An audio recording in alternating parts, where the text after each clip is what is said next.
that Raj was imbalanced. He was almost 2 feet outside the crease there, and that left no room for him to get back into the safe zone. And Sanjay was extremely smart in getting that stumping. So game awareness is very critical. If the keeper is standing up, you could probably take your guard a little bit inside the crease and be little deeper in the crease. In my younger days when I was bowling, I'm a left-armer, as you probably know, and I can definitely vouch for this.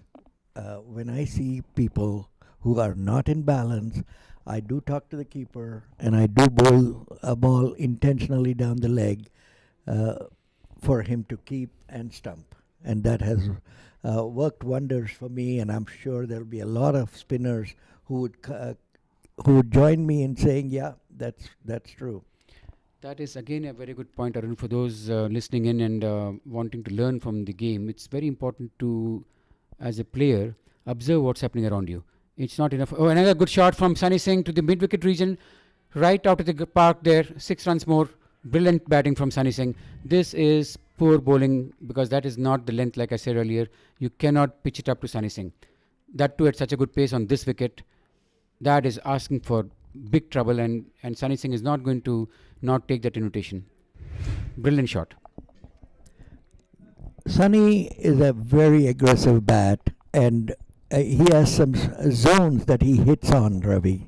The key word is understanding your zone that you want to hit into and where you're comfortable at. And he has shown that exact same thing, that he can hit in those areas, and he's going to continue taking bowlers on if it is in that zone.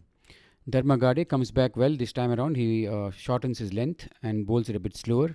And you could clearly see Sunny was uncomfortable and didn't have a clear shot plan against that ball.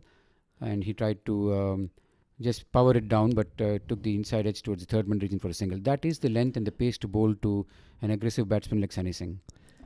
Part of the challenge that I see Dharmagade is facing is the line. Uh, in my opinion, the line should be outside the off stump for him, and of course the length being right. Because if you bowl on the stumps and if it's the right length for Sunny, he's going to take it on no matter what. Meantime, Dharma bowls a full toss, lucky to get away from that being almost close to nope. If Since it was paid from the front foot, Dharma escaped being called of a no ball there. It was, if a ball is pitched full and doesn't bounce on the wicket above waist height, full toss ball is called a no. Dharma just about escaped being called a no ball there. 52 for 1 with a run rate of 8.67, Ravi. Dharma has been leaking runs, and it has been a problem for the North captain as to how he could ensure that while Ram is bowling a tight spell, even he was hit for a 6 earlier, but still Ram is not leaking as badly as Dharma. 52 for 1. Dharma bowled one good over, but he needs to know exactly Sunny's strengths and keep away from that full pitch deliveries. Ram Hanumara into Rahul Kona. 52 for 1 of 6 overs. West can really feel comfortable with a batsman of the class of Sanjeeva to follow. If they can get to about 100 for 1, or if they lose a second wicket around 100, with Sanjeeva to follow, they'll definitely be in for a big score. Ramkishan into Rahul Kona. Nicely bowled. Rahul Kona guides it to the point region for no run. Sanjay Pandya effects a safe fielding effort there and ensures no runs are conceded. Ramki, I'm noticing, has not turned the ball much. Of course, it's pretty much a brand new ball.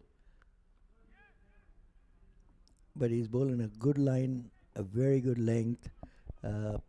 Both these balls were perfect to bowl to Kona.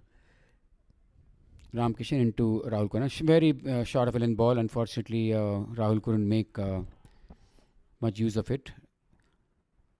Dabs it into the cover region where Parak fields and hands it back to Ram. Ramkishan into Rahul Kona.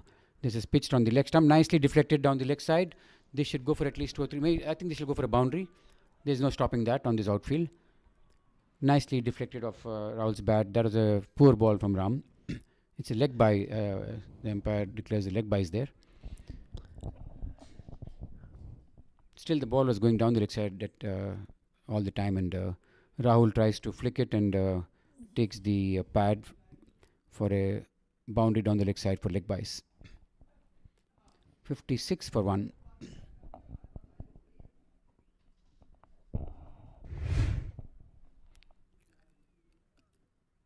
Ram Kishan is now coming right arm over the wicket, left arm over the wicket to Rahul Kona. That's a better ball. Rahul very nicely nudges it into the square leg region for a single.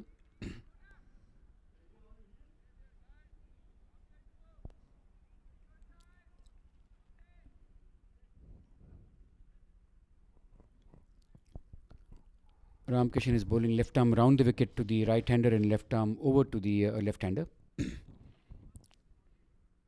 Sweeper cover, a slip,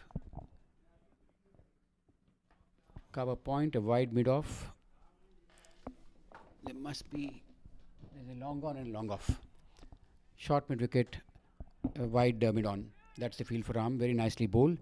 Pitched it up, and Sunny Singh comes forward in defence. So he showed me something more, Ravi, which is Sunny Singh, that he can also defend some balls. He's not just going at it every ball. He's waiting for the ball that he thinks he can take it on. And he has done that successfully until now. He's batting on 30 of 16 balls. Of 16 balls, close to a 200 strike rate. You remember, Arun, we were talking about shot selection when we were driving down to the ground, and you said that batsmen who have this ability to hold back when demanded, they are the ones who will end up succeeding, because you keep going at one pace with no sound defense. You're asking for trouble, because you can't be hitting every ball. This game is not that easy where you can come and swing every ball for a boundary or a six. There are times when you need to adopt your defensive technique. When the ball is good, you have to respect it, and that's exactly what Sunny Singh is doing in this innings. He's playing a very smart brand of cricket. Like you correctly said, the ball that Ram bowled, the last ball of the previous over, there's nothing much that you could do. It was pitched on a good length, and Ram is varying his pace. Sunny was smart to defend that. There's a change in bowling. Dharmagade is replaced by Sanjay Pandya. Sanjay came back strong yesterday with a good spell when he got the opportunity to bowl at a very late stage of the game. We could see that after the first two balls that he bowled, Sanjay Pandya was able to give some revs on the ball, was spinning it a bit, and the ball is releasing very well from his hand. And we were speaking to Sanjay this morning, and he said that yes, I did put in some efforts. I came in and warmed up and did my bit to get ready for the spell. Sanjay Pandya into Rahul Kona. Nicely flighted. Rahul drives it to the mid-off region for a single. So Sanjay Pandya is a left-arm spinner, and he has played for the Masters over 50 in the last World Cup as well, and was very successful as a bowler. And he bowled the new ball in that World Cup. True, and he did a very good job in Cape Town. I was there covering that game, the tournament rather, and Sanjay was one of the effective bowlers. Sanjay into Sunny Singh. Sunny Singh, as is wont, swings it to the mid-wicket region, but this time he a good piece of fielding from Nasir Islam ensures that no further damage than a single on that occasion. It's 58 for 1. This time I'm impressed with Nasir Islam putting in the hard work and effort to stop that ball. Once again, he's an experienced cricketer, and he knew when to bend down, when to pick it up, didn't panic, and there was only one in that. Meantime, again nicely driven to the mid-off region for another single. Rahul Kona is playing excellent smart cricket at this point, given that rotation of strike is so critical. He is ensuring that he doesn't chew up too many balls, and he's rotating the strike at every opportunity to get Sunny back on strike. Sanjay Pandya to Sunny Singh.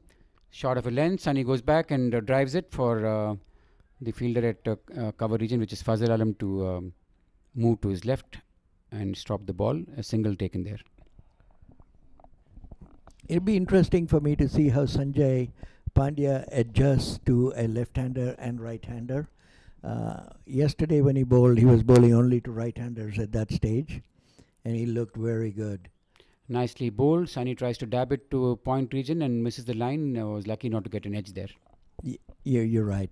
And that was an arm ball from Sanjay, and he bowled the right areas just outside the off stump, and the right length as well, which is what he needs to do. Sanjay to Rahul Kona. Nicely picked to mid wicket region for a very sharp, good single. The ball was hit to the fielder, but they realized Fazal was not going to move quickly, and they pinched a sharp run there.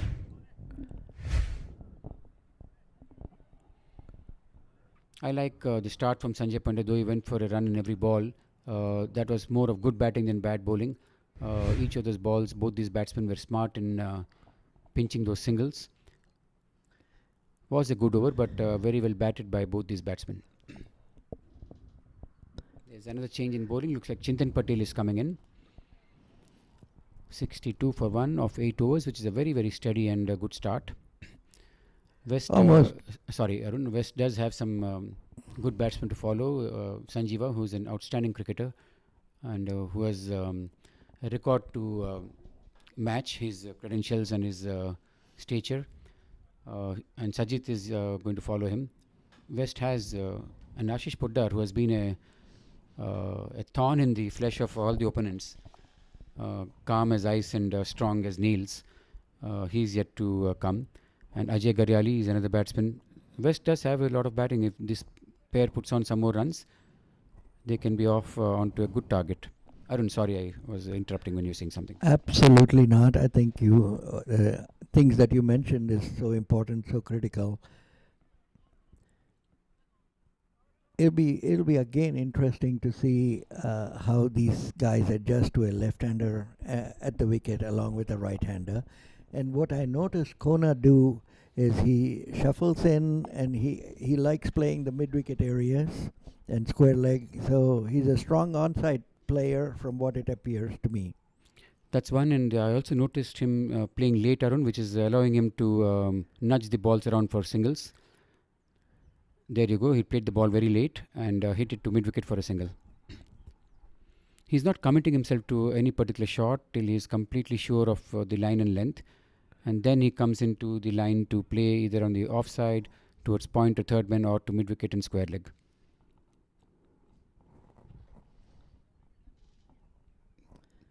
Chintan Patel coming into Sunny Singh now. The field for Chintan Patel is long on, long off.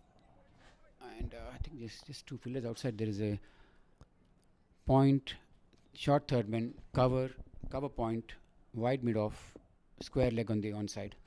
Chintan Patel into Sunny Singh. Very well pitched, and Sunny Singh, like we commented earlier, has been playing it extremely smart. If it's not in his range, he's not taking any chances. Defends it to Parak. This is a different Sunny Singh that I'm seeing, Ravi, that he's taking responsibility. This was slowed down by Chintan Patel, gave it a little more air, and Sunny Singh tried to cut it, misses it altogether. Yes, Arun, you were saying about Sunny's temperament. You have watched a lot of him, looks like. That's right. I've watched him play quite a bit, and one of the things that I always talk about, and what I typically like to tell batsmen, is they need to really learn to respect their wicket and take pride in saying, this is my wicket, you're not getting it for nothing. And they need to remember that every innings, every ball. That's when they turn a small, simple knock to a very big knock. Meantime, Sunny Singh plays an outstanding shot to the cover region, waited for the ball to come onto him, and drove it past the cover fielder. An outstanding shot again, back foot punch, waited for the ball, and then punched it past the cover for another attractive boundary. Yes, Arun, you're so right about what you're saying. Interestingly, I was talking to Imran Ashraf, I think it was yesterday. He said he was hosting the legend from Pakistan, Saeed Anwar, at his home for a dinner event, and they were talking cricket. And Saeed mentioned these very words and lines that you talked about just now. When asked about what is the secret behind batting of these legends, Saeed said that for him himself it was about respecting his wicket, come what may, not to give away his wicket freely or easily. Respect every ball, good ball, and obviously when the bad ball is there, let your instincts come in. but most importantly, do not be disrespectful of your stay at the crease. It's exactly what you were pointing just now, Arun. Again, it doesn't need to apply to everybody, but one of the things I used to do when in my younger days back in India, was I used to, on the back of the bat with the pen, I would write down every innings of mine and how I got out. And what that does is that thing made me realize so many mistakes. Saying, okay, 3 times you've got out at deep short mid wicket or deep mid wicket, then you can go back to looking at it and see what you can do to not make that mistake. Sanjay Pandya into Rahul Kona, who drives it to the cover region, fielded by Dharma Gade. No run there. Arun, that is such a key point to make. It's all about the passion, commitment, love you have for this game. If you get out, you go back feeling extremely bad. You can't just feel, okay, it's another game and walk away. You have to hurt when you get out. Sanjay Pandya to Rahul Kona plays it smartly to the long on region, where Nirav cleans up and hands the ball back to Sanjay Pandya. This is good cricket I'm seeing, particularly from Rahul Kona. I like the way he's approaching this game. When Sunny is going hell for leather and playing, the game that he's known for, there is no point in Rahul Kona trying to change anything. He should play his own game, which is to rotate strike.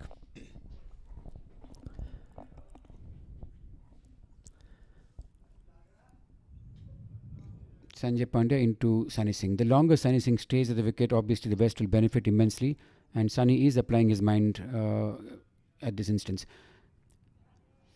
This is a smart ball, bowled it wide of the stumps and not giving into Sunny's range. Sunny trying to go for a big shot, misses the line, and wicketkeeper collects it.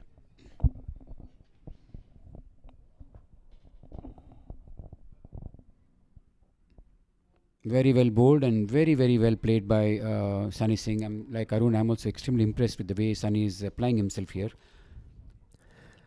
And this is what happens when you apply yourself somewhere down the line in that over. The bowler will bowl a loose ball in your area and to your strengths, which might happen here. Sanjay Pandya into Sunny Singh.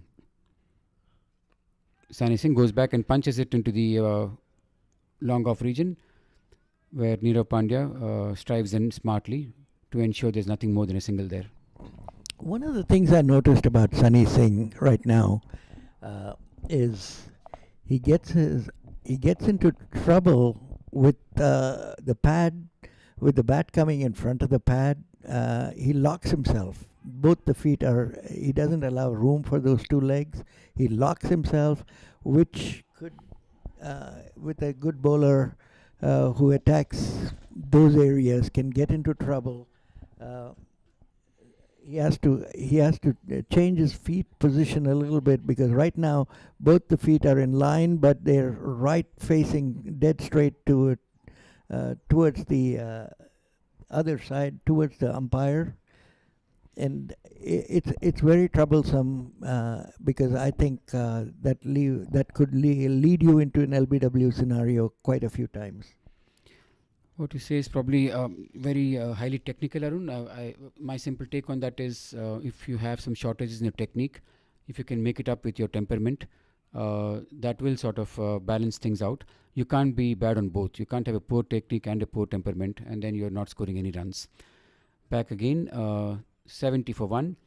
Chintan Patel into Rahul Kona. 9 of 16 balls, rotating the strike at every given opportunity. Chintan Patel to Rahul Kona.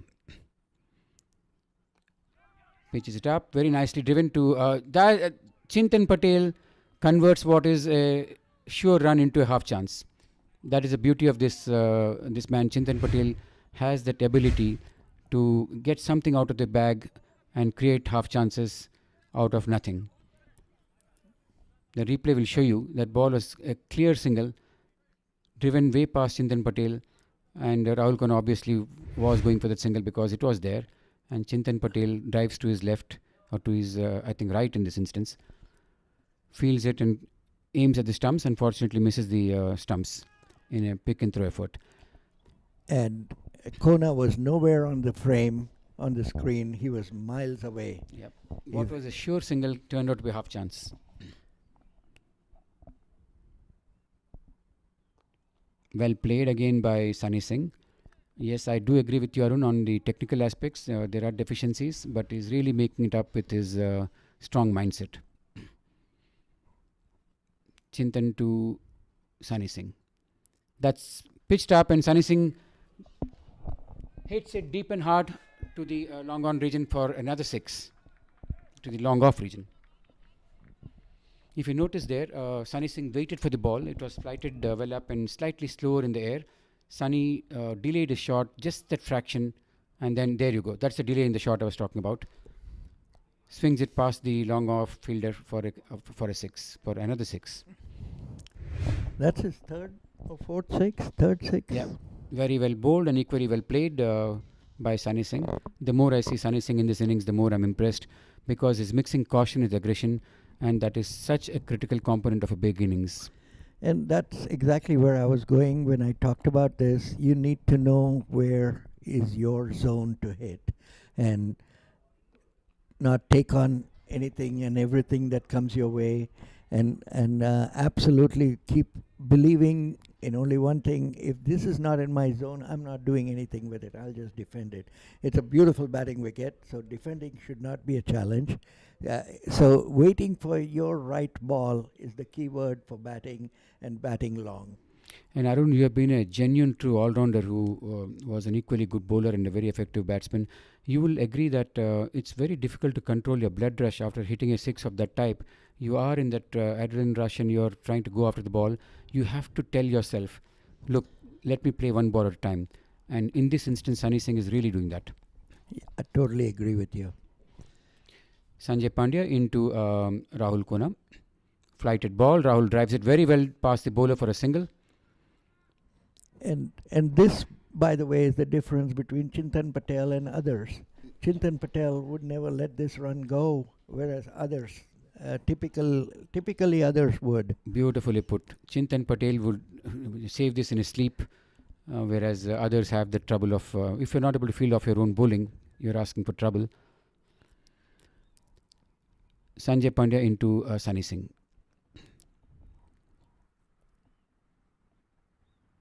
Sunny tries to disturb Sanjay's length by stepping away to the leg side. I don't think he needs to do any of this. He's batting so well as it is.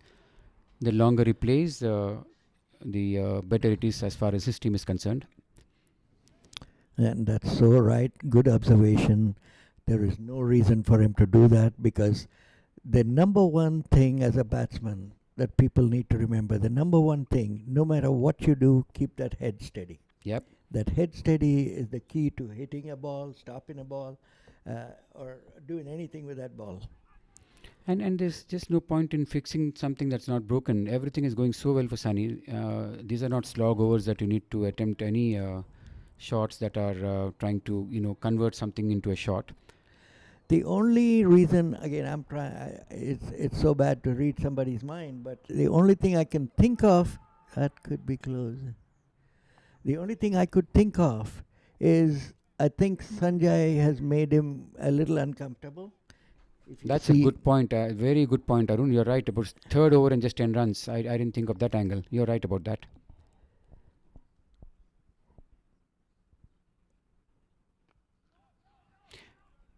That leads me to another observation, which is at most times batsmen are reacting to what the bowler is doing. So it's the bowler who is enacting the play and the batsmen are reacting. So the bowler bowls a good ball or a good spell, the batsman can't convert and do much with it. If it's the bad ball, that's where the runs will leak.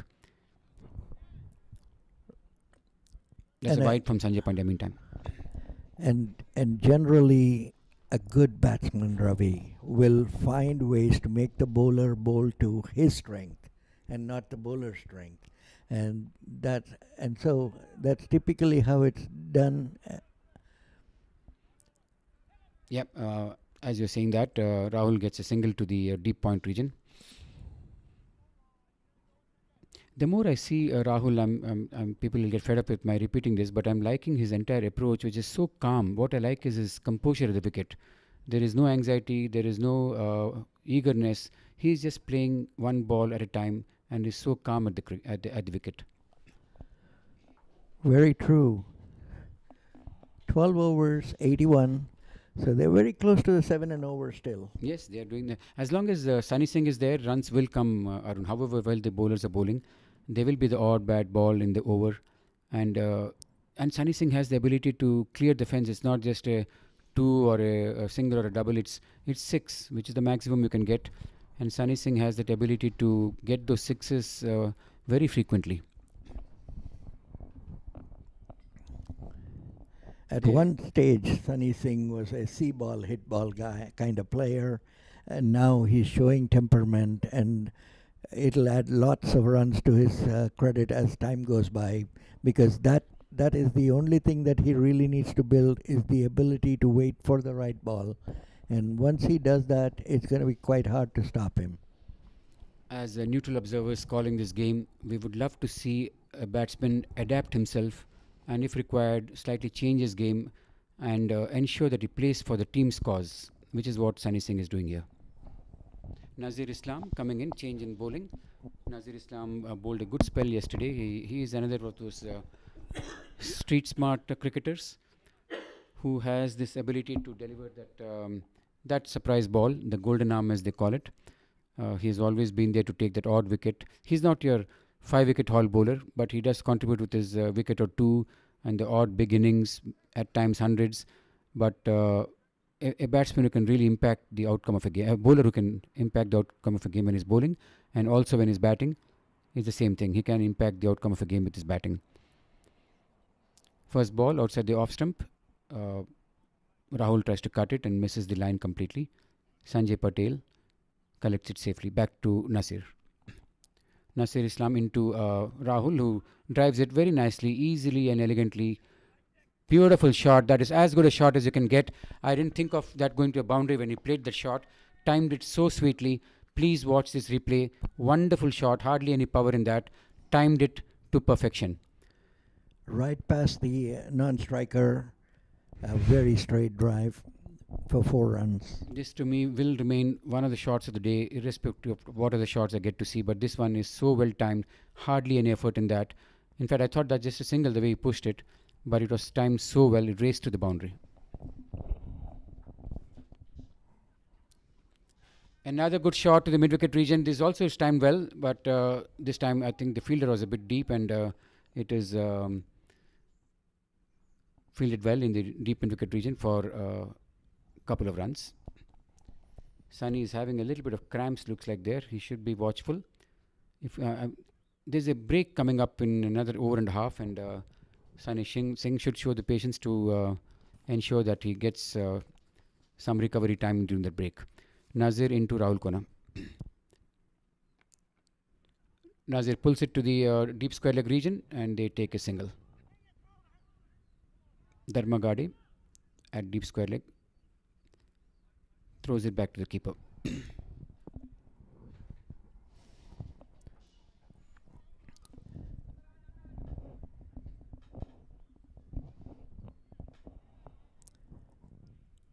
This over and a half to me is critical as far as Sunny Singh and West are concerned. Being a neutral observer, I just hope that Sunny is patient, which he was here. There was a good ball from... ball, smart ball and very well played. Yes, sir. No, there was a good ball from Nasir, almost locking. So the word I was missing earlier talking about Sunny was he locks himself into that position. That's a beautifully hit. Shot. Brilliant shot to the cover fence for a 6. Outstanding hit to the cover fence for a 6. Wow. This is a brilliant shot, Ravi. I mean, hitting it off the back foot into covers for a 6 is a lot of power, a lot of strength in his arms.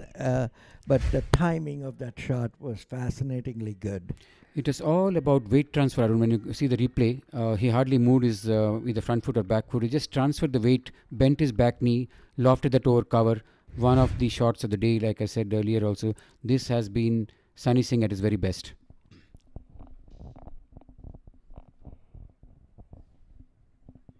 I think Sunny should... Yes, Sunny is on 50. That 6 got him to his half century of just 34 balls. 94 for 1 in 13 overs. Extremely good start from the West Zone team. In fact, this was almost a similar start by South yesterday Yes, against North. Uh, true. so maybe they know what they're doing still. We are in for a good game, Arun, because West has a very, very good bowling attack. They have a new find in Sunil Singh. They have the highly experienced and smart thinking cricketer in Sajid. They have a proven all-rounder and a very good off-spinner in Raj Badadre. That's three very, very good bowlers. There's Ajay Garyali, and then with the new ball there is Arun T, who is known to move the ball sharply inwards, and that's a very balanced bowling attack. So a 250 plus score will be a challenge in a final. Sanjay Pandya to Rahul Kona, who drives it again. Sanjay is unable to field off his own bowling, but fortunately for him, the ball didn't go way past him, and Fazal was able to clean up and save a single.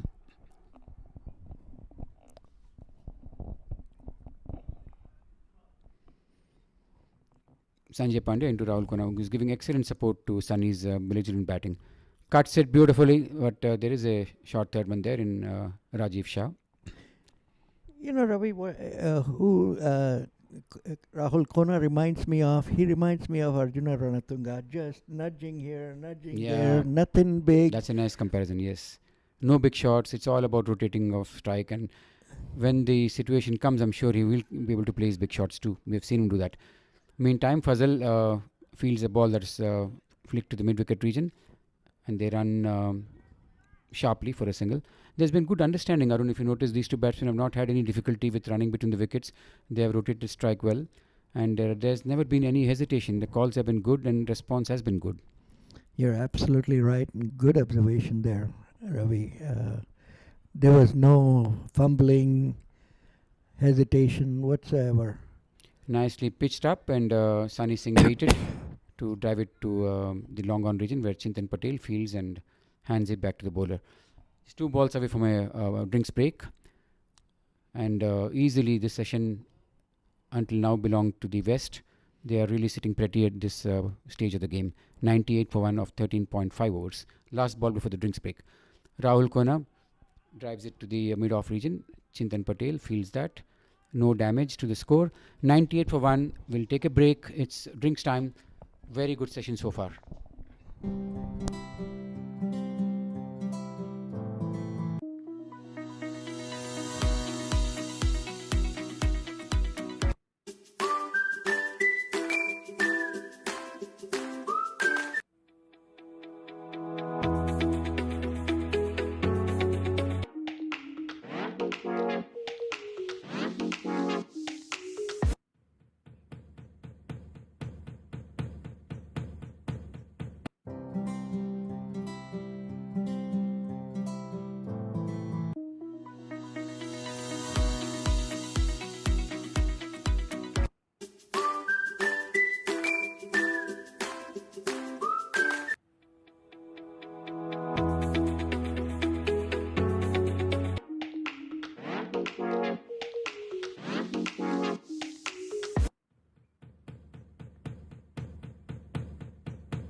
Back live again after the drinks break.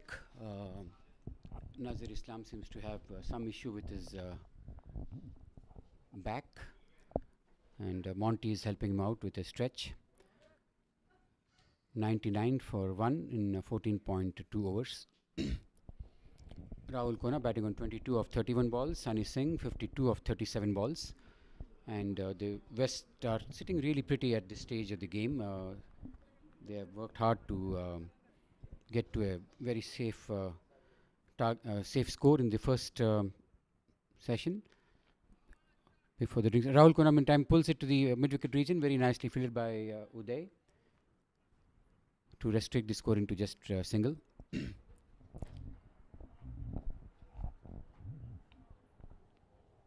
I think that's the 100 of the West Zone team.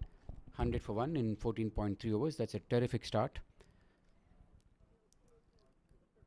Sunny Singh needs to rebuild. He should remember that after the drinks break, it's a fresh start again. A lot of times in cricket at any level, be it at Masters or International or League or any level, the over after the drinks break is always a very, very risky over in terms of the opportunities to get a wicket as far as the bowling team is concerned. There you go. There is a loose shot and possibility of an inside edge. And this is where you've got to be very cautious. Just in these games, last few games here at the Grand Prairie Stadium, we have seen a wicket fall very often in the over after the drinks break. Sunny Singh leaves that very well, leaves it alone for Sanjay Patel to do a clean job on the outside the off stump and correct the ball safely. 100 for 1 in 15 overs. Both these batsmen need to take an over or two to rebuild and just take it as a fresh start after that drinks break. Because against this North Zone team, you definitely need 260 plus to put pressure on them. And West Zone needs to play smart and sensitive in the next 13 overs before the second break.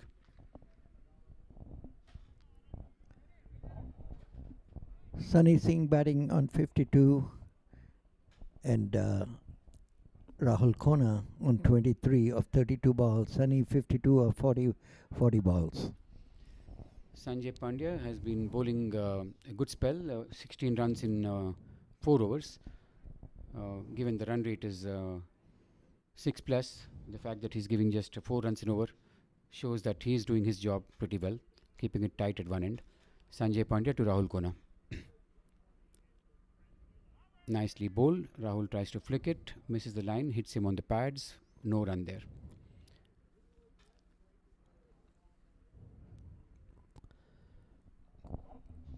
Sanjay Pandya into Rahul Kona once again. Left arm around the wicket between the umpire and the stumps. The ball down the leg side. Sanjay needs to fix his line. Both these balls were down the leg side and lucky not to be put away for some runs. Starts with 2 dot balls. Sanjay to Rahul Kona. Nicely bowled. Rahul drives it very well past the bowler for that's another boundary. That's another good shot from Rahul. This is the thing about Rahul, when the ball leaves his bat, it'll appear like a single, but seconds later you're seeing it speed to the boundary. Very unique of Rahul. Another outstanding shot to the between the long off and the long on fielder for another boundary. It just basically tells us that he is a great sweet timer of the ball. Yeah. Very true, Arun. Because once again I was about to say it's a single, and then I realized that the ball is really speeding to the fence. Because there's not a flourish of the, there's not a big bag lift or a flourish of the bat. He's just timing it like you correctly said. These are sweet pushes for maximum effect.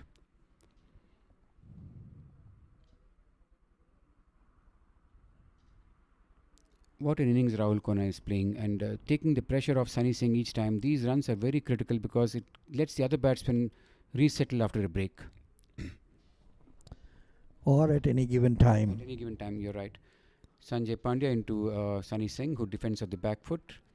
And that's the beauty of this partnership. They're both sinking in so well, whether it's running between wickets or whether complementing each other when it comes to scoring boundaries freely or taking singles. Each of them is taking their turns to provide that boundary.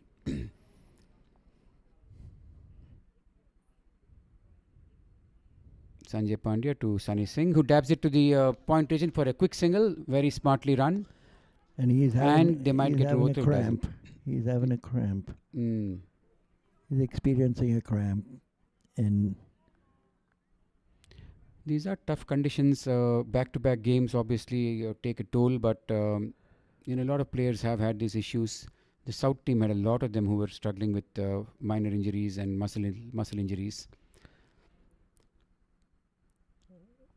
And for all our listeners who are people who are watching this and listening to this, it is extremely important to remember and understand that these guys are now playing their third back to back 40 over matches, and they're all 50 plus people. Yeah. Hats off to them. Hats off to what they're doing and how hard they've been trying to get fitter and better. And I see a drastic improvement from the past to now.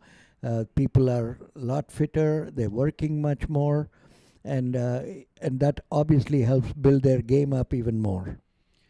Arun, these games have been so engrossing, and they have been very interesting to watch. We're not getting any time to talk about aspects which are part of the game but slightly outside the field of play. One example I can give you is when we have been talking to players during our off time, they've been expressing how happy they have been to be able to play at this venue. A lot of them have expressed very strong emotions about their views and about the experience of playing at this facility. As few of them said that this is almost like the best that they've ever seen in their lives, and it's an honor, a pleasure, and in fact a great fortune to be able to play here.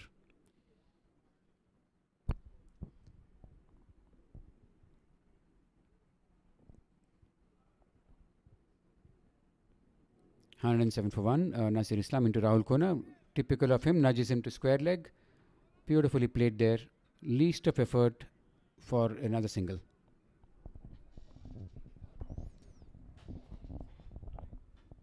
Really, anybody, if you watch some YouTube videos of Arjuna Ranatunga, you could relate to what Arun said a few minutes back, which is exactly the meat and drink for a player like Arjuna. And that is how Rahul Kona is playing, modeling his game after that legend.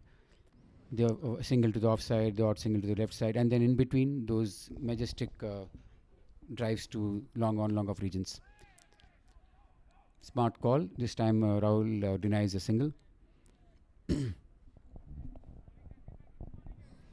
Again, like you said earlier, I see a very good understanding between these two batsmen. They're not fumbling. Nicely pulled to the mid-wicket region for a single. Yes, Arun. And that was Parag with the throw. Yes. Yeah, you're right, Arun, about the calling again. There is no yes, no, thank you, or any mix-up that we have observed in the 10 or 12 overs that they have been playing together. It's a smooth call. Sometimes they're not even calling. This is just eye contact in the running. That is how well that understanding between these two batsmen is. Nicely driven. Typical shot from Rahul Kona for another single. West is also having a big advantage of having a left-right combination going there, and that's making life very difficult for the North bowlers. It always does, Ravi. Yeah. The minute you have a left-right combination, you're adjusting to the line very typically, and then to worry about the length that you need to bowl to this particular left-hander or to this particular right-hander, and still getting all that together and straight is what makes it very hard. In all the games played up until now, I've noticed North has not been able to contain the batsmen. They've never been able to get 3 or 4 quick wickets within, let's say, 100 runs or within the first 20 overs. That's a little surprising given that they do have a good ball. Nicely swept again this time here. That could go for a boundary. Beautiful shot from Rahul Kona. How easy he made that look. Ball was pitched up on the middle and leg stump. Rahul Kona made the most of the ball on his leg stump and swept it beautifully to the square leg region for a boundary.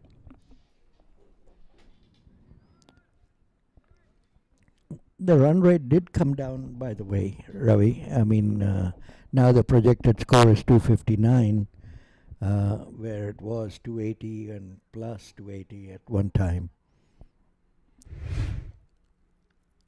Yes, but they have the batsmen to take it up. Arun, we have Sanjeeva to come, and Ashish, who has been in great form. Then you have a very experienced cricketer in Sajid yet to come. They have the batting, and this is such a good start at almost the halfway stage. They still have 9 wickets in the hut.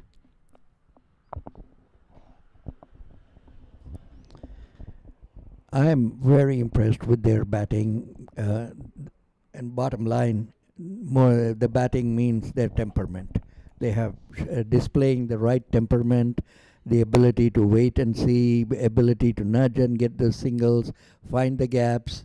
Beautifully picked, just as you say about temperament. A brilliant shot from Sunny Singh to the mid-wicket region between the mid-wicket and long on fielder. So well timed and so well placed. Outstanding batting from Sunny Singh. And that's exactly right. He found the ball that he likes, and he's taken a shot, taken a chance with the ball that he likes, as opposed to taking every ball on. Arun, another good point from that I noticed is he's not trying to clear the fence each time. If it's a boundary, it's a boundary. That's still a very good result. You don't have to hit a 6 every ball. Like this, the boundary that he just now hit was well timed and hit along the ground rather than in the air. And so true, so true. Least amount of risk. Least amount of risk. That's what I was implying. Beautiful shot again. Outstanding shot to the point region, and just that was a good effort from I think it was Raj Srinivasan. This is the first time there's been some misunderstanding in trying to take a second run. That's an effect of an outstanding piece of fielding from Raj Srinivasan at the cover point region. And Sunny is definitely cramping, is what I believe. Look at that effort once again from the fielder at the cover point region. What we didn't see on the TV screen is that he covered at least about 10 to 15 yards before making the dive. The first time they missed a single, there was a possibility of a single there, but looks like seeing Parag, Sunny Singh also is cramping like Arun said. Didn't want to take a risk on that leg bye.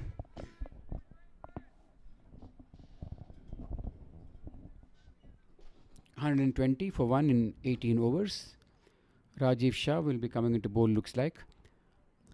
Rajiv Shah has been the talisman as far as North team has been concerned. At every game, every occasion, Rajiv has come in and given them those breaks. No, Nazir Islam is still continuing. Rajiv might come in for the next over.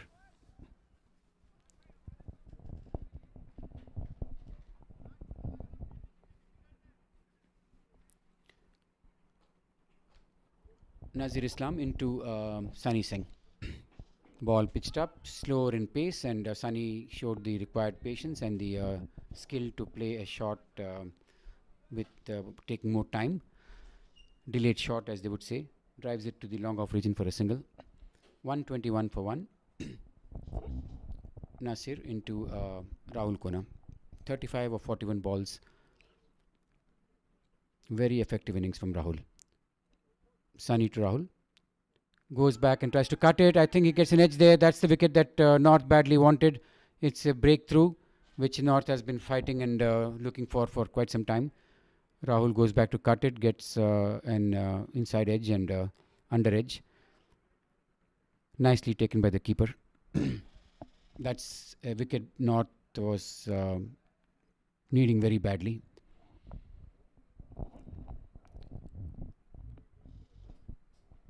Walking in at number 4 is a very stylish batsman with an extremely impressive record.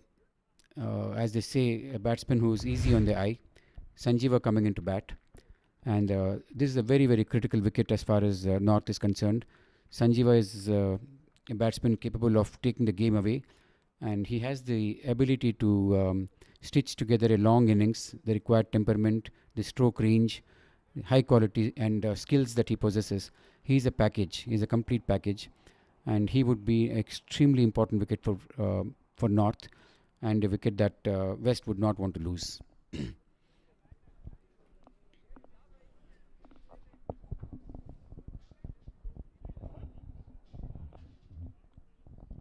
Sanjeeva is a batsman who possesses the typical artistry and the skills that Asian batsmen are known for. Strokes all round the wicket, very graceful at the wicket. Good of the back foot, good of the front foot. He can cut, pull, drive. He can play all round the dial. Extremely skillful cricketer. Nazir into Sanjeeva. Beautifully punched. Lovely shot from Sanjeeva to get off the mark. Easily played to the mid-off region for a single.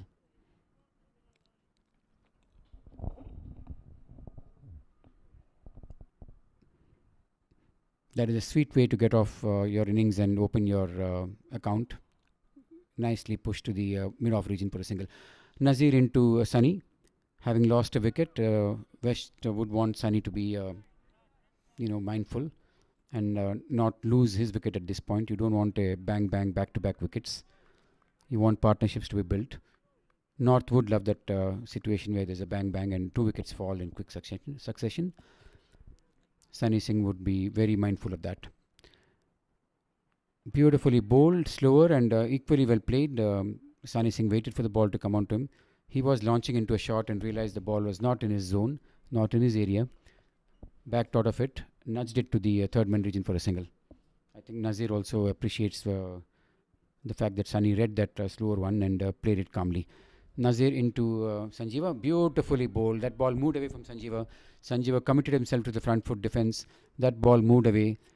Fortunately for Sanjeeva, that didn't take an edge and it was slightly away from the bat. But that was a very, very nice ball to end the over.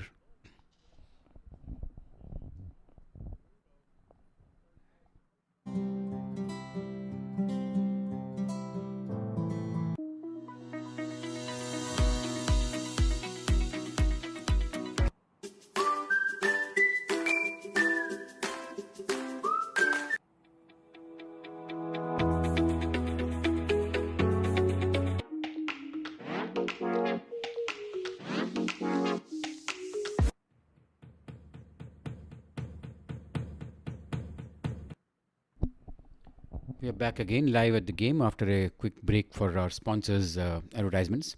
I will take a moment to thank our sponsors, without whom obviously no sport would be as rich as the sport can get.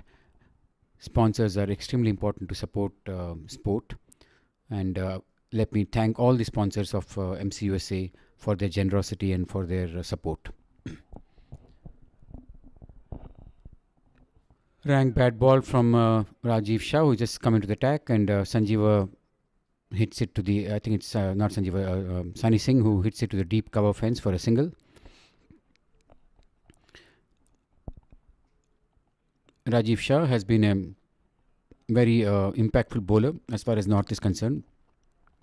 He's performed at every game, giving them vital wickets and important contributions in their unbeaten record so far in this tournament. That's what Rajiv's bowling has been in this tournament. Brilliantly fielded by Chintan Patel at the long on region to save a second run and restrict the damage to just a single. Sanjeeva drives it to the long on region. Chintan Patel swoops in, saving that single. Rajiv Shah's wicket-taking performances in this tournament so far: 3, 4 and 2 wickets in the last 3 games that he has played.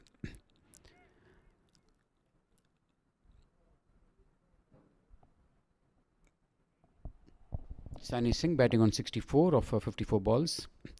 These are the leading wicket takers. Sajid Fernandez with 10 wickets, Sunil Singh with 10 wickets, Rajiv Shah with 9 wickets. Rajiv Shah into... Oh, that was a shot fraught with danger. Trying a late cut. Sanjeeva is a bit lucky there not to get an edge. There was no width to that ball. It was not outside the off stump, and Sanjeeva was trying to cut it almost close to the stumps. Bit of a risky and dangerous shot. Very well bowled. Lovely line from Rajiv. Beautiful comeback at the first short ball. Rajiv has bowled a series of good deliveries here in this over. Rajiv into Sanjeeva. Again very well bowled on the middle and off stump. Sanjeeva drives it to the cover region where Monty saves any runs from being scored. At the halfway mark, 126 for 2, 20 overs done, 8 wickets in the hut. Projected score is 252. If Sanjeeva bats for a long period, that should really increase. I'm sure the projected score will be much more if Sanjeeva gets going. And you don't forget that Sunny Singh is still at the wicket. As long as Sunny is there, you could think about maybe a 280 or even a 290 score if Sunny Singh continues to get to 100. And Sanjeeva bats long. West is looking at a big target. Nazir Islam, after a very good last over, into Sunny Singh.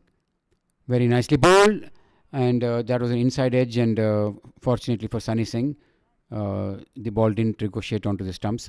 Looks like it hit the pad after hitting his bat. Inside edge onto his pads.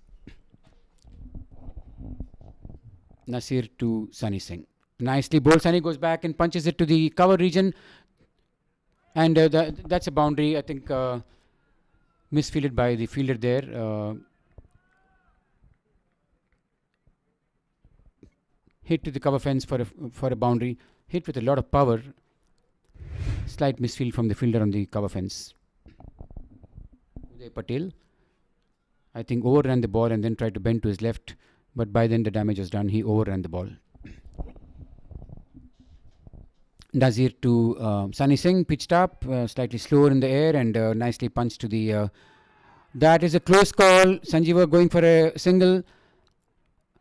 I believe Sanjeeva reached there, but let's see. It's still a close call. Anytime there's a direct hit, you always have the opportunity of a run out there. Let's see the replay. Sanjeeva trying to make his ground. Yes, he dragged his bat in.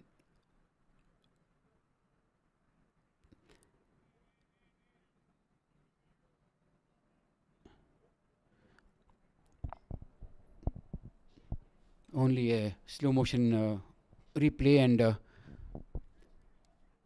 will show us if Sanjeeva is safe there. Sanjeeva has done everything right as a batsman should in dragging the bat into the ground, and that should save him, because the technique of running and dragging your bat was absolutely perfect. It was as perfect as you can get. You can't do better than that in terms of running and dragging your bat into the crease.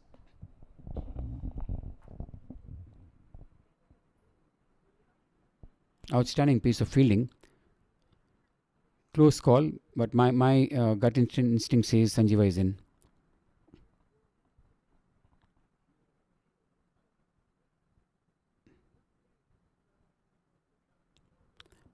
Brilliant technique and running and dragging your bat into the crease.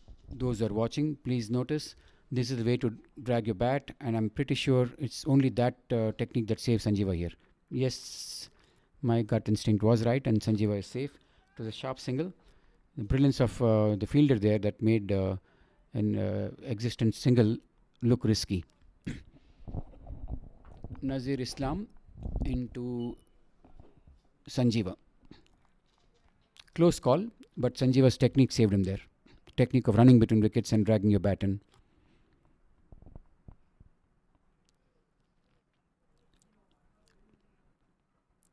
Nazir to Sanjeeva.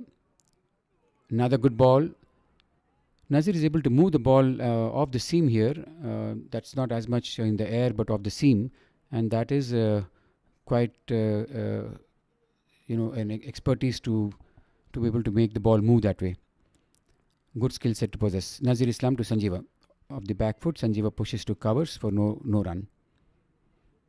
Sanjeeva will take his time to settle down. He has the ability to make up for any dot balls that might come down his way at this point.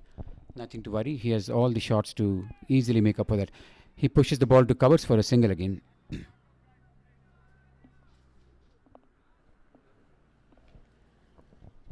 End of the over. 21 overs done. 131 for 2. 132 for 2. West is rebuilding. And in all this, let's not forget the role that Sunny Singh is playing. Much against his attacking instinct. He is mixing it up and balancing it with the required defensive approach too. Sunny Singh is really set for a big score here, and looks good for 100 if he continues to play the smart form of cricket and continues to show the patience. You're again right on on the money, Ravi. It's about the patience, and an other important factor that we always stress in masters is fitness. If you're fit, you'll stay long.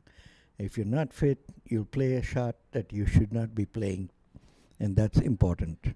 That's a beautiful point you make, Karun. Recently, I was talking to Jivika, captain of the over 60s team, and he was advising me that Ravi, the key aspect of playing a long innings is if you are strong and fit, your mind also will respond to the body accordingly. If you're not fit, the mind tells you to do the wrong things. And like you said just now, it's about the playing the wrong shot or taking the wrong option. If you're physically strong, the scope of your mind also listening to the body is very high. Once again, defends that ball very, very well. Sunny to Rajiv to Sunny. Sunny is waiting to unwind, but at the same time showing the required resistance and the control, and waiting for the ball to be in his zone, like we said earlier. And that's the beauty of this innings. This entire innings, Sunny has shown that control, not to go after anything that's not there in his zone and range. Meantime, Sanjeeva hits beautifully to the cover fence. Absolute class shot. Sanjeeva showed a skill and class in executing that stroke. Pitched up, and Sanjeeva pounced on it to send that to the cover fence for a boundary.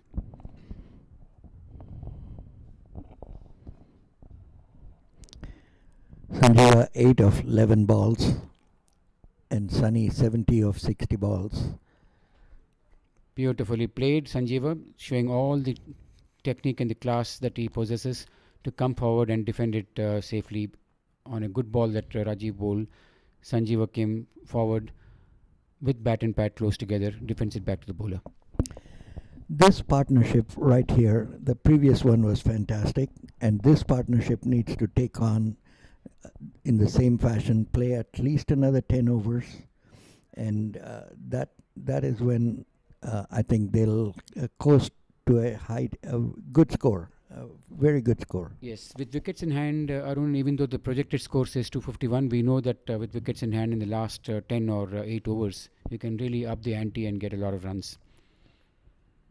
Looking at Sanjeeva's defense, one has to say that good batsmen enjoy a good defense as much as a good shot to the boundary, and that is the critical part of building a big innings. You have to enjoy a sweet shot that comes from your defense, hitting the center of your bat, even if you just tap it back to the bowler. The fact that you defended it very confidently and well will make a good batsman feel equally good in executing a sweetly timed boundary. Chintan Patel coming into Sunny Singh. Left arm round the wicket into Sunny Singh. Slightly slower in the air and off the wicket. Sunny Singh goes back on the back foot and punches it to the cover region where Parak fields. Nothing more than a single there. One of the things that I'm impressed with at the moment is what Fazal is doing as a captain, bringing in one of his better, probably more dependable bowler in Chintan Patel, and along with Rajiv on the other end, who picked up wickets almost every game that he played here today in this tournament. So I think the strategy is right, and the run rate has definitely slowed down. No question about it. Very good over so far from Chintan Patel. Only one run off this 4 balls, and his spell reads 2.4 overs, none for 13, which is excellent. And the context of what you said, Arun, is also more important because of the batsman who has just walked in, Sanjeeva. These top batters, the only time you can get them out is early in their innings. Once they settle down, more often than not, they will go on to get a big score. You have to get your best options when the opponent's best batsman walks in.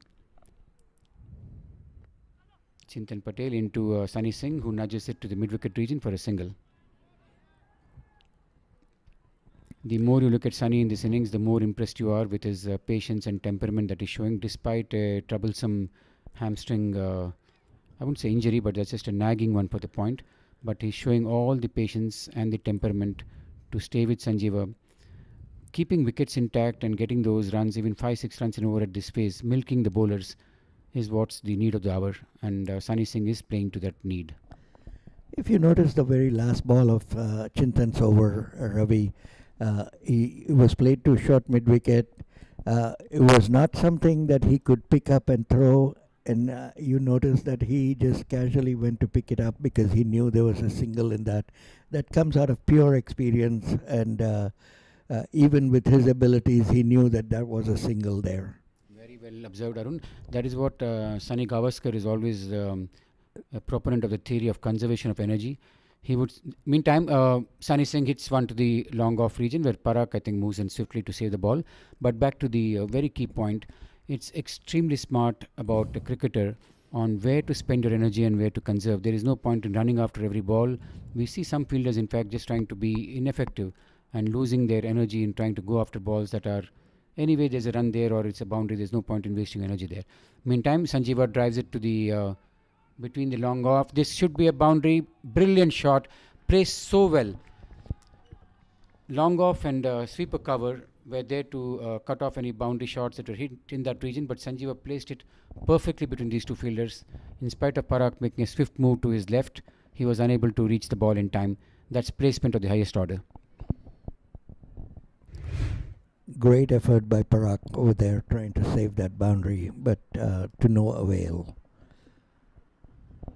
Again, hallmark of a batsman is to make sure you hit between those gaps and ensure that a shot of that quality gets you the maximum result, and that is what Sanjeeva achieved here.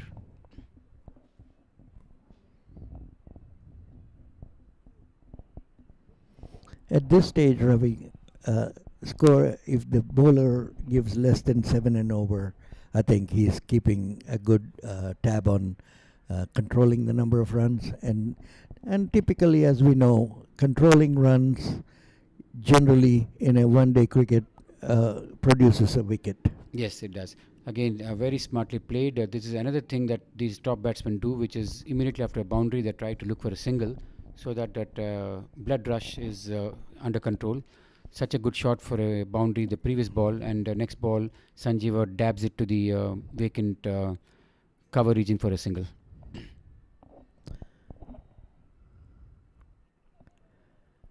If you are able to master that aspect of cricket, which is follow up the boundary with a single, most often you are going to end up getting into a big score.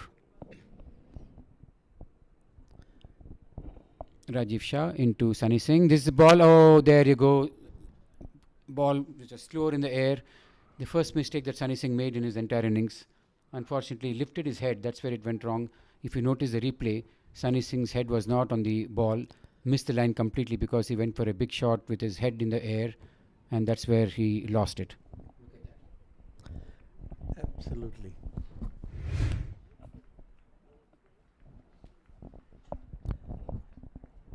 $147 for 3 in 23.5 overs.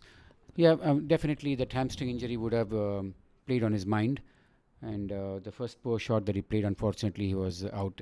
However, still a outstanding innings. He got the team into a zone of dominance. It is now up to these two seasoned campaigners, Sajid, who's replacing Sunny Singh, and Sanjeeva, to take the team to a daunting target. The two Sri Lankan cricketers are at the crease. Sajid comes with a fantastic history. He got a pedigree. Has scored over 10,000 runs in first-class cricket and has taken over 270 wickets in first-class cricket. So he comes with an incredible history, and is a left-handed bat and a right-arm bowler.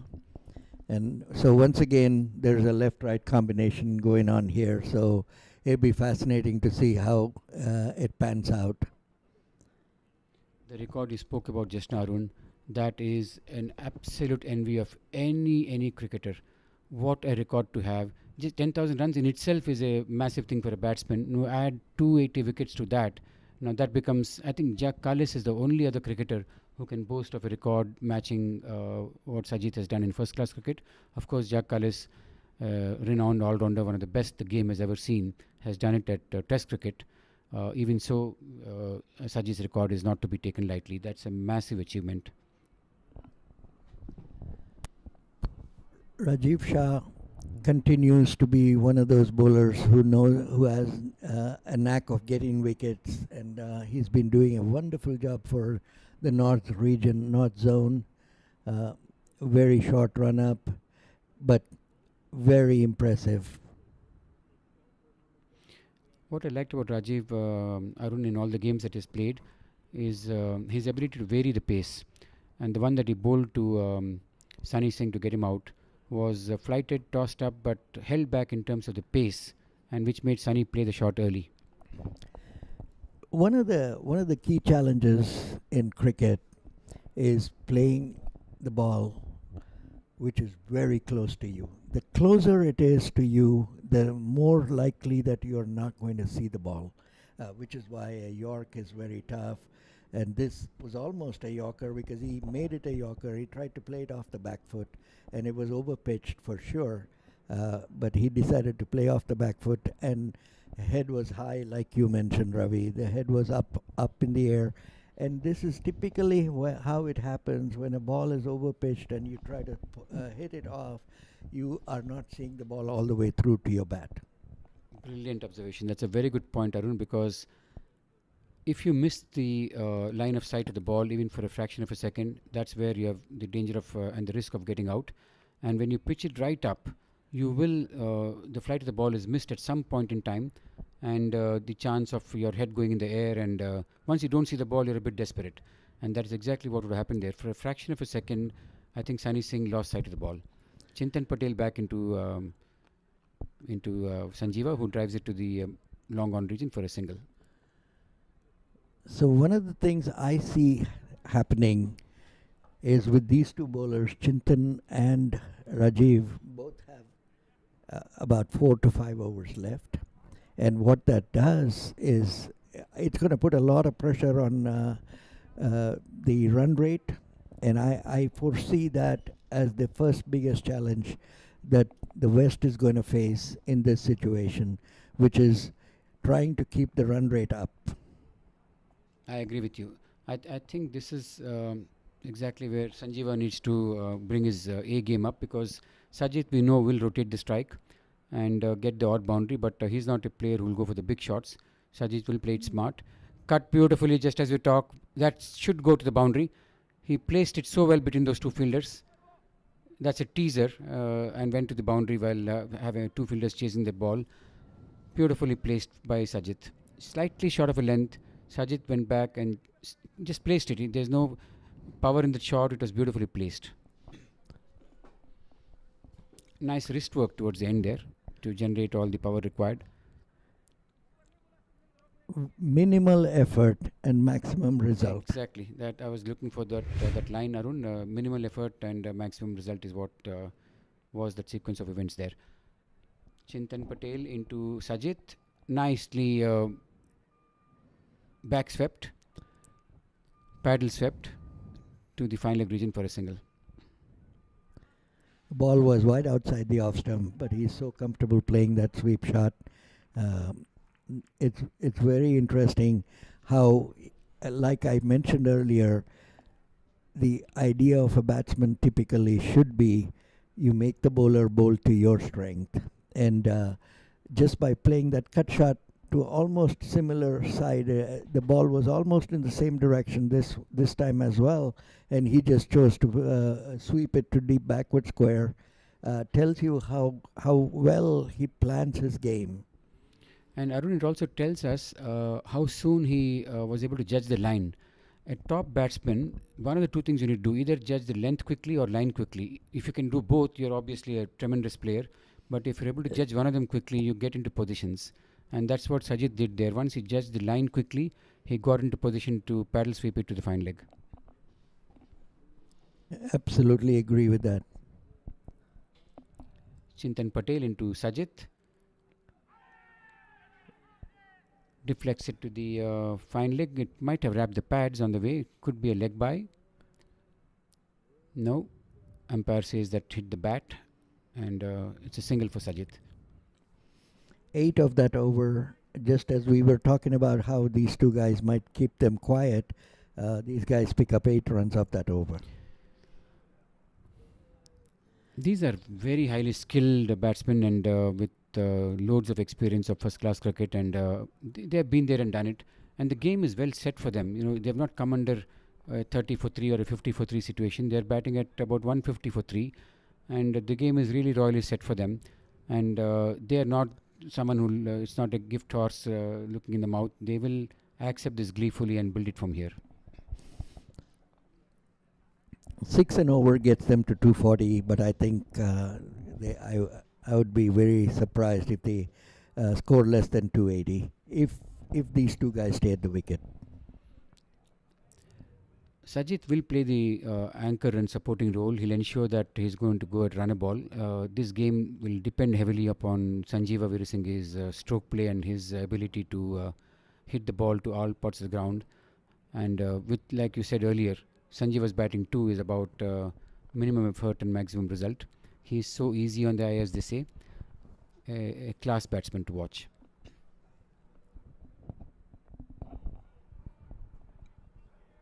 Arun, you commented about Rajiv Shah's bowling. In fact, you said this in the previous game too.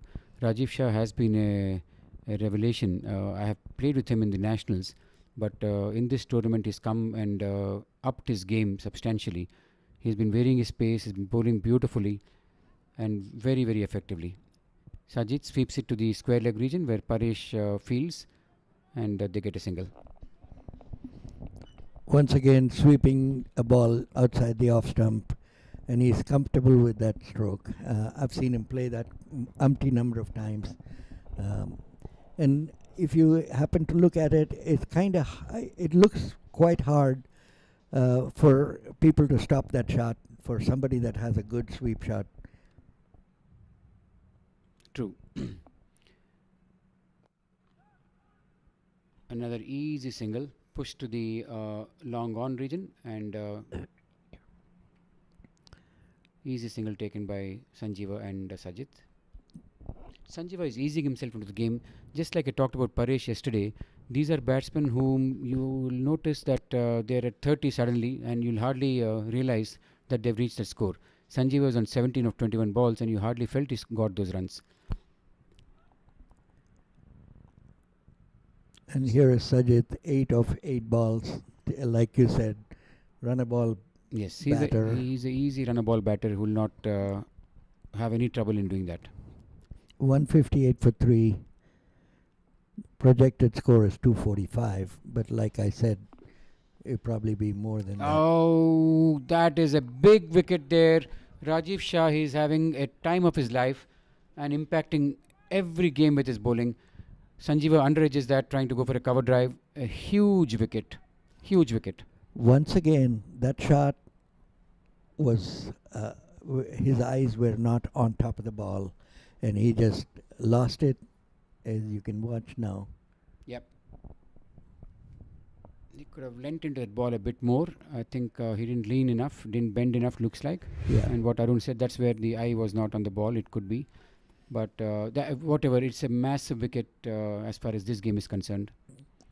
Yeah, I feel like it's a game changer right here. It is a game changer, and North has some very, very top quality batsmen in great form.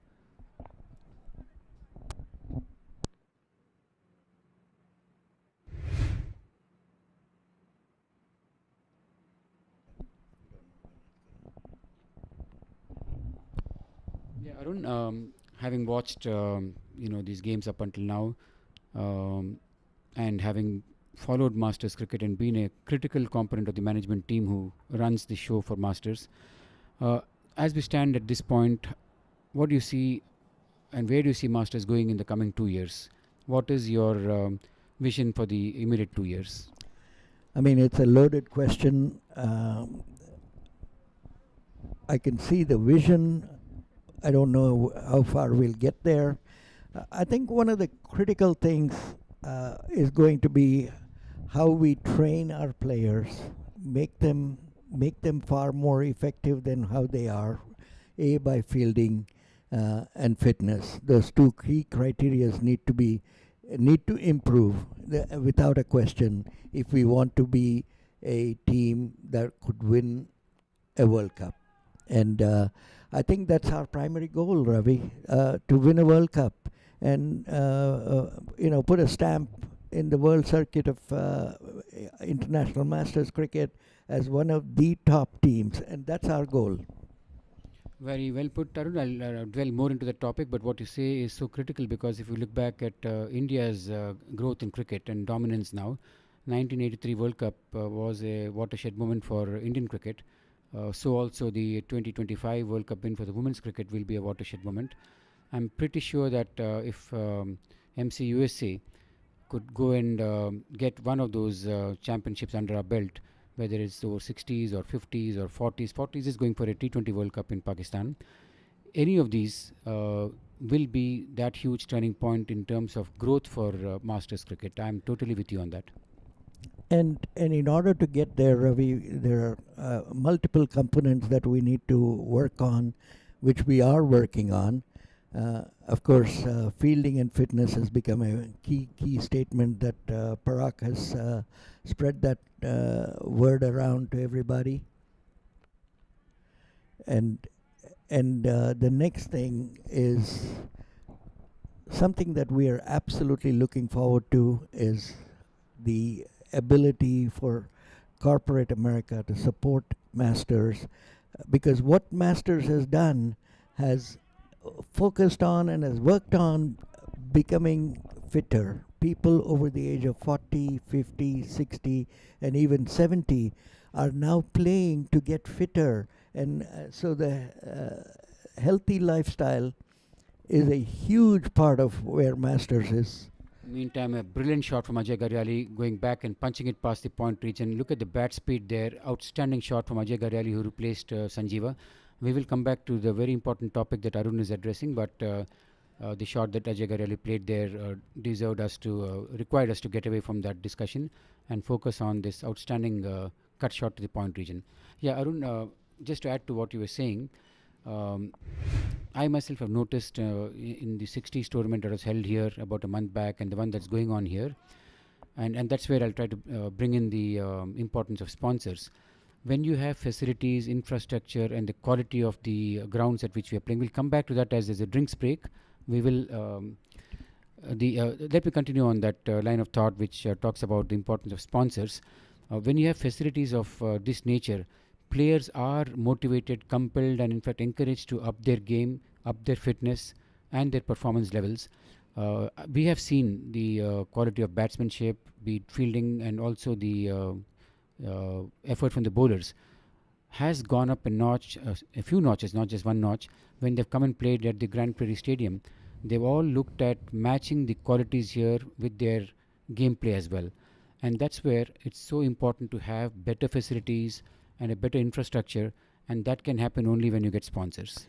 And part of it, Ravi, is so important to understand that we as Masters are a pay-to-play entity, and not everybody can afford to pay the kind of money that it takes to play in these tournaments, which is where we need sponsors, and which is why we are focusing on them. Yash Technologies, to start off, has been an outstanding partner of ours for the last 2 years. We are hoping, and we hope that they continue to support us, because the whole goal of this Masters is keep people fit and healthy. Primary goal. Cricket is an ancillary product of that, and of course through cricket is how we can promote sponsorships and support for Masters on the long run. And we on our part, whether it's the media team or whether it's someone like Jivika, the captain of the 60s, or the other leaders within Masters, are doing everything we can to let the players know that it's a two-way street. You play better cricket, you go and win some championships, you can attract sponsors. And sponsors would love to back a winning team.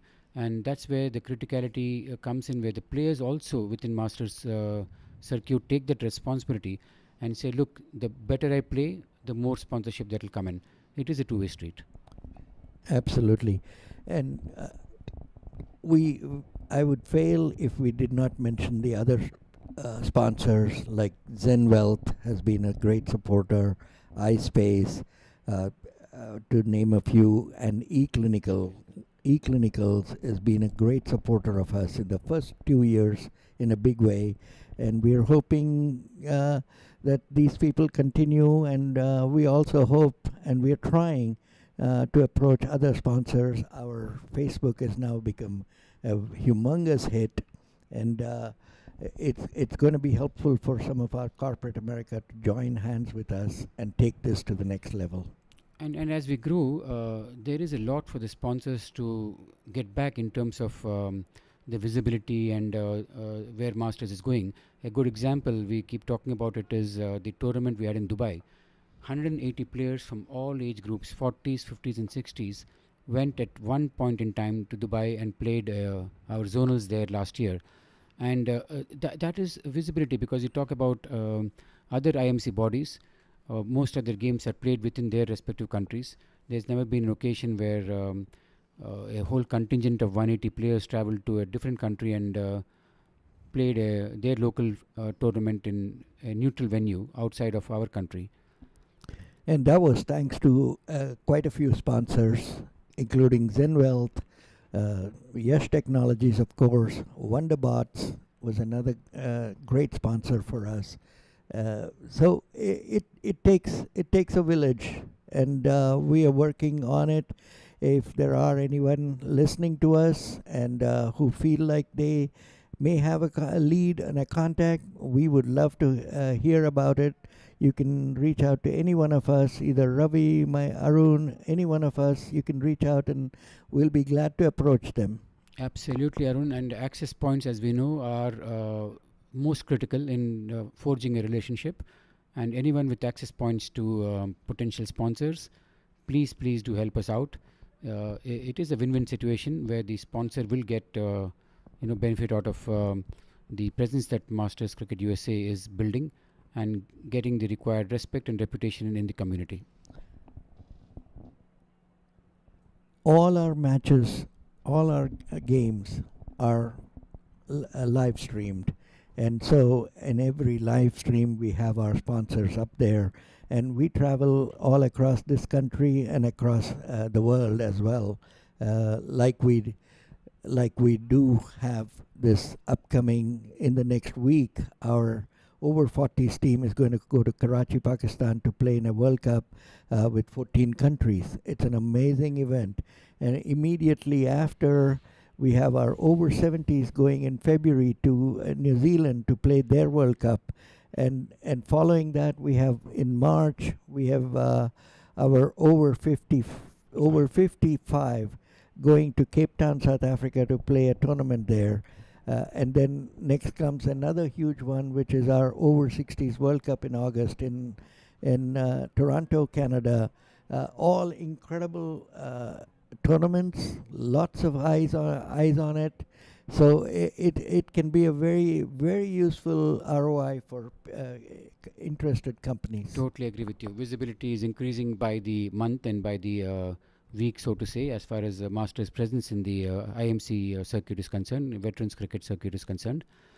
Quickly back to the game, Rajiv Shah into Ajay Garyali, who cuts it to the point region for a single. Arun, talking about again future of Masters and our vision for where we want to go. Yes, you talked about key points of awareness within the players to get fitter and to improve their skill levels. It is very encouraging. This very tournament, we have seen some good talent coming up, and the way the players are shaping up, and the motivation for them to get fitter is coming from competition. I notice that if you look at the 50s and the 60s, 40s always had a very, very strong pull given that age group that they are in. 40 is still an age where cricketers have not given up. It's not necessarily second innings for them, but for 50s and 60s, it certainly is a second innings. But seeing the pool that's developing, the players are now wary of their spots, which is a very good sign. And the other point I would like to talk to you and dwell on is the selectors will definitely have a headache seeing the richer pool that is slowly developing. I would like your views on selectors' role from here on in 50s and 60s specifically. I mean, I think, like you said, the pool has gotten a lot stronger and a lot tougher to get into a national team for the USA squad.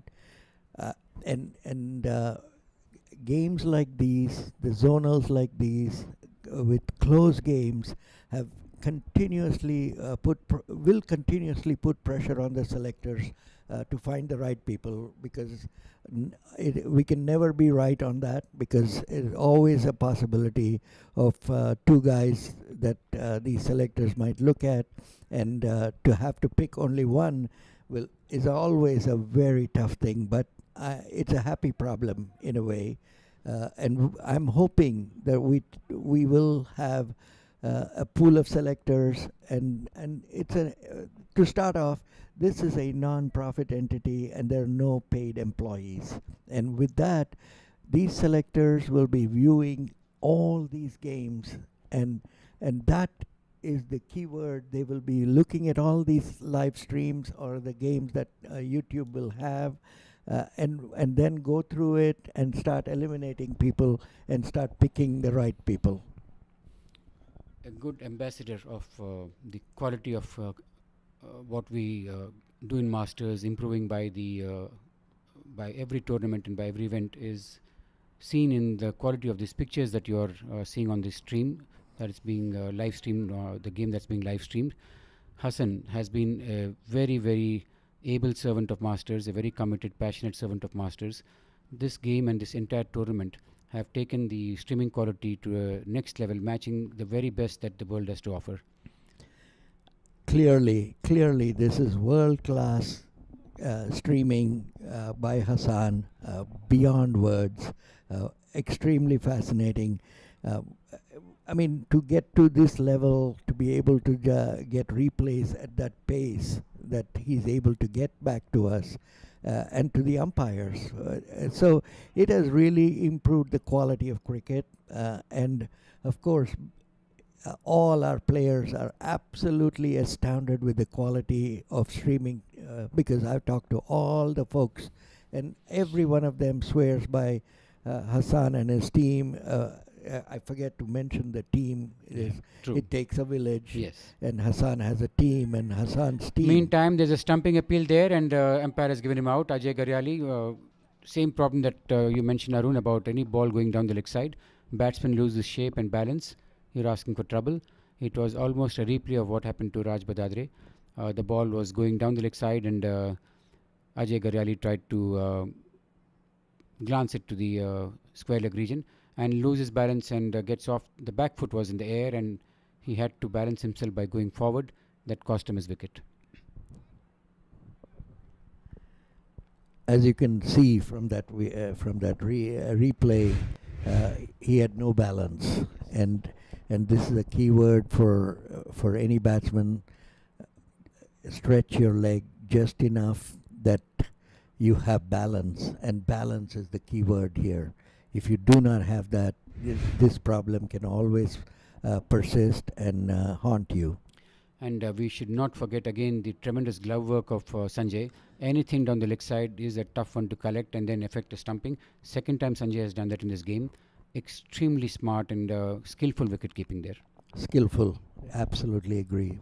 Looked very calm and composed. Did not panic. Just waited for the ball to get into his glove, and then took the bails off when Ajay was nowhere in that frame.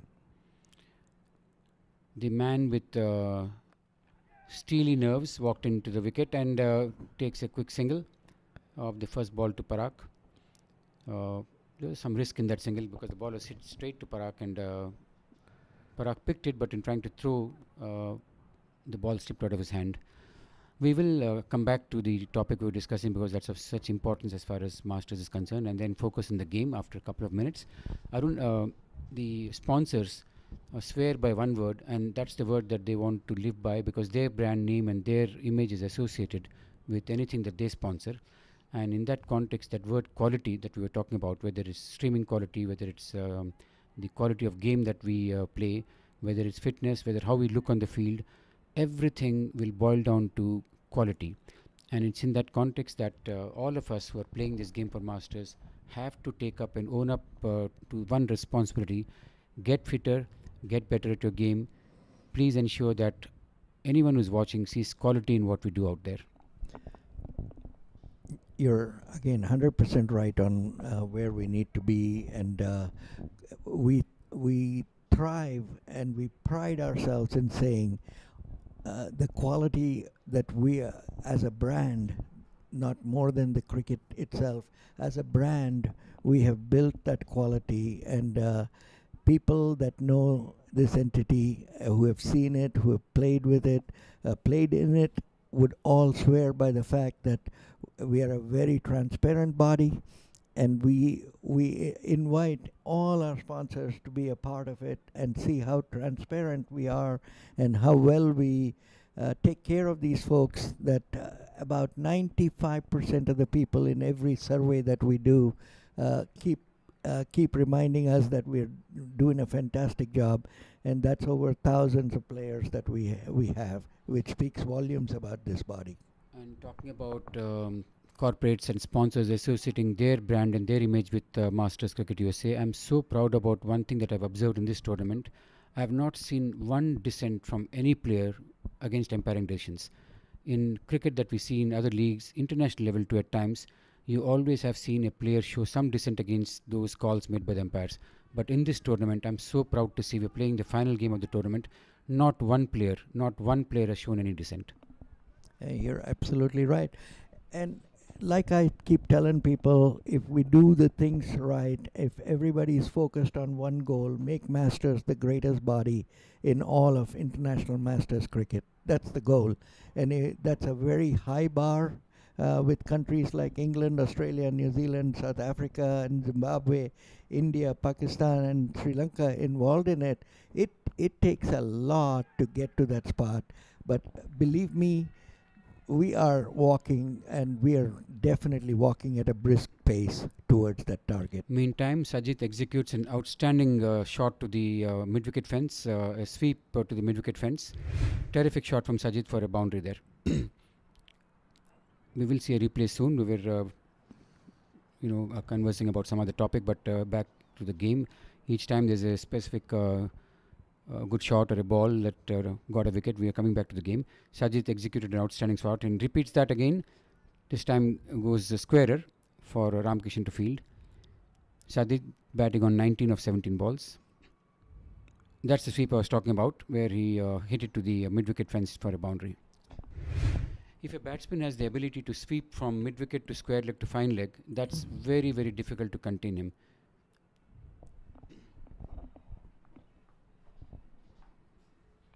Very well bowled by Rajiv Shah. Slowed it down, looped it up, and plighted that delivery for Ashish to defend and get a single to the cover point region. Ashish Poddar has been contributing immensely to his team's wins. I think at least on 2, if not 3 occasions. He came in when the game was on the wire and under extreme tight spots. He pulled his team out from deep woods and win games for them. Meanwhile, Rajiv Shah has bowled 6 overs and got 2 wickets for 29 runs. Excellent spell. Excellent spell. Another telling contribution from Rajiv Shah. We'll quickly wind up on the other topic that we were discussing and then focus back on the game. Arun, talking about vision, visibility, and sponsors, and the overall outlook as far as Masters is concerned over the next 2 years. What about the facilities? We've had a lot of problems with the weather in Houston. How is it looking in Dallas? Do you see more grounds coming up here? Can this become a hub for us down the road? Yes, Ravi, potentially it can be a hub. It's too early to say, but there are a couple of entities, I would say, as opposed to individuals, couple of entities that are working on grounds. One in a town called Aubrey, which is about 25-30 miles from here, and they are supposed to be doing three grounds and should be ready early part of next year. And as you know, we have 6 grounds in Paramveer in Atlanta, Yes. And we have 8 grounds in Houston that include 6 at Prairie View and 2 at Musa Stadium, or Kingsman as it is called now. So we also, and by the way, we are taking our 60s nationals to Albany, New York, the first time around. Meantime, another smart shot from Sajid, who's playing a very, very important innings here. But Chintan Patel, any other fielder that would have been a boundary, Chintan Patel covers several yards to save that and restrict it to a single. Chintan Patel is an outstanding fielder. The coverage on a small screen doesn't do justice to what he can cover at a cricket ground. Watching him live is an absolute pleasure. Wide from Ramkishan meantime. 184 for 5 of 30.3 overs. Continuing on the grounds, we have 2, like I said, there are 4 grounds in Albany. And then there are going to be 2, there are 2 in LA, Woodley, the oldest venue in all of America. Right. And then we have 1 odd ground in the Bay Area. Yeah. And Area is picking up with a couple of grounds, is what I heard. Yeah, these facilities are extremely important to nurture and further our game. We have to play on turf if you want to compete with international teams. Most of our cricket earlier was played on AstroTurf wickets, and whenever we went abroad, that was a shortcoming for us. But with all these facilities coming up, it will certainly help the players to play more on natural turf and get used to these conditions. And that's just one of the things that we as Masters Cricket USA pride about, which is that we only play on turf wickets, and we've raised the standards to where we only play on turf because all our opponents in every other country play on turf. They're all cricket playing nations. Thank you, Arun, for your thoughts on Masters, our future, our vision, and where we want to go and what we need to do to get there. Let's focus back on the game here because we have just about 9 overs left in this game. 188 for 5. The game is in the balance at this point as far as setting a target is concerned. West have to play very smart and not lose any wickets from here because they're 5 down. Sajid is batting on 21. Ashish Purdar 6 of 9 balls. They badly need a partnership because anything under 250 would be a very easily chaseable target for the North team. Under lights with Dew coming in, it could be a tough thing if Dew comes in tonight. That is always going to play into the hands of the batting team. West should look at about 270 if feasible. Of course, the very bare minimum guarantee that they need to look at is 250. Given the start that they had from Sunny Singh, they have to get to that 250 par score at least.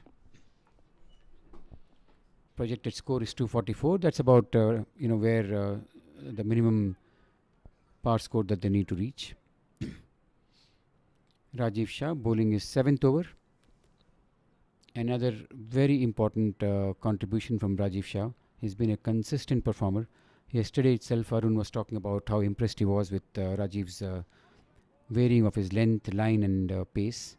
Today too, Rajiv has been able to repeat that performance. It's not easy to come back-to-back games and perform consistently at this level. You are playing against good, high-quality batsmen, and Rajiv has been very good at that.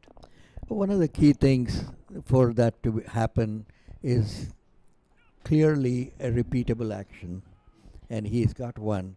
Very smooth, very simple, very repeatable, and so he can make minor adjustments both in length and in line, but he's always been there, right there on the spot or around it. Very, very interesting. That's a good part about having you in the commentary box, Arun. You yourself have been a tremendous all-rounder, a top-class left-arm spinner, and you know these nuances and these minor aspects of the game which involve deep technique. You're able to see how Rajiv's left arm also is being used, the non-bowling arm, which is so critical in a delivery stride. Rajiv is able to give that direction through that left arm of his, right arm in his case. Sajid, meantime, sweeps it to the mid-wicket region. Sajid's short range between mid-wicket, square leg and fine leg, that's his substantially deep arc that he can score in. And it's kind of hard to stop that because he bends down all the way and sweeps it. He doesn't have any half measures on that, and that makes it very hard. This is a good single. And I don't know, from what you tell me, Sajid bending right down also shows me that he has his eye fixed right on the ball. His head is on the ball, and he's bending so low. There is no way he's going to miss that ball given the angle at which he's bending. His eyes, you can see, are absolutely on the ball. Head particularly on the ball.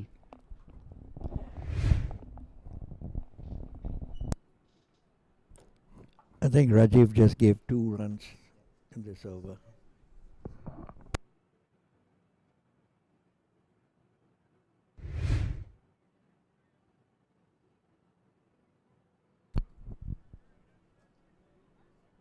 So 32 overs gone, 8 overs left, 191 on the scoreboard.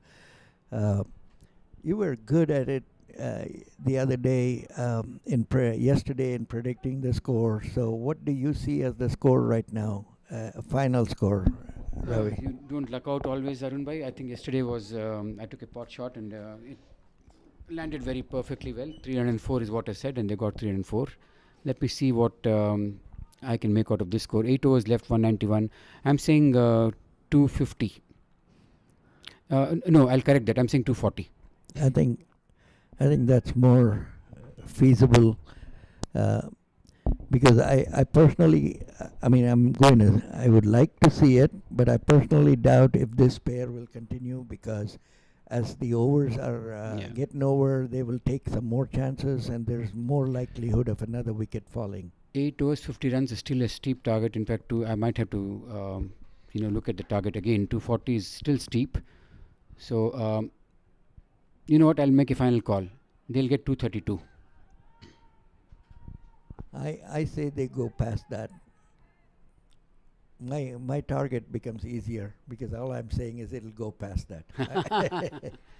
Okay, 232, and if I land on that score, I'm going to buy a lottery ticket tomorrow. Yeah, and I'll buy you the same numbers.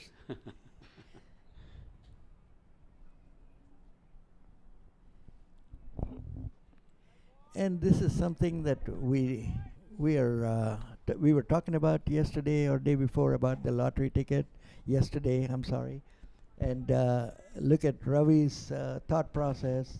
He says immediately, I'm gonna donate several $1 million without hesitation. I thought at one stage he said 1/3.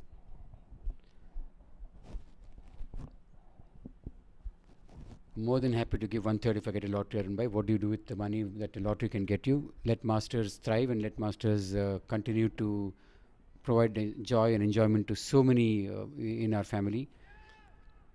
Nothing like pursuing sport because you can lead a healthier lifestyle and get fitter, get healthier. Masters is doing a fantastic job of that, keeping all of us engaged physically, mentally, emotionally, connected to each other and connected to the game. Ashish Podar's technique also impresses me, Ravi. I like his approach. Very simple.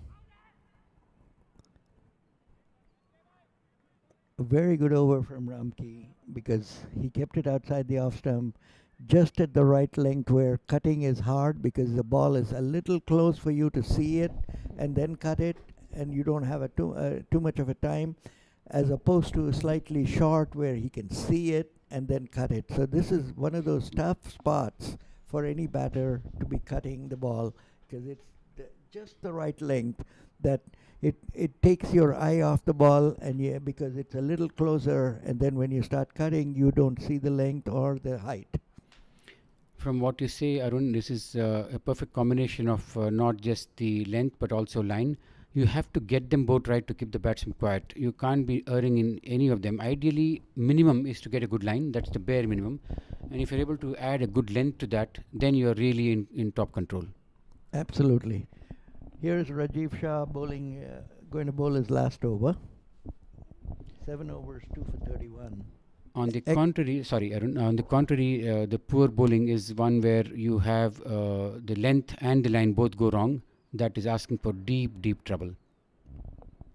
I absolutely agree. Which is what happened in the initial overs. And when it comes to batsmen like Fazal or Sunny Singh as he played today, just a bad length is enough, because if it's in their arc, the line doesn't matter to them. They're going to hit you out of the park.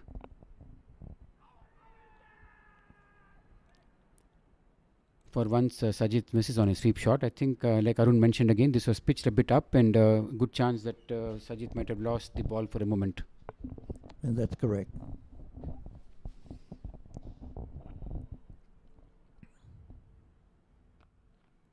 Full toss. Sajid swings it to the mid-wicket region for a single.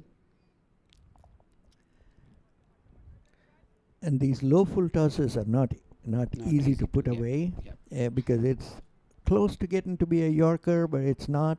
And once again, it's so close to you that unless your head is on top of the ball, you're very likely that. Beautifully bowled. Sorry, Arun. Beautifully bowled by Rajiv. Wrong choice of a shot by Ashish. Initially, it looked like a close call, but I think the ball was going down the leg side. I was wondering why they were not going in for a LB appeal, but obviously the ball was going down the leg side. Rajiv Shah into. Observe closely the way Rajiv is varying his pace and shortening his length at times, pitching it right up at times. He has been a very, very intelligent cricketer in this tournament. He has used his head very smartly, and he used his height. He's a tall cricketer. He used his height to good effect and bowled very well throughout the tournament.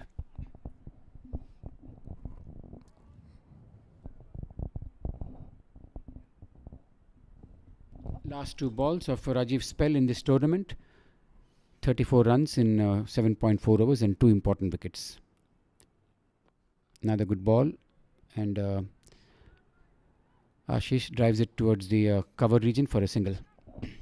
Arun, what you were saying is correct. The scoring rate has slowed down substantially. They're at 5.91. At one stage, they were going at about 6 and 6.9 or 7 runs an over. This is a steep fall in the scoring rate. 236, the projected score. They need some runs with just 6 overs left. Driven back to the bowler and fielded well by Rajiv. A very, very good spell comes to an end. 2 for 35, brilliant spell, 8 overs. I think some of these numbers may not really reflect as well as they should. He's probably a game changer. And Arun, we shouldn't also forget that Rajiv came into bowl when the West team was in a very comfortable position. In fact, they were going for the kill with the batsman well set, and getting wickets of the importance of Sunny Singh and then Sanjeeva. That definitely will be a huge impact on this game.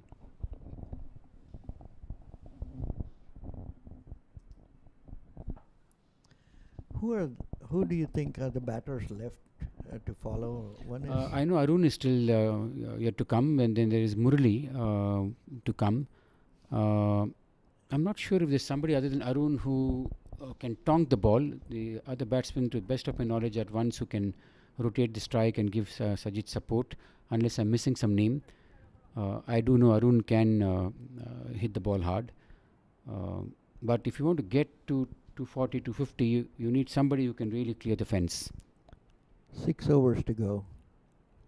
Ashish comes down the wicket, going for a big shot. Inside edges it to the mid-wicket region, square leg region. Raj Srinivasan doubles up and they take 3 runs.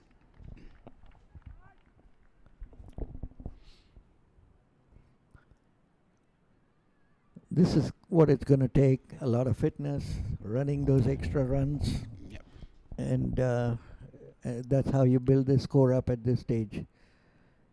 The experienced Ramki is coming into bowl his last over, 1 for 38 so far. Bad ball down the leg side. Down the leg. Again, outstanding keeping from Sanjay Patel. That should have been 4 runs from any other keeper other than Parak maybe. And Sanjay Patel was very quick to save a ball that was bowled flatter and quicker, and wide of the leg stump. I think he's trying to dart it into his pads. This is bowled well, and Sajid was a bit early into the shot. Hits it towards the long on region for a single. Ideally, he was looking for mid wicket. There was a gap between mid wicket and long on. He was going for that angle. Unfortunately, I think he was a bit early in that shot.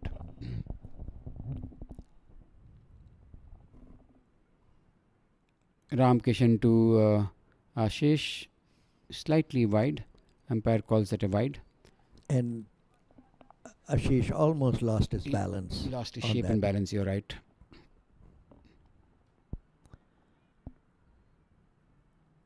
Nicely cut, very nicely cut, but you have that man there, Chintan Patel, who will not let anything go past him.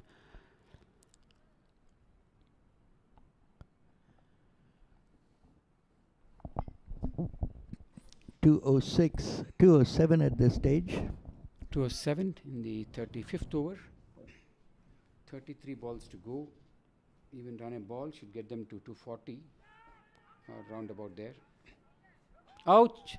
That is given out without even trying to go to the umpire's review. So obviously, Sajid was way outside the crease. Ram Kishan deals another big blow here. Again, another good stumping. Let's not forget the stumping here.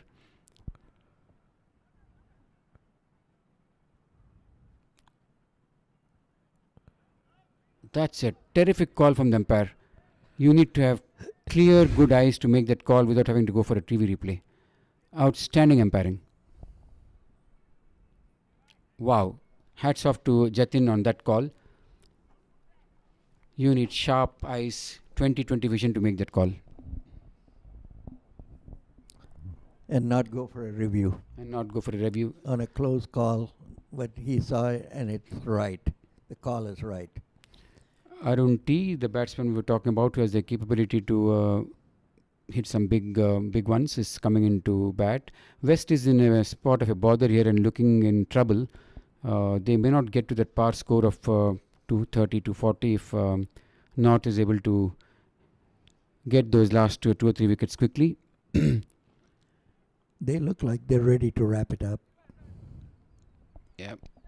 This has been an outstanding performance by Sanjay Patel as wicketkeeper. 3 stumpings. None of them were easy. This ball from Ram was a quicker one, and Sanjay collected it very safely and was quick as silver in getting those bails off. Because a split second later, Sajid was in his crease. I see a lot of competition for this keeping spot. There is Rahul Kona. Yeah. There is now this guy. And of course, if Parag decides he wants to go, I don't know that you can stop him. So I think it's good place to be in. I love this competition. I love it. Wow, what a call by Jatin. Brilliant umpiring. Ramki into Arun Taradur, wide outside the off stump. Ram has been surprisingly not as consistent in this tournament. The Ram that we are used to. And I think he's bowling those wides on intent. That's a close one. Arun, while I agree with you that could be the intent, I don't see the need for it because Ram has the other toys to play with. He has the ball that can come in, the arm ball. True. He has so many other deliveries. See, that is very defensive bowling. What he's doing there, bowling outside the off stump, is defensive bowling. This is the Ram that I would like to see. Given away 9, now 10 runs in this over. Yeah, there are three wides. And that's always going to give you the opportunity to get those extra runs, and instead of dot balls, it's 3 wides plus the runs that is giving off those extra balls. 210, I think, of 35 overs. Ram has finished his spell. 8 overs, 44 runs and 2 wickets. Again, I guess now they need to get 8 runs and over to get to 249, 250. I don't know if they're capable of at this stage. Ashish looks like the one who would play along the ground a lot more than in the air. And Arun T is probably capable of doing it, but again, he needs some time, and I don't know that he has time on his side at this stage. And going by the past few games, Arun, North has been at their weakest in the initial overs, and they have been at the strongest in the towards the end of the innings, and that will be a factor here. They might give a lot of runs in the first power play, but they've always fought back, and the last power play they've ensured that they end up strong. Excellent observation. And good bowling changes. Look at it. Chintan Patel has bowled 5, and you need to bowl 5 more overs, and he's going to get to bowl 3 of the 5. Nicely bowled. With Chintan on his follow through, the batsman is always wary of trying to take a single. That's the threat that he poses. Any other bowler, that was a single on, because the sweeper, the cover fielder is slightly deep. There was a certain single in that direction, but Chintan on his follow through was so sharp, batsman had to be watchful. Chintan to Ashish. Nicely hit. This could be a chance. Oh, it's hit way out of the park. Brilliant shot from Ashish. Just when I said he plays along the ground, he has to prove me wrong. That's always been the commentator's problem, Arun. We have never right. Batsmen and players prove us wrong time and again. Beautiful shot. Brilliant shot. That's such a good Beautiful pickup. shot. Clean pickup. Wow. Into those stands. Outstanding shot. That gained height and distance. I'm not sure you need... Sorry, Arun. Yeah. No, I'm saying Chintan, for some reason now, is bowling medium pace. That's exactly what I was about to say. On this wicket, you don't need to give pace to the batsman. You were bowling pretty good with your slower ones. The slower you bowl, the tougher it is to execute shots at this stage of the game. The line belongs to the umpire. The part of the foot might have been on the line, but the line belongs to the umpire, and that was a clear stumping.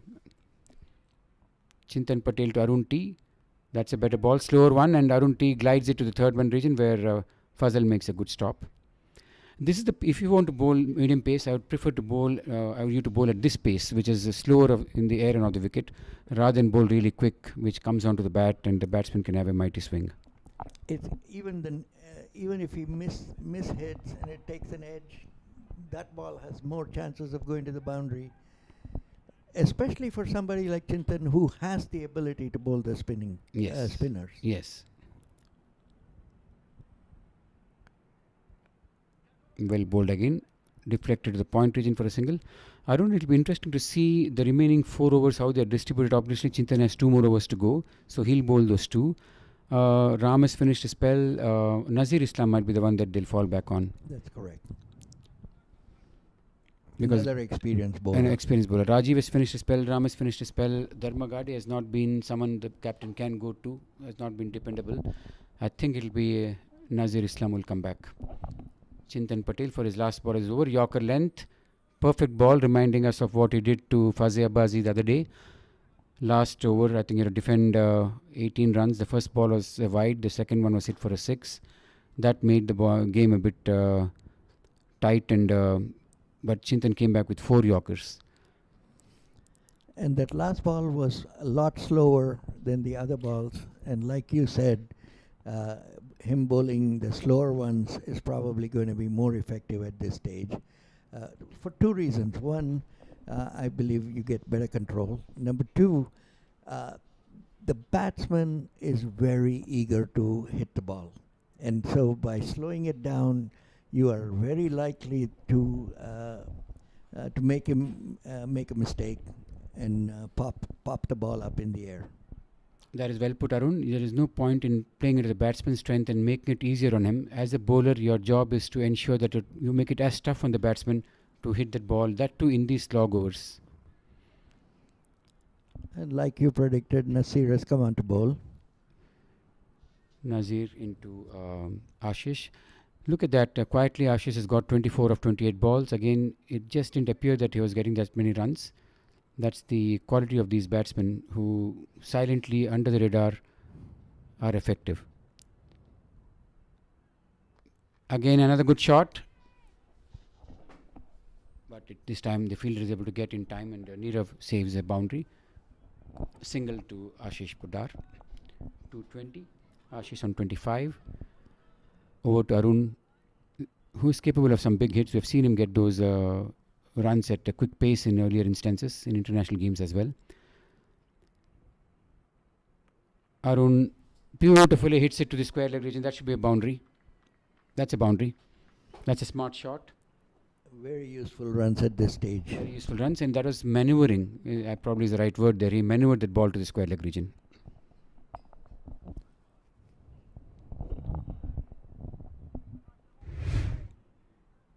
That's the beauty of this game, Arun. A few minutes back, we were saying is 240 on, and within a space of 4 or 5 balls, with that 6 of Chintan's last over in the last over, and these few shots, 240 plus is on again. Nazir to Arun, quicker one, ball kept a bit low. Arun tried to pull it and missed it completely. 224 for 6. Beautiful shot from Arun. That's a terrific shot to the mid-wicket region for another boundary. These are telling blows towards the later part of the innings, towards the closing stage of the innings. Now 250 is definitely on. I don't think I can buy that lottery because I said 232. I will not win that prediction of mine. Yeah, 228. Well, you saved yourself a few dollars. I saved myself $2 or $5 based on which lottery I was going for. Right. I can see my wife putting a thumbs up there on the WhatsApp window. Few bucks saved. 228 for 6. Arun Taladur, known for his big hits, is come in and contributing very impressively. Arun, this is obviously a final, and runs on board is always, they swear by. And North has the chase on hand.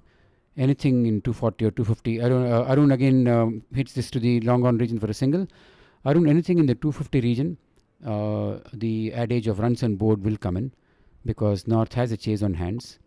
And you never know once you have runs on board. It's a final.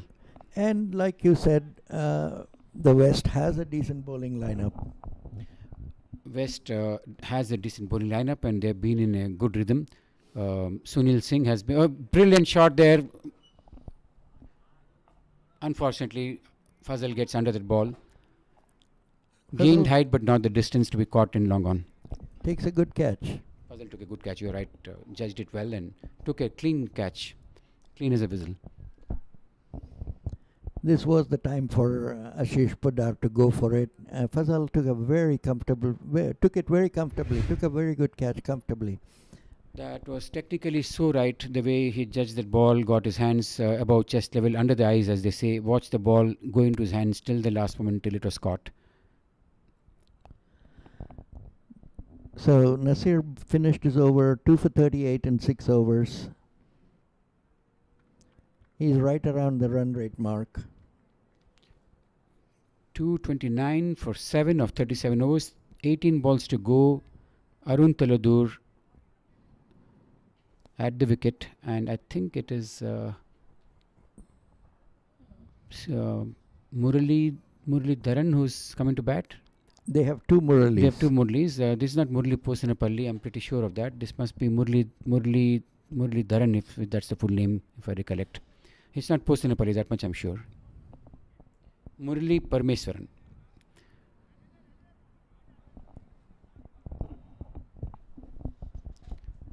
Arun at the wicket now, facing up to Chintan. Critical 18 balls left. Chintan Patel into Arun Taladur. Arun goes for a mighty swing and ball hits the pad. They run for a single. Arun, if you watch the replay, make sure that you don't take it that casual. You never know what's coming behind you. Drag that bat and get into the crease quickly. Do take a look at the replay. It will help you. That's something that I just never get.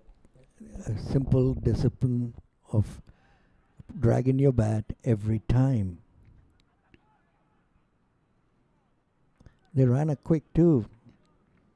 That was impressive. And talking about the previous ball, Arun, you should expect an overthrow. You should expect any other event. Why would you want to just jog into your non-striker's end? You're playing in the slog overs, at any stage for that matter, not just slog overs. You take your first run quickly and Maybe there's a second run opportunity from an overthrow. Chintan Patel to Murli, who deflects the ball towards third man at the 30-yard circle. Fazal stops and gives a single. That's one position where stopping a single is very hard at short third man. Yes. That run is on all any time of the day, Arun. Whenever you hit towards the third man region, Correct. you just have to run with the shot and you'll get a run. Arun Taladur, Chintan Patel misses run up. Facing up to Chintan is Arun Taladur. Chintan to Arun T. In Arun T's zone to hit, but he misses the line. Again, Arun jogging into the wicket. Arun, please take a look at the replay and fix that. Leg by. Must run that first run harder. Because the assumption that everything is going to be okay is Exactly. especially at this stage of the game. Yes. It's a run on every ball, pretty much. Nicely bowled from Chintan Patel. Murli tries to play that same dap shot to the third man region, misses it completely. This was a quicker ball. 5 runs in that over. Last ball to go. 234 for 7 with 12 balls to go. Chintan Patel into Murli. Pitch right up into the block hole. No way you're going to get past Chintan. Drive it to him. There is no way you're going to get Excellent past him. stop. What could have been 2? Yep. It was so dead straight for either long off or long on to come to it towards that ball would have been tough. Would have given 2 runs. But then there is Chintan Patel. Feels like he's a 20-year-old. Chintan Patel must easily be one of the absolutely best fielders in all of Masters cricket. There are some top fielders. Farhan Hamid is one, Chintan is the other, Sanjeeva is another outstanding fielder. I might be missing another fielder or two, but Chintan really tops that list, given that he moves so quickly in the field. Nazir Islam to Arun.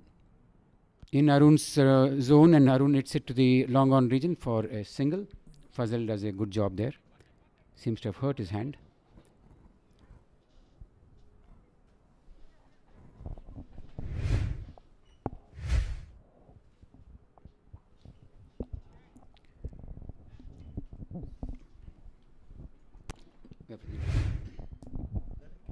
No. Nazir to Murli.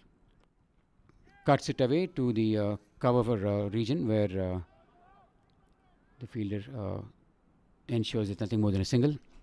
1 or 2. Single. 2 runs. Oh, that was good running then. I missed that. They ran 2. Good piece of running. Nazir Islam to Murli Parmeshwaran. Using his feet, comes down the wicket and Chintan again. There you go. Diving to his left, ensuring that no more than a single. The slightest of fumbles there, that ball would have raced to the fence. 237 for 7. Nazir Islam to Arun T. Moves across the stumps and hits it to the mid-wicket region. That is misfielded, but there is a cover there with Raj Srinivasan at the fence. 2 more runs to Arun. 6 of the over so far, 2 balls to go. That is a very good shot from Arun. He made room by moving across over to the outside the off stump and swung it to the mid-wicket region for a couple. Nazir Islam to 240 now for 7. Nazir Islam to Arun. Beautiful shot. Good wrist work there. A boundary. Ball in the gap. That might be a 6. Let me see. It could be a 6. No, it's a boundary. I think this was the best shot of Arun's innings, using his wrists and uncorking them at the right moment. Look at the wrist work there. That's the wrist work I'm talking about. Uncork the wrist at the right moment to send the ball between the long off and the cover fielder for a boundary. Terrific shot. Excellent placement. So that's 10 of the over. 244 and a terrific shot from Arun is really doing his role to perfection. 18 of 12 balls. Very important innings from Arun. Again here Arun hits it to the long on region for a single. Probably The 2. 2 runs. Good running from Murli towards the danger end. Very good running, and there could have been an overthrow there. That's what I'm meaning by taking your first run quickly, anticipate an overthrow. But then there is Chintan again. Chintan again, makes sense not to take a chance with him. 246 with 1 over to go.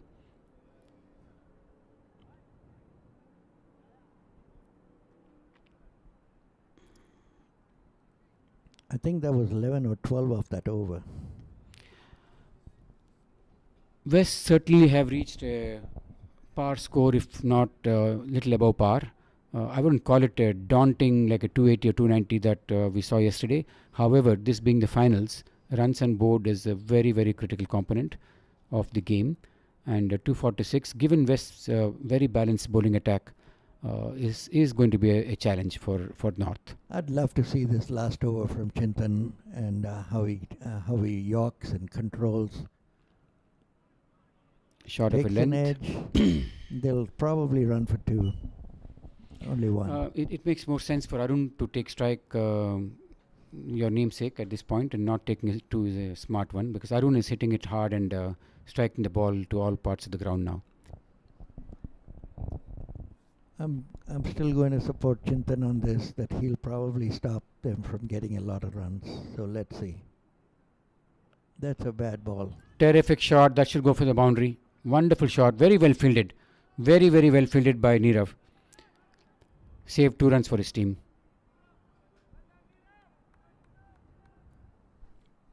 Arun is playing his role to perfection. 22 of 14 balls.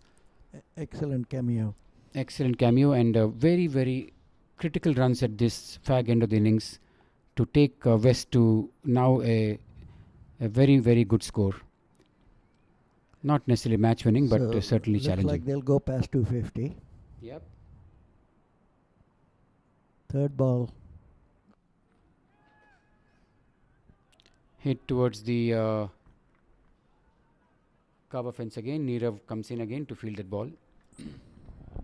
Another 2. 2 more runs. 5 of the first 3 249. balls. They go past 250. This is a very critical contribution from Arun, like we were saying. Arun Taladur more than has done his job as a batsman.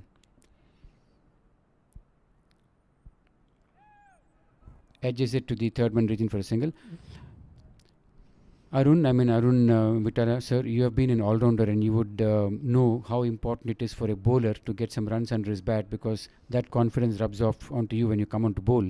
This knock from Arun would certainly serve him very well when he comes to bowl. So very true. Great observation, and that is exactly how it works. Confidence builder. Very well bowled. That Excellent Yorker you're ball. talking about, Arun. Excellent ball. 1 ball to go. 7 of this over. 253. And last ball to come. Again, 7 is a fantastic over. It depends on this ball, but Yeah. 7 is a fantastic over at this stage. Well bowled, very well bowled. Totally slowed down the pace of the ball, varied the length, short of a length. Arun was expecting a ball pitched up in his arc, but that didn't happen. Chintan, like you said, Arun bhai, 7 runs of the last over. I think North will take that at any point in time. Absolutely. A good batting by Arun Taladur, 25 of 17. Supported okay, well by Murali. 8 runs of 8 balls. So 253 for 7 at the end of 40 overs. And we will take a Supper break. a lunch or dinner break. Yep. Yeah, supper is probably the right word, Ravi. And we'll be back soon. Thank you, gentlemen. That's the bowling analysis. While you go through that, we'll take a quick break and get back to you all for that last phase of the entire tournament. It's been a pleasure bringing the live stream to you all and commentating on a beautiful game that's in progress.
Welcome back to all the viewers after the supper break.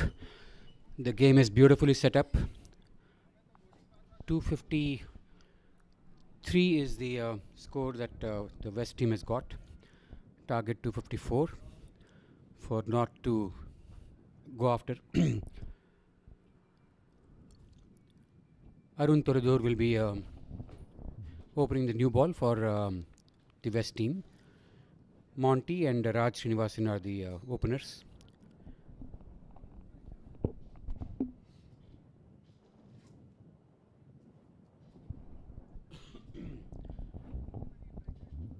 Thanks to a terrific start and a very good finish towards the end, with Arun Toradur providing the finishing touches and Sunny Singh setting the base for the West team. They've set what I would call a little more than a par score. 240 would have been par for the finals. 254 is a little over par. That said, the North does possess a very strong batting lineup. Monty has had a lukewarm tournament. Would love to get some runs under his belt. The very first ball goes for a big shot and edges it to the third man region for a couple of runs.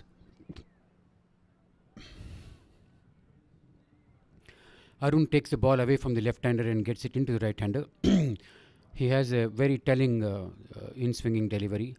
Arun does move the ball very well into the right-handers, and which would be an away-going ball as far as the left-hander is concerned. There is a slip in Sajid. There is a third man, point, covers, mid-off, mid-wicket, long off. That's the field set for for Arun, who's into Monty. Ball on the middle and off stump. Monty drives it to the long on region for a single.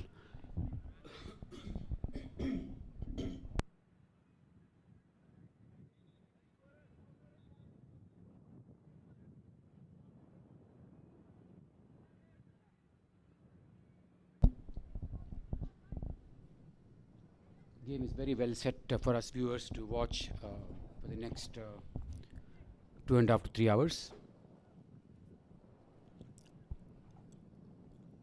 North needs 255 to win the zonal championship of the MCUSA over 50 division group. 3 for no loss of the first 2 balls of the first over. Arun T will be bowling into Raj, who would do well to watch for that in-swinging delivery from Arun, which moves in prodigiously and can put the best of batsmen in trouble. With the new ball, Arun can be very effective as he moves the ball very well, specifically into the right-hander. Arun to Raj Srinivasan. There you go, that ball moved in just I was suggesting, and oh, that was a close call. That would have been a run out if that ball was a direct hit to the fence, to the stumps. Fielder at mid-wicket region did a good job, but couldn't hit the stumps. It was fielded very well. Must be Sanjeeva, who's one of the better fielders in the team. Direct hit was gone. Escape for Raj Srinivasan. Early escape for the North Zone team. 4 for no loss. Arun to Monty. Ball pitched on the off stump and moved away. Nicely cut by Monty, but very well fielded in the point region.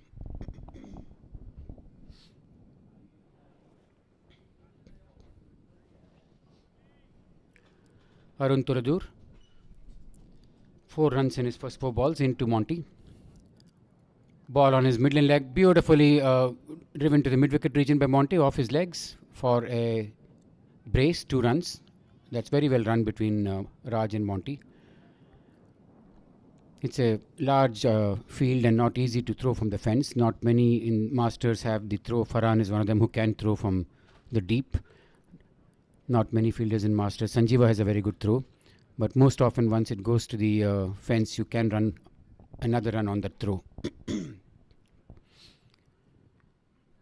Arun pitched it short of a length. Monty goes to pull the ball, unable to time it as the ball comes a bit slow off the track. First over, 6 runs. Monty on 5 and Raj on 1. And we see a narrow escape. We saw a narrow escape in that over when Raj escaped a run-out attempt. It was a good piece of fielding and a good throw, but unfortunately the ball didn't hit the stumps. Otherwise, Raj was short of his crease.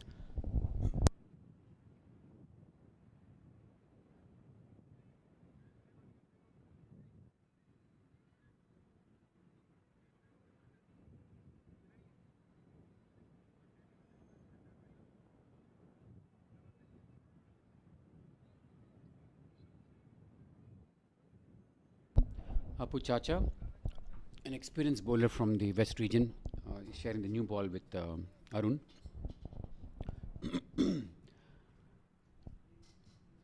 Raj Srinivasan, who has had a good tournament, couldn't convert those very good starts to a big score. However, he has looked fluent in every innings that he's batted in. He would hope for a bigger score in this occasion. Apu Chacha to Raj Srinivasan, who drives it to the long on region for a single.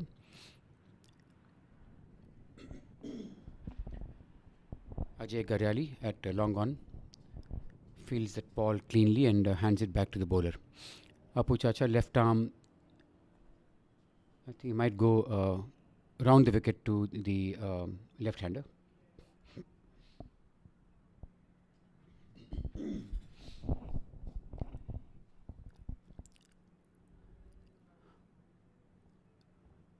Left arm round to Monty, who himself is a left-hander.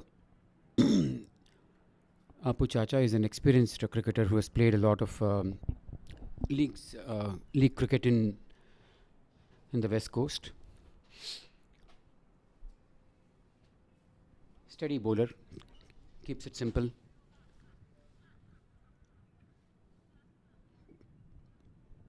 Monty using the bail to dig it deep and take guard. I've seen Jatin in the past object to that because that can break the bail. Sajid is complaining about the same. That's gamesmanship. Sajid won't miss any opportunity to make a point on the field and needle the batsman. A professional cricketer to the core. Monty, all set to take on Apu Chacha. 7 without loss in the second over. Apu into Monty. That was a hit me ball. Unfortunately, Monty was not able to make most of it. Ball was going down the leg side. Could have been hit to the square leg region, but Monty misses connecting it, and a wide is given. 8 for no loss. Monty batting on 5 and Raj Srinivasan on 2. Monty does need to get a score for his confidence, and lovely shot there. Beautiful shot. Just I was talking about Monty's confidence, cover driven to the fence. That should give Monty a lot of confidence. Beautifully driven to the cover point for a boundary. When a batsman is a bit down from his previous innings, this is the kind of a shot and a release shot, so to say, which will get you off. That was hit like a tracer bullet, to borrow Ravi Shastri's words, to the cover point fence for Monty's first boundary of the innings.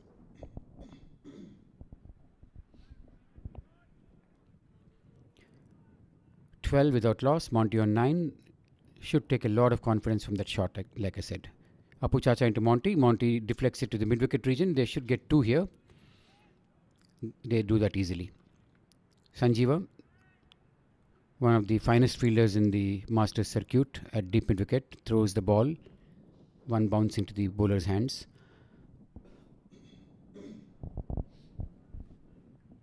Monty is looking far more confident and better now in this innings.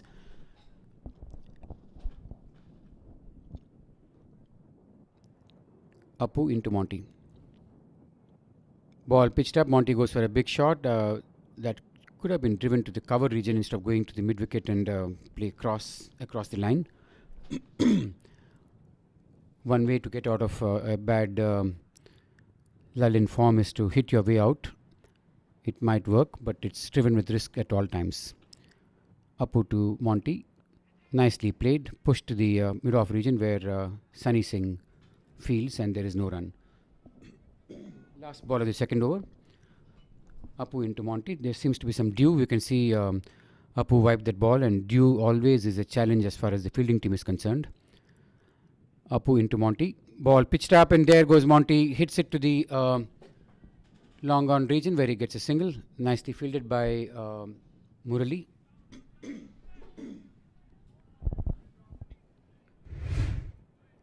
That looks like a catch drop. Let's see if the ball carried to Murali.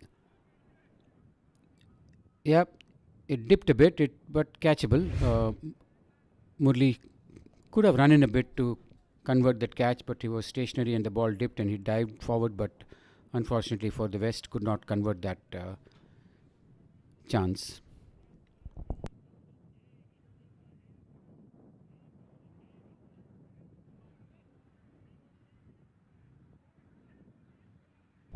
When you're out of form, these are the small factors in luck that should go in your way. If it's your bad day, the chance would have been converted and taken and made a clean catch out of it. But thankfully for Monty and for the North team, Murli was not able to take that catch, giving Monty a life. 15 for no loss, Monty on 12. It will be an interesting and stiff chase. In a finals, runs on board always matter. In a league game or in your preliminary games, runs on board may not be as much of a pressure as they are in a finals. And don't forget, West has a very, very balanced bowling attack. They have been bowling extremely well in this tournament. Sunil Singh has been a tremendous force to reckon with. Sajid, always a threat with the ball. Raj has a tremendous record in Masters cricket. Meantime, Arun into Monty, who drives it to the another catch drop there by Ashish this time.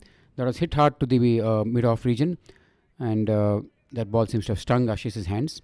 But this was a much easier catch in terms of the height and went straight to the fielder. It was hit hard, obviously, but went straight to Ashish, who seems to have gone in a bit from the 30-yard circle. Had he been closer to the 30-yard circle, he would have got more time to take that catch. Strolled in a bit, and Monty hit that pretty hard. Ashish dropped a regulation catch.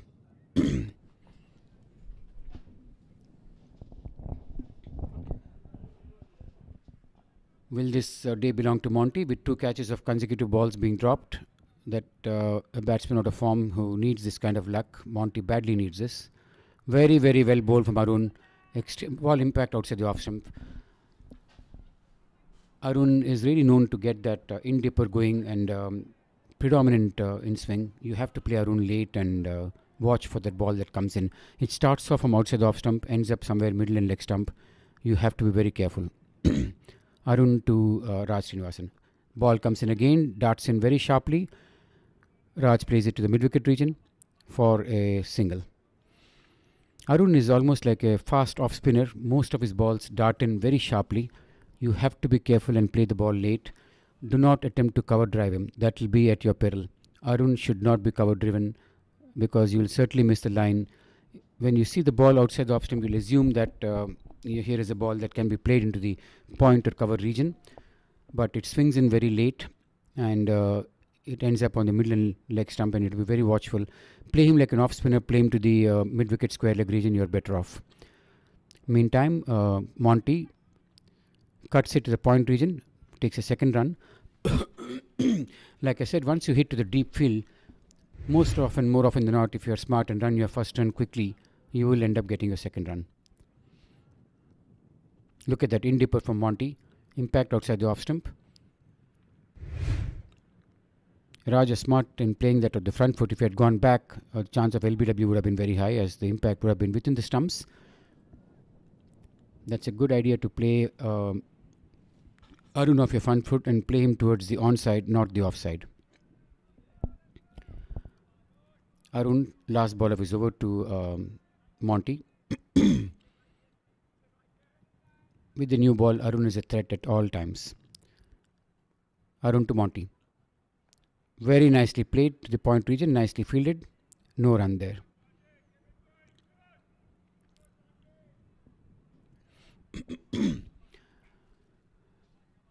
This will be an interesting chase. Like I said, once the spinners come on, specifically Sajid, Raj Bidadre and Sunil Singh, will be a difficult trio of spin bowlers to tackle. It will call for all the experience and the skills of the North batsmen to be able to play these spinners who are capable of varying the pace and who all bring in different skill sets and different questions and challenges to the batsman. Sunil Singh is a leg spinner who has all the toys that a leg spinner should possess. The quicker one, the flipper that is, the stock ball, the leg spinner, and a good googly. That's a very, very good skill set to possess for a leg spinner. Meantime, Apu to Raj Srinivasan, ball outside the off stump. Raj goes forward and lets the ball alone at the last minute. 19 for no loss in 3 overs. 4th over in progress. Apu to Raj Srinivasan. Nicely bowled, defended to the cover region. Raj fields that smartly, no run there. Apu is bowling at a very good pace. I like the pace at which he's bowling. He's not letting the ball come onto the bat. Batsman has to make all the pace on his own, and Raj is being cautious at this stage. Raj Srinivasan, that is. Apu Chacha into this is a ball that is there to be hit, and Raj makes most of it. Hits it to the long off region where the ball trickles over the boundary. Murali is fielding at the deep in the deep at long off. He had a lot of ground to cover. That couldn't be saved, and the ball touched the boundary line, and Raj gets his first boundary.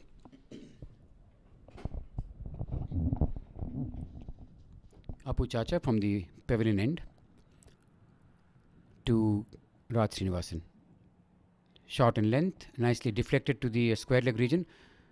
Very, very good run. Monty ran with the shot, and that made the run look easier than it was. Once the batsman is sure about the run and there's just one call and there's no anxiety or lack of clarity, the run becomes easier. Monty took off moment the ball was deflected to the square leg region. Sunny and Rahul Kona were showing that display of running between wickets where they had perfect coordination and perfect understanding between them. They hardly called. Each time either Rahul or Sunny Singh nudged the ball into gaps, they ran without any hesitation and made those runs look easier than they actually were. Apu Chacha coming into Monty. Very well bowled. I don't think the ball carried. It was edged to Sajith. Don't think it carried. Monty is living a very charmed life. That's almost 3 chances for him if this ball carried or let's look at the replay. No, it didn't carry. Definitely didn't carry. Ball pitched short of Sajith. But that's a very charmed life that Monty is living today. Meantime, Monty drives it to the square leg region for a single.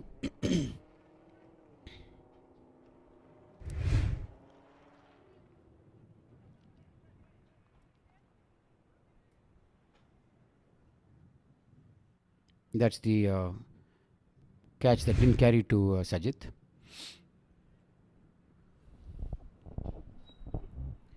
Apu Chacha from the pavilion end continuing his spell to Raj Srinivasan.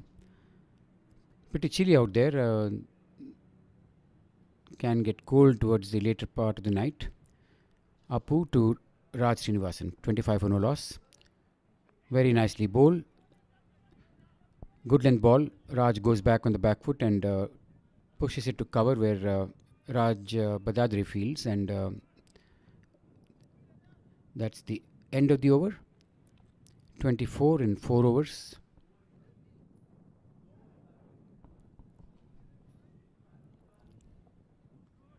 Steady start. I wouldn't call that a hot start, but a steady start.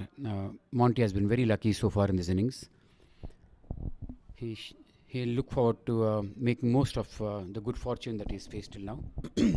Arun Toladur is posing challenges with his sharp in-dippers, which is an away-going ball as far as Monty is concerned and incoming as far as Raj is concerned.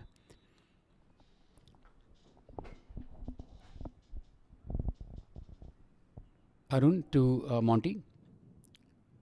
Right arm over, pitched up, driven back to the bowler for no run. That's a very strange field. I don't see any deep fielder on the on for Monty. There is a sweeper cover. There is a long on and a third man. That's the field. There's nobody at square leg, no one at fine leg, nobody manning the onside. There's just two fielders on the onside. That's terrific confidence for Arun to bowl with a 7-2 field. Ball pitched up to Monty, who drives it to the mid-off region for a single. I can see the sense in that field, given that Arun is bowling most of his balls to the left-hander that go away from him. You have to play across the line to get to the onside, and Arun is able to control his line very well, and he seems to be very confident of his ability to bowl to one side of the stump, which is giving him the ability to bowl to a 7-2 field. Arun to Monty, that's wide of the off stump, and umpire calls a wide. Given this field, obviously Arun has to be on the off stump or outside the off stump. He cannot afford to go towards the middle or obviously the leg also, because there's just no protection for him on the onside other than one at mid wicket, another fielder at long on. Slip, third man, point, short cover, traditional cover. There you go. Makes most of that lack of fielders on the onside, and flicks it off majestically to the square leg fence for a boundary. One of the better shots from Monty. He's getting into that rhythm slowly. This is a very nice shot. Should give him a lot of confidence. This ball from Arun went into that middle stump that I was talking about. Once you go there, you are playing with trouble because there's just no fielders to protect these hits. Just one mid wicket and the long on. Fine leg is free, square leg is free, deep mid wicket is free. Lot of empty space for Monty to play with. Arun wants to bowl to this field. He has to ensure the ball is sticking to outside the off stump and moves away from the batsman. Meantime, the ball has gone deep into the stands along the ground though. Lost for a few minutes. Umpire and a few fielders are looking for that ball.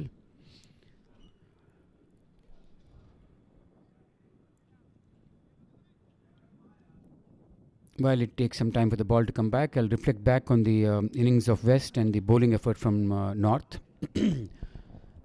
Got off to a good start with Raj Badadre and Sunny Singh, playing a perfect role in getting West off to a good start. Raj was out stumped, unfortunately, when he tried to deflect a wide down the leg side. Lost balance, and the wicketkeeper Sanjay Patel was extremely efficient and skillful in getting that stumping. After which we saw Rahul Kona and Sunny Singh bat per the needs of the hour.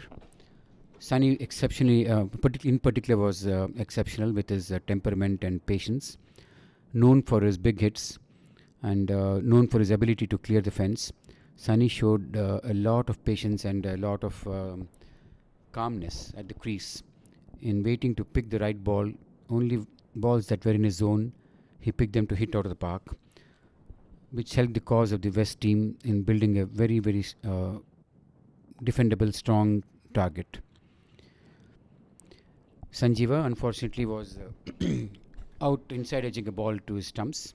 Sajid played a very calm and good innings, run a ball, and then towards the end, Ashish Pudar and Arun Tulador contributed very well to the team's cause and got some quick runs. In all, to get 254, which is a very reasonably good score for a finals. Like I said, it may not look a very stiff target, but given that you're playing in the finals, pressure comes into the play, and runs on the board always matter. The ball has been retrieved from that square leg region. Slight change in the field. There is a deep square leg. There is a short mid wicket. So the fielder from third man has been pulled in and put at deep square leg. That will give Arun the freedom to bowl on the stumps and bowl not necessarily outside the off stump, but bowl straight lines to the stump and with protection on the onside. Arun has some freedom to change his line. Very well bowled there. Slightly short of a length, but the ball moved away. And Monty goes back on the back foot and defends it to the cover region. Reasonably good start, 32 on the 5th over. Most importantly, North has not lost any wicket, which is highly critical at these initial overs.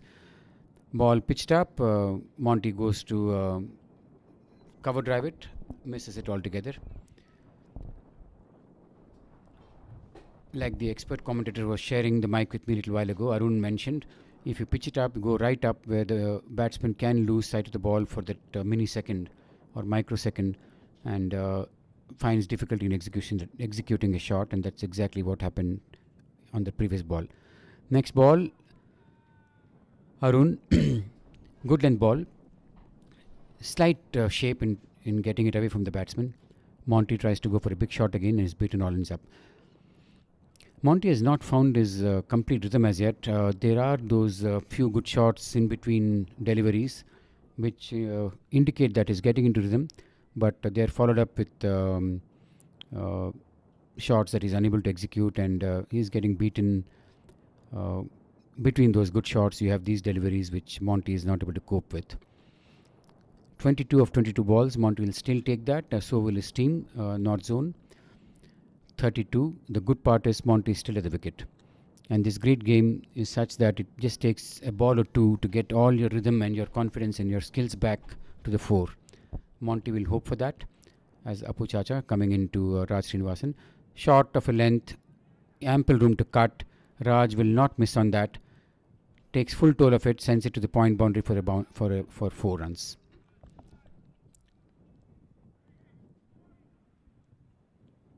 These are quality batsmen who will not miss out on such gifts. Short outside the off stump, no fielder at the deep point region. Raj Srinivasan is not going to say no to such an invitation for a breakfast or dinner in this case. 36 without loss. Required runs are 218 of 209 balls, well within control, specifically given that North has not lost any wickets.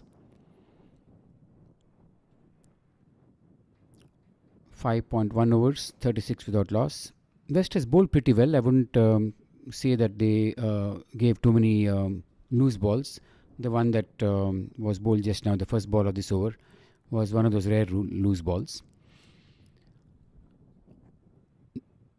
North is being made to work for the runs.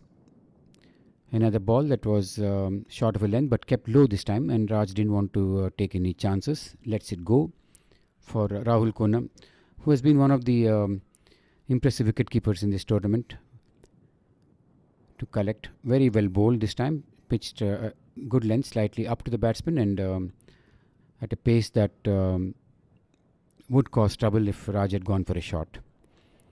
Apu into Raj Srinivasan. Well bowled again. Nudge to the cover region for a single. Those are 3 good balls following a boundary ball. It's always a good sign if a bowler is able to fight back, and how strongly he can come back is a critical element of bowling. After giving a boundary of a loose ball, you have to follow it up with a few dot balls, which is what Apu Chacha has done exactly as the situation demanded.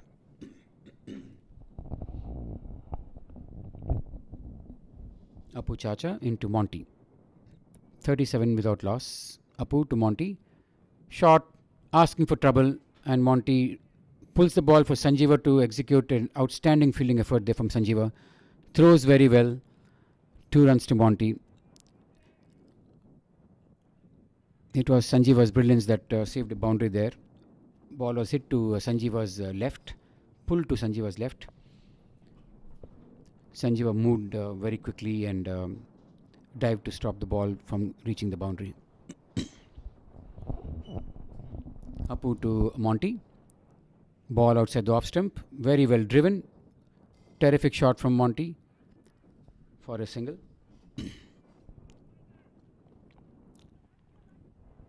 39 without loss at the end of the 6th over. Steady start. There have not been too many hiccups other than Monty's charmed existence at the crease. Raj has been steady.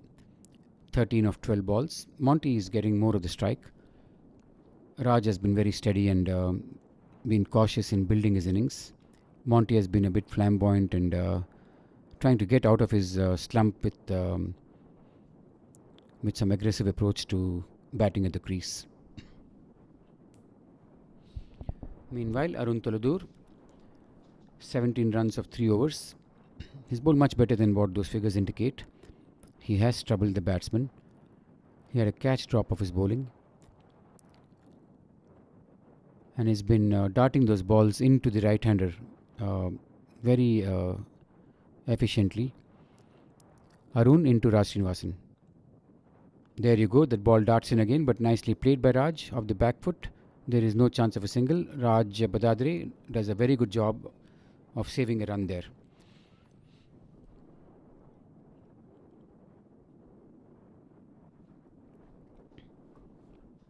Arun Toladur into Raj Srinivasan. Right arm over the wicket, pitched way outside the off stump, darts in, but this time Raj took some time, made room and played it late to the point region. That was the key part of this shot.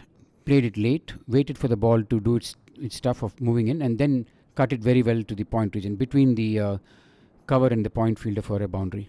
Nice shot. Raj is looking good, like he did in every innings in this tournament. He's always got off to a good start. Whether this time he'll be able to convert those starts to a substantially long innings, we'll have to wait and see. Looks good at the wicket, looks very confident and composed and at ease. Arun Toladur into Raj Srinivasan. Another good ball.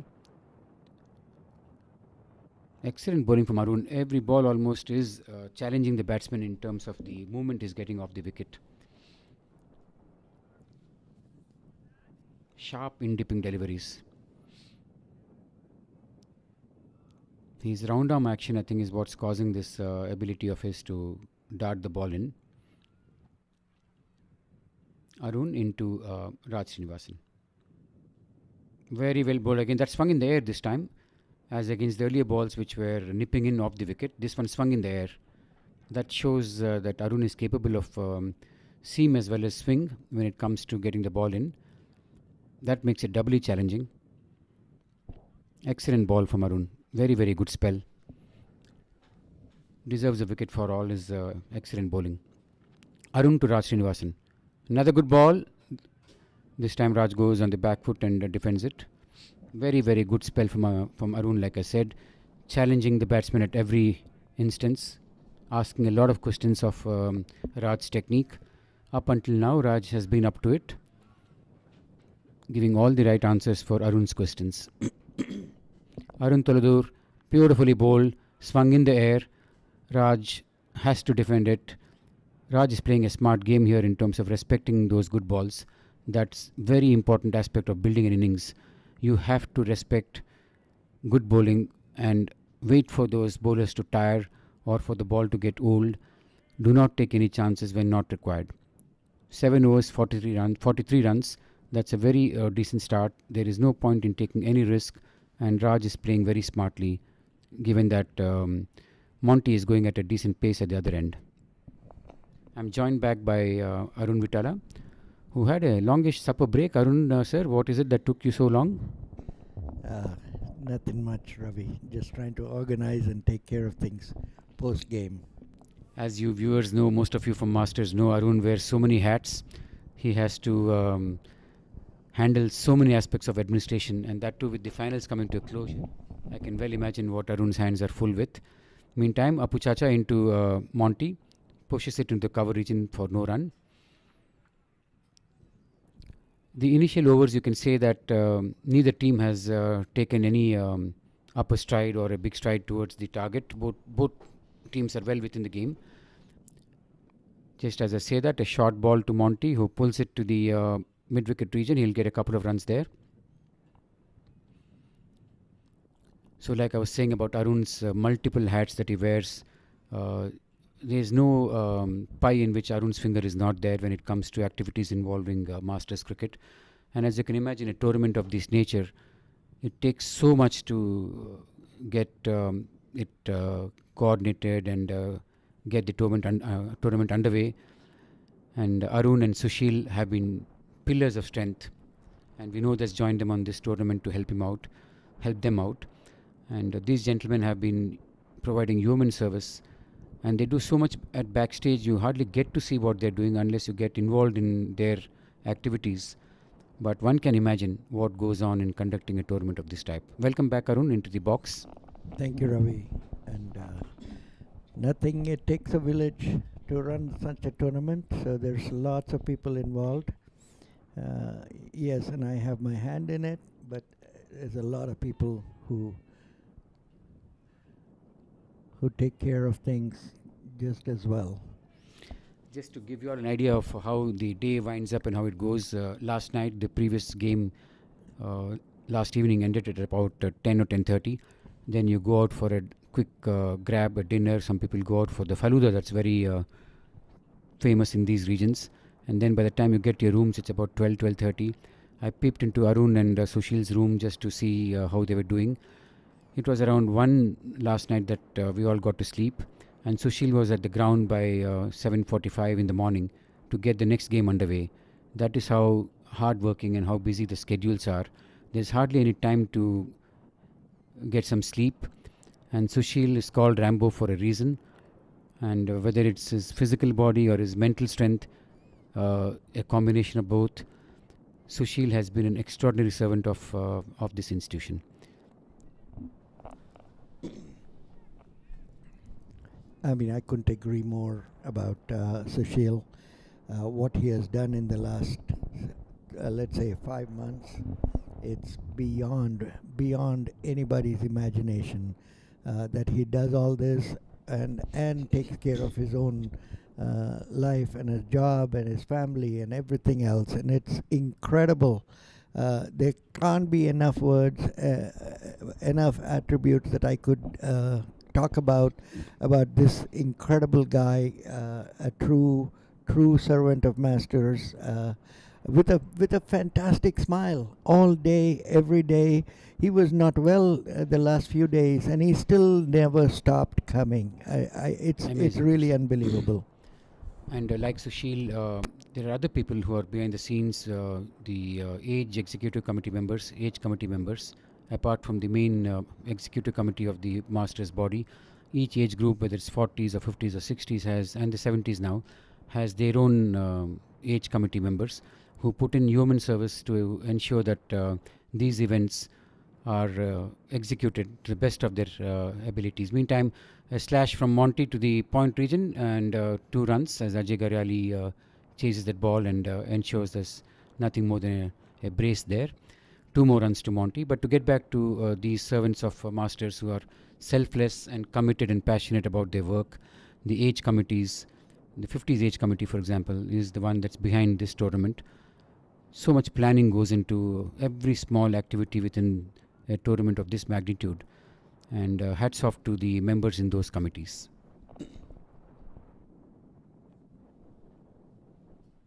Monty pulls the next ball to the square leg fence for a boundary.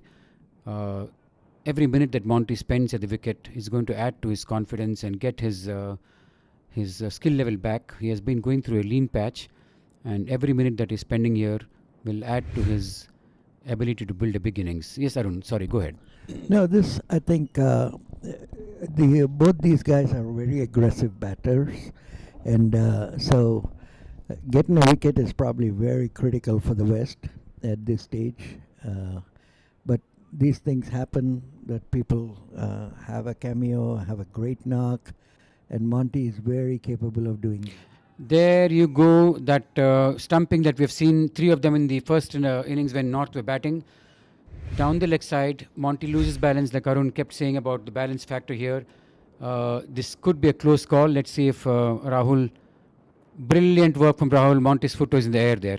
Outstanding keeping from Rahul. Terrific effort. Arun, I would like to hear your views on this. Yeah, once again, losing balance, like I mentioned earlier, Ravi.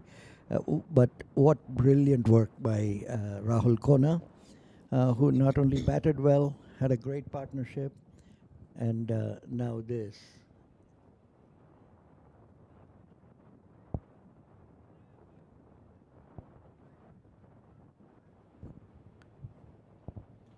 Terrific piece of keeping there. That looks out to me, and the umpire also agrees with what we have been thinking of in the commentary box. Outstanding effort from Rahul, and it's pretty eerie that this has happened three times in the day today, day and night. Let me correct it. In the afternoon, we had the two batsmen get out this way, and now a third one wide down the leg side, and three batsmen out to a similar shot. And it's brilliant, brilliant stumping. I mean, it's a flash. It's brilliant. Uh, uh, just because of us watching the replays is when you can tell the brilliance of this stumping. Uh, so, once again, folks, I think if you're going to play this game, staying in the picture is my mantra for batting, which means both your feet needs to be balanced all the time. Do not stretch beyond what your balance can hold you, and that way you're firm-footed in the crease, especially with the keeper standing right back up. Good point, Arun. Falling over is the word that comes to my mind, and that's exactly what happened with Monty here and the other batsmen earlier in the afternoon. They fell over and lost balance. Anyway, Fazal Alam, man in form and person who scored a brilliant 100 to set up that win for North Zone in the semi-finals, walks in. Arun was mentioning about West needing a wicket very badly, and that's exactly what happened there to get them back into the game. 54 for no loss was a decent start, but with the wicket at that stage, West is again looking good back in the game. Fazal will have a huge role to play here after that knock yesterday. It's normally not easy for batsmen to come back and redo what they've done yesterday. It'll be interesting to see how Fazal approaches this innings.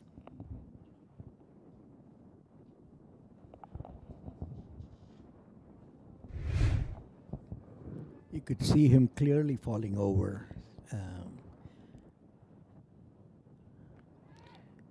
Arun to Fazal. First ball defended to the cover region. Fazal has to take a leaf out of Raj's book and not try to attempt playing that cover drive or anything to point in Raj's bowling unless the ball is short and way outside the off stump. Arun Taladur is dipping those balls in very sharply. Arun to Fazal.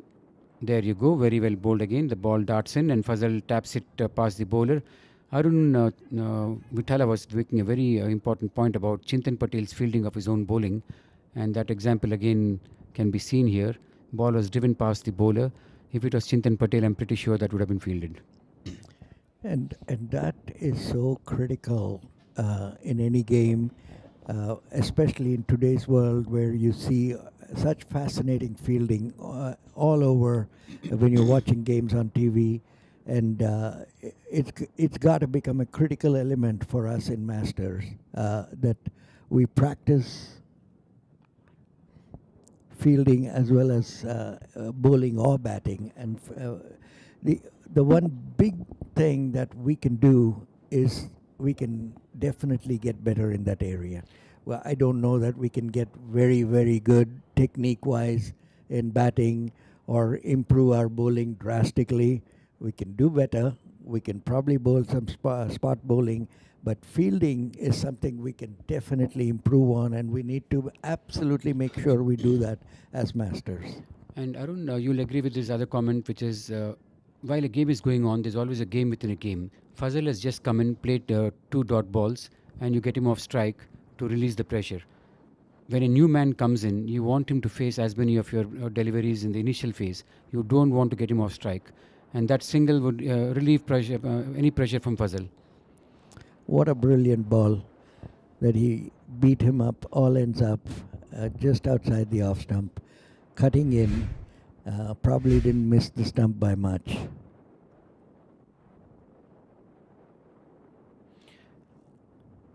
I think this was a variation, Arun. This went straighter. Normally, all his balls have been darting in. This one didn't dart in as much, and that's where I think Raj was surprised because he was playing for the ball that would come in, and he missed the line because the ball held its line and went straight to the keeper.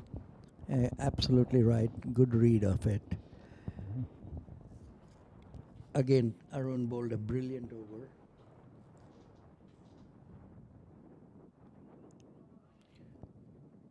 .198 runs required of 186 balls. Fazal and the power that the North team possesses, run rate is not an issue at this point. It's about building partnerships. And here comes a smart operator who has been bowling very well in this tournament, Sajid Fernando. Outstanding cricketer, tremendous record in first class cricket, very, very smart thinking cricketer coming into bowl to Fazal. You will see all the variations and the cricketing smarts, as they call, when Sajid is bowling. He will make sure that he's having a lot of questions of the batsman.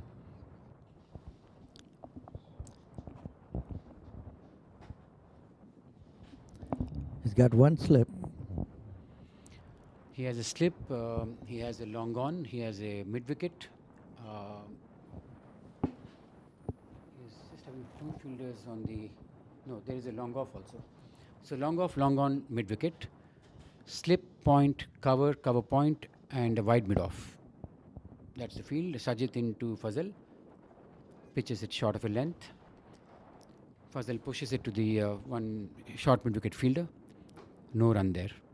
56 for 1, 9 overs done. Very important and interesting phase of the game unfolding in front of us now.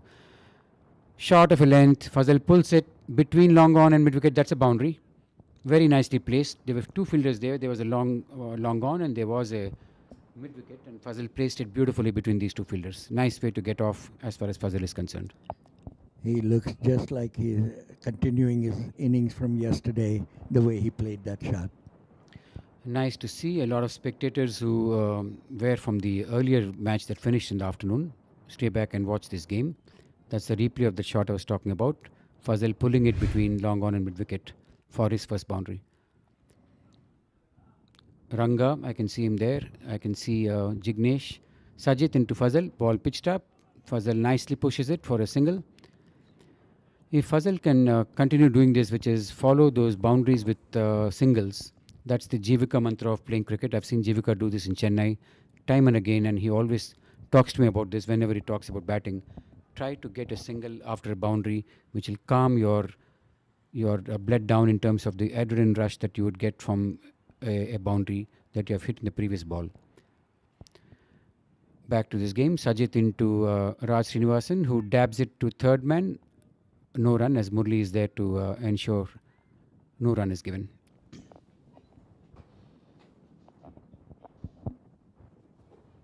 (61 for 1) of the 10th over. Decent start, keeping within the required run rate. Sajid to Raj Srinivasan, very well bowled. Quicker one, beautifully bowled. He bowled it flatter and quicker. Raj was up to it. Raj Srinivasan, that is, was up to it and defended it. That's what I was talking about. Smart pants and smart thinking from Sajid. Look at the way he flattened the delivery and bowled a quicker one. Next ball, again another good ball. This time Raj tries to cut it and misses the line completely. Two excellent balls from Sajid. Both had wicket-taking abilities written all over them. 5 runs off the first over, and Sajid is somebody that you really need to watch out for if you're the North Zone team. Very, very smart thinking bowler. Smart thinking cricketer, period. As the spell goes deeper, one should be able to watch what Sajid is doing with his arm. There are deliveries where he flights it, which means the arm is going higher and the ball is given a loop and a flight. There are the quicker ones where the trajectory is lower. He bowls a flatter and a quicker ball. And then he varies his length as well. Given all of this, he varies his pace as well. That's a huge mix of balls. The batsman has to watch the release point very carefully. Excellent observation, Ravi. Couldn't have said it better. Beautifully bowled. Arun Taludur is really now troubling the batsman because he's able to get the ball away. The last ball of the previous over and this ball have both been against the run of play as far as Arun Taludur is concerned. He has been darting the ball in up until now. Both these balls left the batsman. Completely flummoxed Fazal there. Arun Taludur into Fazal. That's Bowled very in. close, very close. Given. And he's out. Given LBW. Terrific bowling. What Arun Taludur did there was put Fazal in deep trouble on the process of whether he's going to get an incoming ball or an outgoing ball. And Fazal, whenever you follow up a good ball with another reasonable ball, you have chance of getting a wicket is very high. Exactly what Arun did here.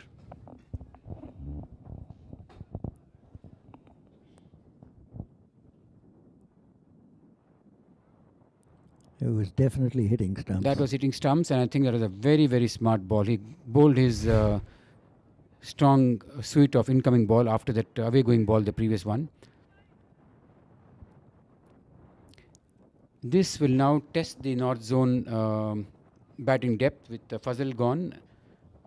61 for 2. Paresh Deshmukh, who had a very good innings in the previous outing, walks in. North does bat deep, but don't forget that they're up against a runs on the board syndrome, and that always comes into play when you're playing in a finals. The same 250 on another day could be looking like 280 or would be 280, but in a finals 250 is as good as a 280.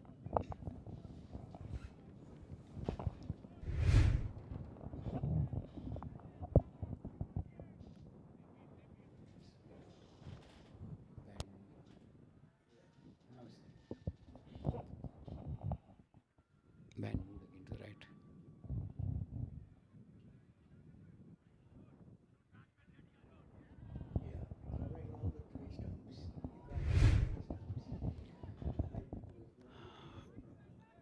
It was a very loose shot, unexpected of Fazal, because playing across the line and trying to hit something from the off stump to the onside before you settle down. I think Fazal paid a heavy price for indiscretion there.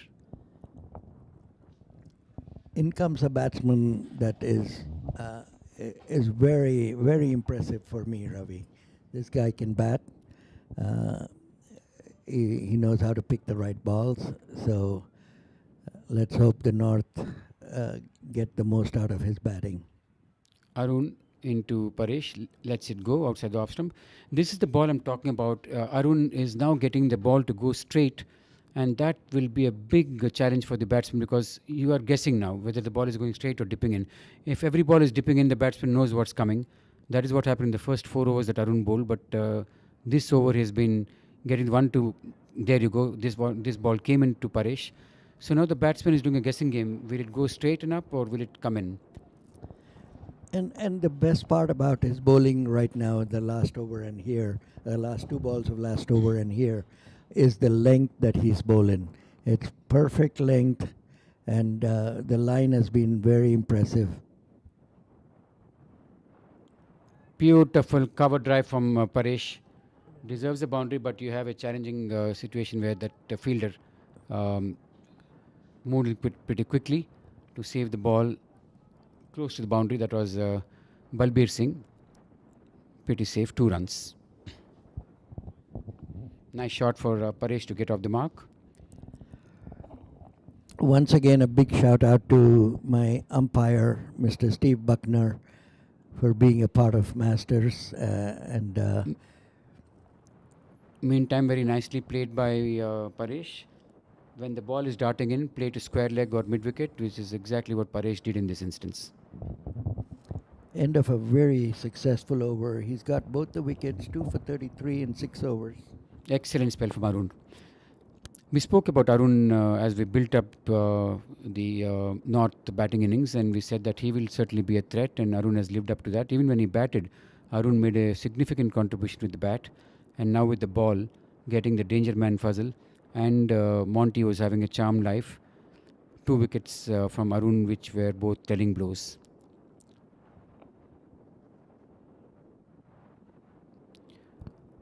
I'm sure Arun will bowl all his 8 overs on the trot, because when the ball is newish, Arun is at his best.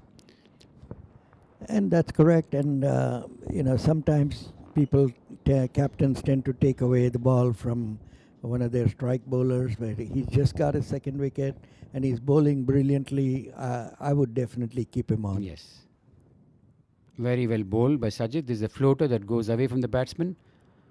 These are all challenging times when Sajid from this end and Arun from that end are posing so many questions of the batsman. You can sense the tension build up and the pressure building up here. Paresh needs to play out of his skin to ensure that North is off back on track.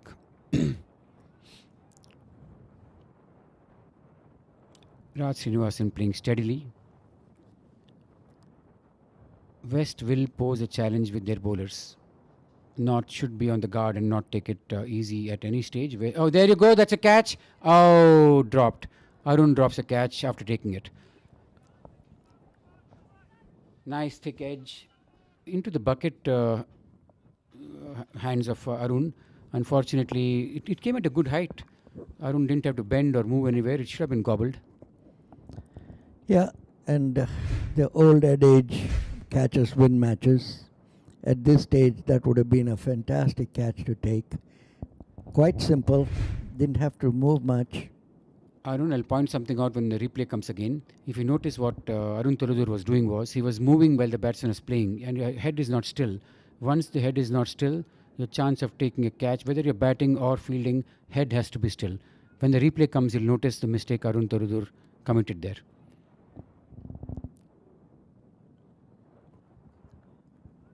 That catch has dropped only because the eyes were wobbling and the head moved. And probably not as ready as he should be. I keep using that line, every ball is always coming to you. Hassan, if you could get us a replay of that catch that has dropped, we noticed something on a technical aspect on how a slip fielder should have steady hands and steady head and be firm on his feet and not be moving around. And in the meantime, Sajid bowled a maiden over. That is so rare in today's cricket. And that's the beauty about Sajid. You hardly notice what's happening because he's finishing his over quickly. A lot of questions while that maiden was bowled. A catch was dropped.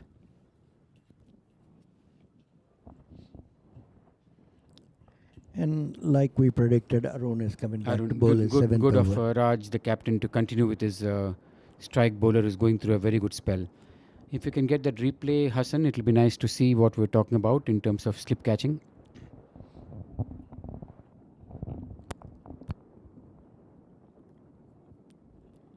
Arun Toladur into Paresh Deshmukh. Right arm over, swinging in. Paresh neatly drives it to the long off region for a single. Nicely timed shot. There was hardly any effort in that, just a sweet push to the long off region. Correct. Technically, the way he played it was very correct. Like Sanjeeva on the other side, Paresh too has this ability to make batting look a bit easy. Easy on the eye is what commentators say about such batting. Nicely bowled down the leg side though. Raj Srinivasan tries to needle it towards the fine leg region, misses it, ball hits the pad and goes towards mid wicket where Sanjeeva sharply in, collects the ball, no run given.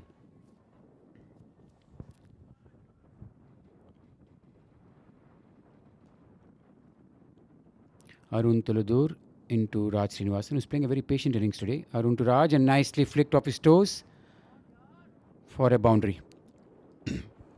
Nicely picked off his toes. It's very pretty, but he was playing a ball that's on the stumps and can be quite dangerous sometimes, Ravi. No, Arun, if you watch the replay, the ball was going down the leg side. It was pitched on the middle stump, but with Arun's ability to dart the ball in, he played it late and while the ball was almost going down the leg side. A replay will show us that shot. But I do agree with you, if you're trying to do that from the off stump, that's a dangerous shot. But once it's on middle, you know that it's going down the leg and you can take the chance and play it to square leg. Arun Toladur back into Raj Srinivasan, 70 for 2. Ball pitched outside the off stump. Darts in a bit, left alone by Raj. I would like to see that catch dropped by Arun in the slips. We have an observation to make if you can get that replay at some point. Arun Toladur into Raj Srinivasan. Nicely bowled. Raj drives it to the long off region for another single. North badly needs a partnership here. When you're having a chase of about 250, you do want partnerships. You don't want wickets to fall in a clump. I don't think the North dropped very many catches in this game. I can't remember too many. That is a good observation. I agree with you. I don't recollect, maybe just that one catch, maybe one catch. But you're right, North did field well. West has already dropped 3 catches. And that's where the game is going to be resting on. 72 for 2.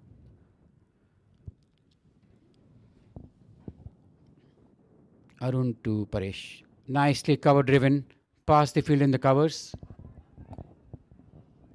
That should be 4 runs. Beautiful shot. Leant into it. Drove it past the cover fielder. Stylish shot to the boundary. That's the second four of the over.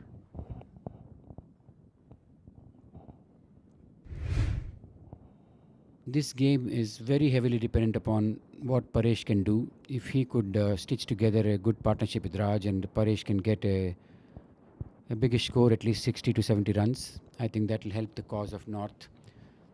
Paresh is the key to this game at this point. I say that because Neerav has been batting exceedingly well, but I'm a little concerned about the law of averages catching up with the batsmen of that caliber at some point. And Nazir Islam did get 100. Nazir Islam is the batsman on whom you never know on his day he can just kill the game in no time, but he plays with a high quotient of risk. Paresh is the one, like Arun, our expert here, keeps saying, who is technically correct and has strokes all round the wicket.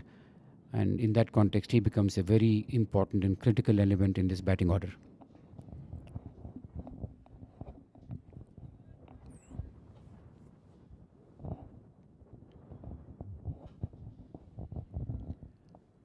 Sajid to Raj Srinivasan. Nicely defended. Sajid fields off his own bowling. Just as Paresh is key as far as the North is concerned, Sajid is the key bowler for West because Arun is about to complete his spell, having bowled 7 overs. Very nicely flighted, beautifully bowled. Raj read the script correctly, forward and defence. It is fine to play Sajid cautiously, even if his 8 overs are taken off for just 25 or 30 runs. Doesn't matter. There's absolutely no scope or chance to take a risk against Sajid. You're asking for big trouble there. The run rate, given that it's only 250 runs or 254, will never get out of bounds. It's fine to play Sajid cautiously and not take any chances with him.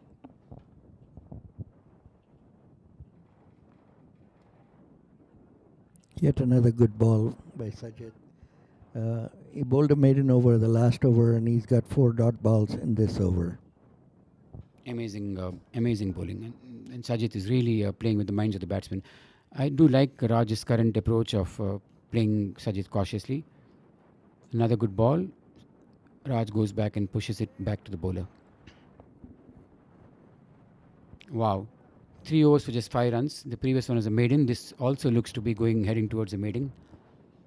Amazing bowling. Sajid to Raj. Nicely picked off his toes for a single.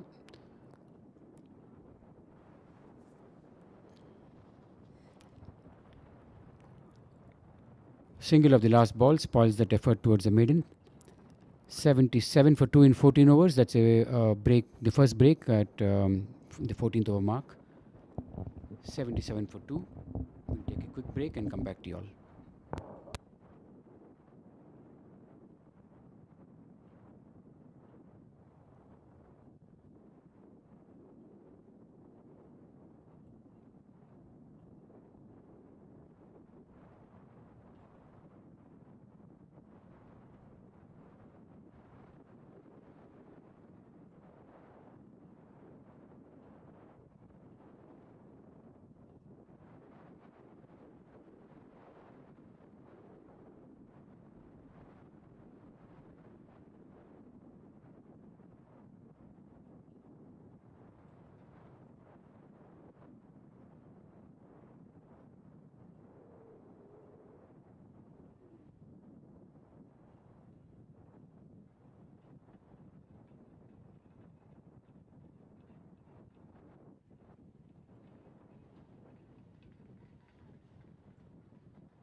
Welcome back after the break.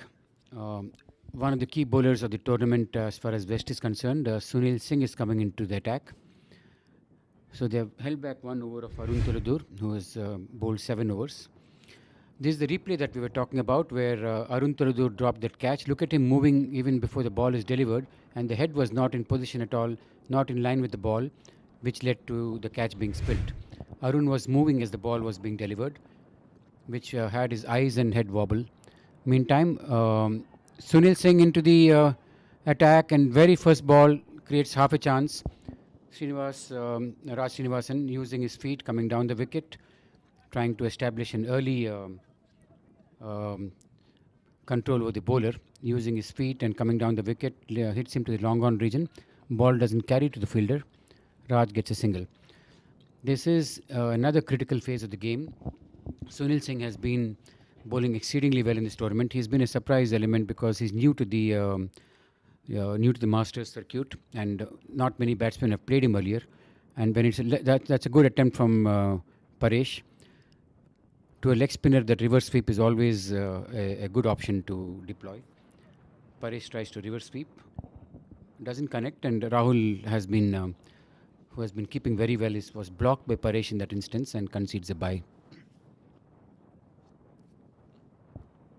79 for 2. Sunil Singh into Raj Srinivasan. The North batsmen have to come with their own tactics to counter a bowler of the skill level of Sunil. Paresh tried the reverse sweep. Raj Srinivasan tried to use his feet. Let's see what they do here. Ball short of a length. Raj goes back and cuts it for a single.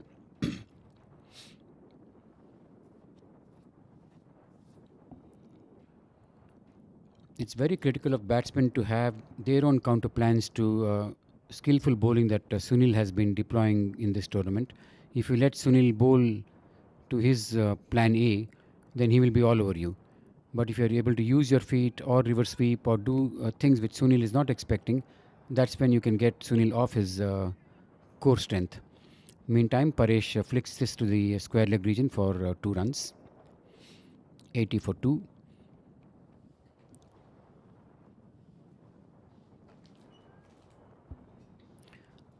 Leg spinners, as we know, if you allow them to get all over you, they'll be like a rash on you. You have to get them off their line and length. And very well left. That ball turned half a mile. Paresh judged that and left it alone. To get that kind of turn, you have to give a lot of revs to the ball, and Sunil seems to be having that skill and ability to give revs to the ball. Sunil to Paresh, ball pitched up, beautifully bowled. Had Paresh in all sorts of trouble there. Paresh was beaten in flight. Lucky to get an inside edge going to the fine leg region.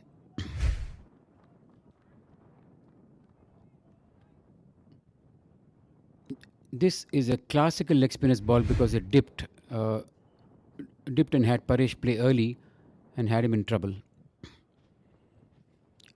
To get that dip again, you need to have revs and you need to be able to float the ball, and that was a leg spinner's dream ball, which dipped in very well. Sajid.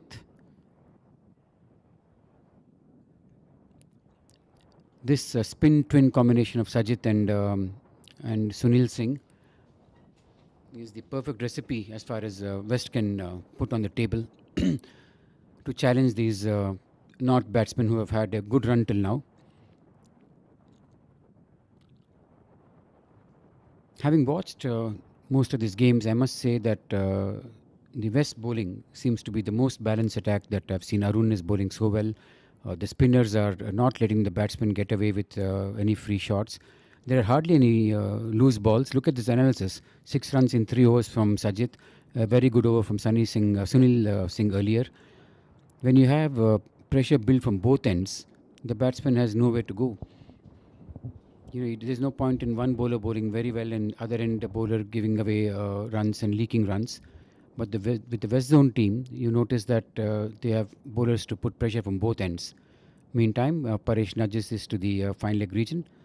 They can take a double given that Sunny is not able to run freely and they do take the double. That is smart running. You have to capitalize on every opportunity. When you have a fielder who is unable to move freely, you have to observe that and take your second run. 85 for 2, 15.1 overs. Very, very interesting phase of the game unfolding in front of us. This is, as they call in a test match, the third day is the moving day. In a one day game, the second session of the game is the moving session. Whatever happens in this next 13 overs, I think will tell us where this game is going.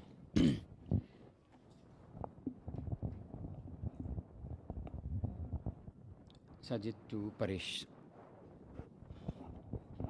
Pretty windy out there, and Jatin loses his hat. Mop of hair that Jatin has, you can see it flying. Raj Badadri hands that cap back to Jatin.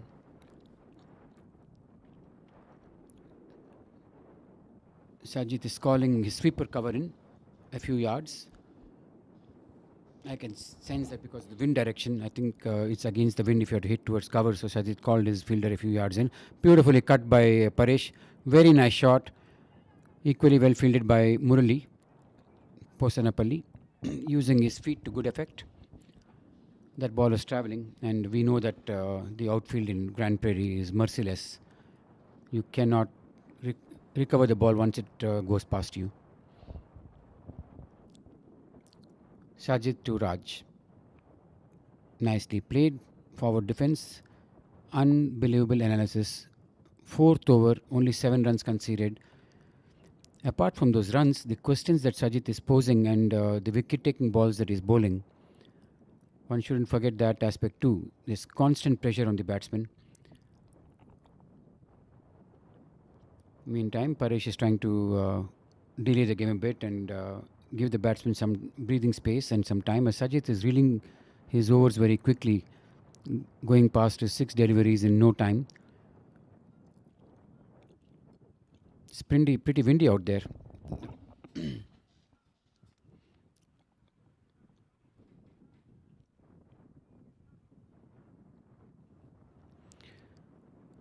Sajid going through a terrific spell, coming in to bowl to Raj Srinivasan. Nicely flies the ball. That one out of range of Sajid to try and take a cotton bowl.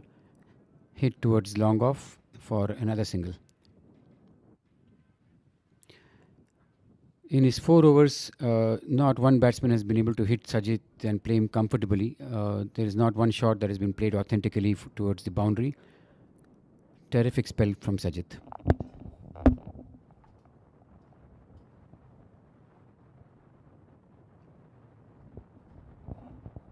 Short ball. Paresh goes back and punches it towards Raj at short cover. Fields it efficiently. No run. Once again, like you said, experienced Sajid Fernando bowling, and he's only given away 8 runs in his 4 overs, which is what is keeping them in the game. Otherwise, these are really aggressive batsmen. Paresh Deshmukh is very good at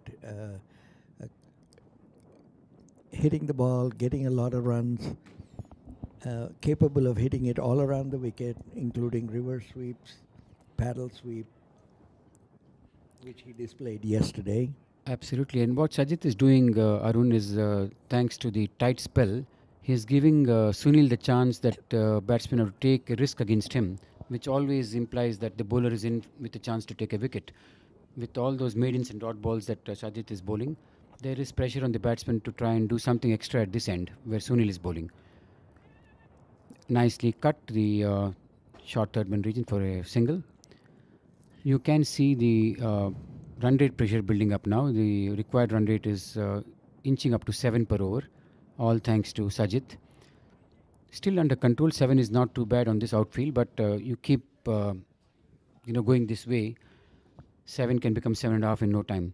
Sunil Singh to Paresh Deshmukh. Flighted ball. Paresh tries to sweep outside the leg stump. No question of an LBW there. Paresh was playing the line. The moment he saw the ball pitching outside the leg stump, went for a safe shot, sweep shot. Doesn't connect. No run. Pressure is definitely building. Runs are not coming. They have come to a standstill. Sunil to Paresh. Ball short of a length. Paresh goes for a cut. Ball doesn't carry to the fielder at short third man. Gets a single. Raj Badadri at short third man is slightly square, almost towards the point region. It's not fine, but pretty square at that third man region. About backward point. Backward point. 88 for 2. Sunil Singh to Raj Srinivasan. Raj uses speed. That was loaded risk. If he had missed, the keeper was in for a easy stumping. Now, that was a technical mistake there. Arun, you'll agree with this. Raj was trying to play to mid-on. To a leg spinner, you try to play to covers. The moment you try to play to mid-on, you're asking for trouble. Lucky to get away. Beautiful shot. Brilliant shot from Paresh. But there is a fielder there, and that Sanjeeva, you don't take a chance against his throw. And they don't. Sensible. Good fielding from Sanjeeva. Manning that sweeper fence on the square leg area. Sanjeeva can cover the ground very well. Swift mover. Safe hands. Good throw. That's a package as a fielder. Yes, this was played very well. Very well played by Raj, using his feet and driving it towards the mid-wicket region, where Sanjeeva again tied his up, and 2 runs are always on, given that he hit the ball in the gap. 91 for 2 in 17 overs.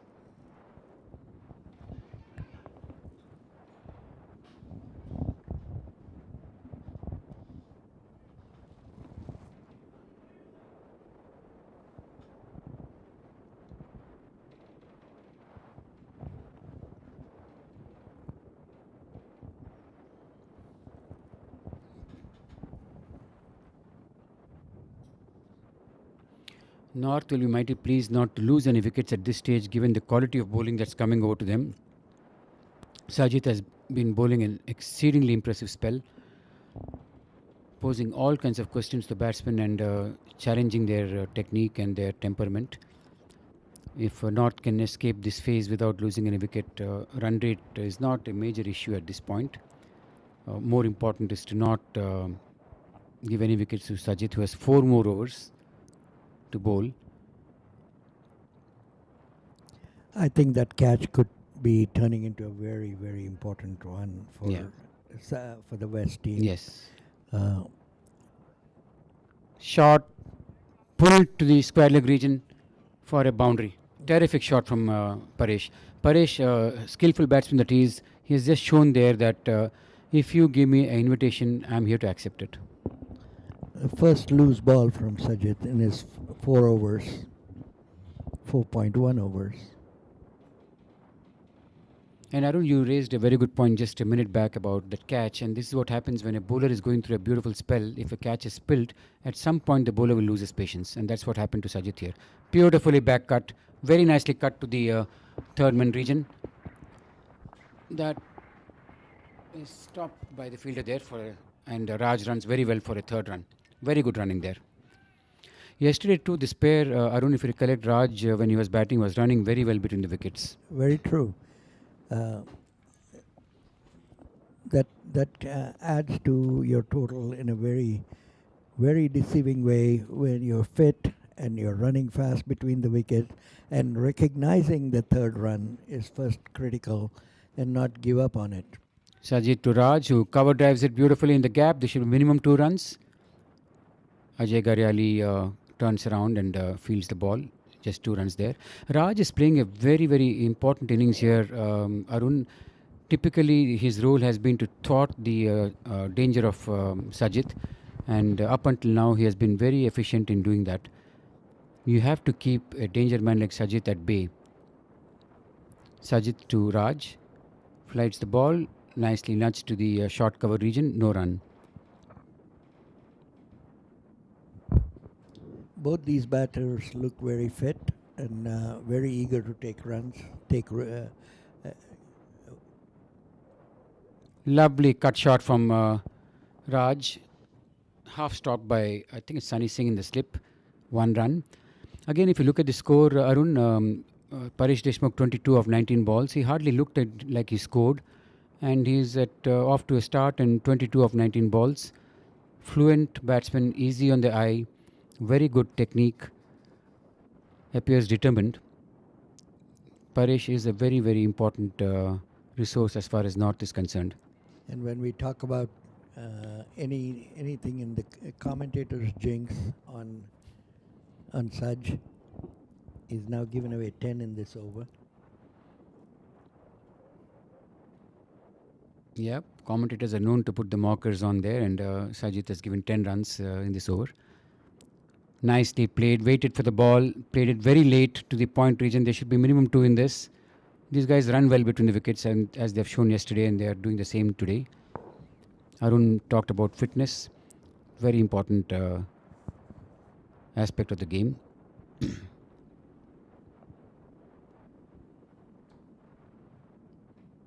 105 for 2. Smart batting by both these batsmen. Paresh on 24 and Raj on 33. Raj might appear slow, 33 or 51 balls, but he's playing to a plan. And that was his role, even when Monty was there or Fazal was there for a short term. His role is to be there for a while, and he's doing his job. That is so true. Arun, yesterday we talked about role enactment from the players who were to support Jignesh, who was playing an outstanding innings. A match-winning innings was in progress. But unfortunately, the other batsmen were not playing to the situation. Game awareness was probably lacking. When Jignesh was going all guns, there was no point in the non-striker also going after the bowling. He should have rotated strike and let Jignesh bat on, just as Raj is doing here.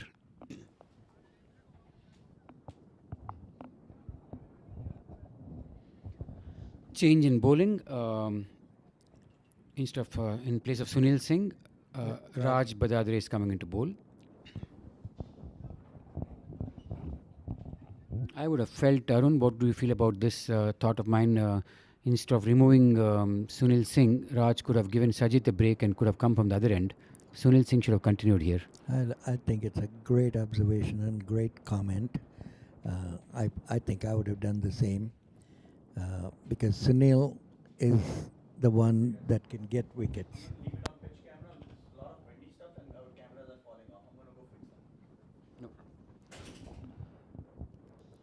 Unless Arun, he's changing ends for Sunil and he'll bring Sunil from the other end. That's an option. Given the wind, it could help the leg spinner from the other end. There's a lot of wind there today. Beautiful pull shot. First ball short of a length, and Raj pulls it for a single to the long on region, where the fielder did a good job of fielding the ball. Like I said, this is the moving phase of the game. This session between the 15th and the 27th overs will really tell us in which direction this game is going. If North is not losing more than 1 wicket and they're able to add about 80 runs in those 12 or 13 overs, they'll be well on the way to overhauling this target. Nice cut shot from Paresh. Very, very well fielded. Very well fielded there by... unable to make out from here who it is. I think it's Arun Toladur. Brilliant stop. A rank bad ball again. Bad ball. Raj Badadre to Paresh. Beaten all ends up. I think it was a bit high, and Steve Buckner, a very seasoned and experienced umpire, a legend in his own right, has nothing to do with that appeal. 106 for 2. Raj Badadre into Paresh. Flights one up, nicely bowled. Paresh calmly defends it back to this. Is a good ball from Raj. That's the length that he should be. That's at, the length. And I guess it takes a few balls for him to get to the spot. Yeah, that's right. Yeah, but he's got a sequence of 3 dot balls, which is always a good sign and builds pressure on the batsman.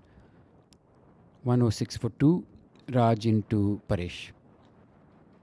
Flights one up, and Paresh tries to drive it and gets it past the bowler for a quick single to the long on region.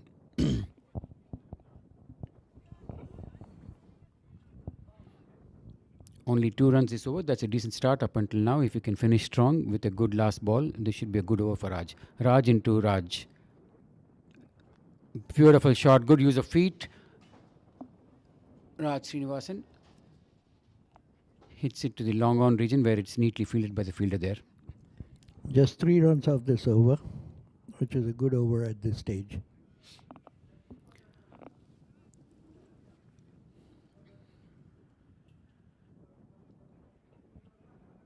Raj Srinivasan to me again looks a complete player in his ability to play spin and quick bowlers. The way he used his feet to play Raj Badadri of that last ball. And Arun, as we guessed, Sunil Singh's ends have been changed. So we were a bit jumpy in our observation. But if Sunil Singh is indeed coming from here, that is a smart move, because with all that wind, you might want to have the bowler bowl in a way where the batsman has to play against the wind. If he's trying to hit the ball to the straight field, he has to hit it against the wind.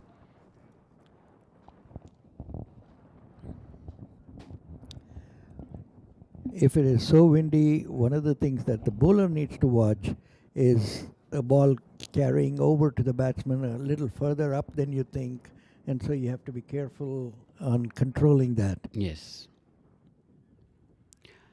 These become very challenging conditions with it being this windy. It's difficult for the fielders. It's obviously difficult for the bowlers to control their flight and their line and length. And the fielders too will find it difficult to judge, because the ball can come very quickly to them if it's going with the wind, or if it's against the wind when you hit. You're not very sure whether the ball will carry to you or not. It's become difficult now for the fielding team with these windy conditions.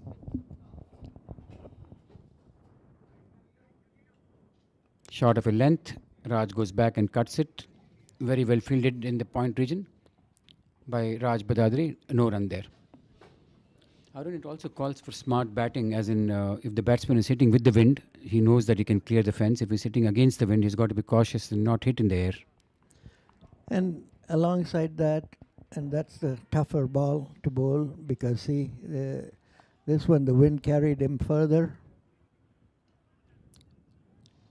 This is very interesting. The fielder had no clue where the ball is going given the wind, because he was expecting the ball to come towards him, and the ball drifted away from him, and they get 3 runs. Raj Srinivasan, using his feet, made that into a full toss, hit it towards the cover region. The fielder at cover point was expecting the ball to come towards him, but the wind carried it away from him. The other thing, when it's so windy and the batsman is hitting into the wind, it's a very hard thing for the fielders, because the ball is going to dip. Exactly. And you have to anticipate that. That's right. These are challenging conditions for, in fact, all the players in the field. Batsmen have a different challenge, fielders a different challenge, and the bowlers have their own challenge to put up with. Meantime, very good running between this pair gets them 2 more runs, as Paresh plays that into the cover region.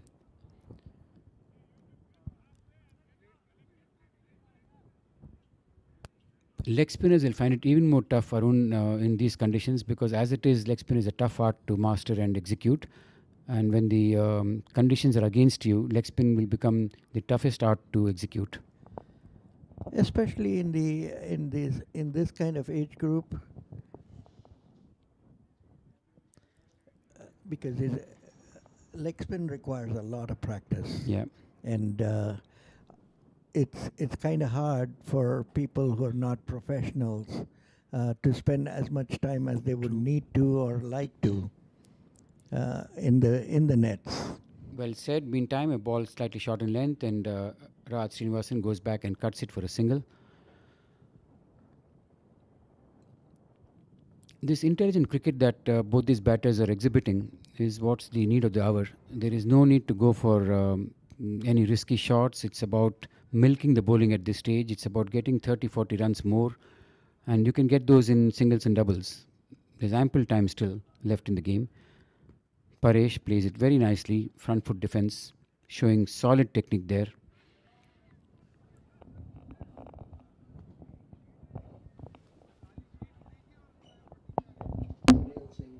Sunil Singh, 3 overs, 18 runs. That's neither here nor there. What this pair is showing us is this game is played as much between the years as it's played on the wicket. You have to be constantly thinking as batsmen who are chasing a target. You know what is required in terms of the number of runs and how many balls are left there. You can come up with a plan which will take you down that path towards your target in chase of a win. It's so important to know exactly game awareness, like I keep saying. At this stage of the game, what's required is 5 to 6 runs in over, which are easy given the conditions. The wind is playing its factor, playing its role, and as long as batsmen don't lose wickets, the West will always be under pressure. And to add to that, these two are good runners between the wickets, so that should help them. That's a terrific point. Very important. Fit and good runners. Raj Badadri into Raj Srinivasan. Flighted ball, used his feet beautifully, reaches the pitch of the ball and drives it to the long off region for a single. This is the way to play spin. Once you start using your feet, the bowler is forced to change his length. You might get that short ball, which you can dispatch it to the boundary. Using your feet is a very important skill to play against spin. Raj to Paresh. Nicely reaches the pitch of the ball of the front foot. There's a misfield for a single. No, they take 2 runs there. That's smart running. That is very good running. We were talking about, Arun, when the West team were batting, about taking your first run quickly and always create an opportunity for a second run, which is exactly what this pair has done here. Absolutely.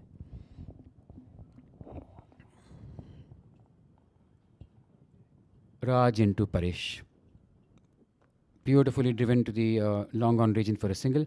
Paresh is ensuring that if he's playing on the front foot, he reaches the pitch of the ball, and from there he can maneuver it to the region that he wants to send the ball to. Either he's going way back into the crease, right back into the crease, or reaching the pitch of the ball. Whereas Raj Srinivasan is using his feet and coming down the track to play Raj Badadri. If it's short in length, he's rocking back on his back foot and playing the shot according to the line of the ball. Raj, there you go. I'm talking about using the feet. Raj Srinivasan does exactly that. Uses his feet, reaches the pitch of the ball, drives it to the long off fielder for a single. So some of the things that are critical, and I think Raj is doing a great job of it, is understanding that this bowler does not have a big dusra, and so he's not turning big, and so he can go to the pitch of the ball without worrying about a lot of deviation. Wonderful point you make, Arun. Once you know as a batsman that the bowler doesn't have a away going ball, then you're very safe. You just have to play the line, use your feet, reach the ball, and then you're safe there. Brilliant fielding there from Arun again. Arun Taladur has been fielding very well. This is the second time that he has saved a certain 2 by diving to his left or to his right. Very well fielded, Arun. 121 for 2 of 20.21 overs. 7 runs in over required from here on, but the key factor being operative word, wickets in hand. Lot of batting left, that too with a player like Nazir Islam to come, who can turn a game like this in a matter of jiffy. Man in form, Nirav, yet to come. There is Nasir Islam, there is Nirav, and Parakananta. There is Uday Patel. There's a lot of batting left there. Yeah.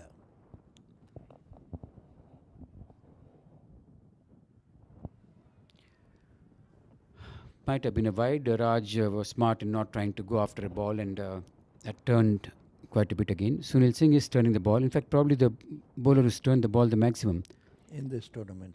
Yes. Very, very well bowled and equally well played. Raj used his feet and realized that he was overreaching, held himself back and played that as a yorker. He yorked himself. But he corrected himself and stopped from over-yorking himself, let's say.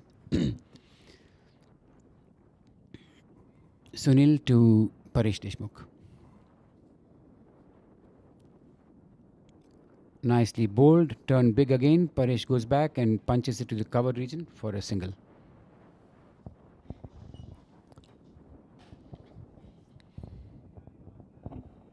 Paresh is playing the ball late, and that is what's giving him this advantage of ensuring that he's able to hit the ball sweetly. That's Very a well good bowled, ball. played late again by Raj Srinivasan, dabbing into the third man region for a single. They're not committing themselves early in trying to execute any shot, Arun, and that's what's allowing them to get these singles. That's correct. Look at how still Raj is until the ball reaches him, and how late he has played. The ball is past his bat, past his pads, before it reaches the wicket keeper. That's when he decides to play that cut. Definition of a late cut.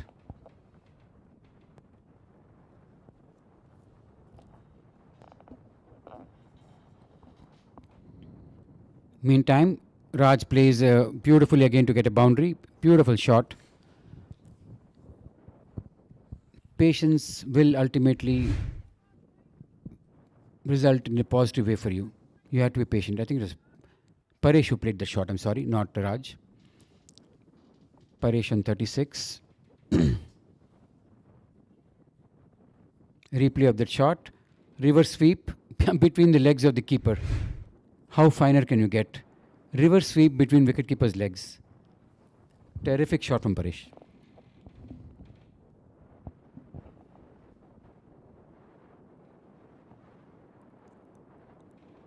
Well bowled, very well played, and a sharp single. Brilliant piece of running between wickets.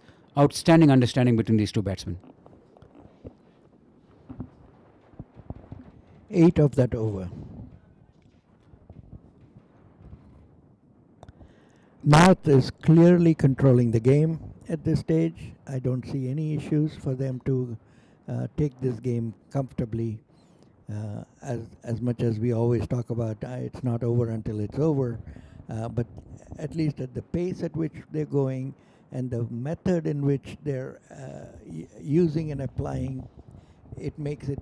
They're making it so easy on themselves to win this game. You're right, Arun. And if this pattern continues and North does win the game, we will have to give a lot of credit to that phase when Sajid was bowling and the batsmen were very calm and let that phase tide over.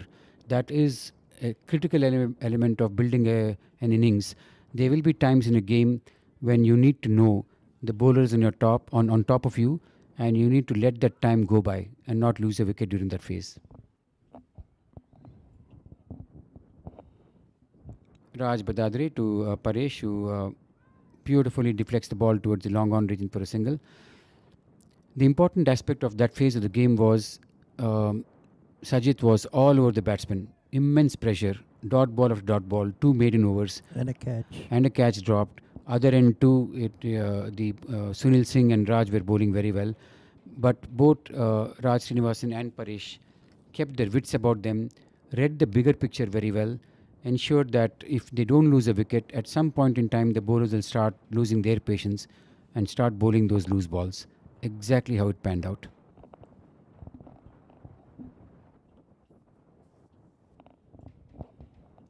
Brilliant batting display by Raj Srinivasan, particularly Paresh. Anyway, we know that is his game, and we know Paresh's capabilities, but Raj is showing a different side of his, the calmness with which he's playing, very assured. Paresh is on 43, and Paresh is on 38, and Raj is on 43. And Paresh's 38 runs are of 34 balls. Important point. And at a time when Sajid was bowling to him. Raj to Raj Srinivasan, using his feet, reaches the pitch of the ball but is unable to drive firmly, and Raj Badadri on his follow through is able to field that ball. That wind is troubling everyone out there. As you can see, when the ball is lobbed back to Raj, with that wind it came quicker to him than anticipated. Raj had to duck for cover. Raj into Raj Badadre, that is into Raj Srinivasan.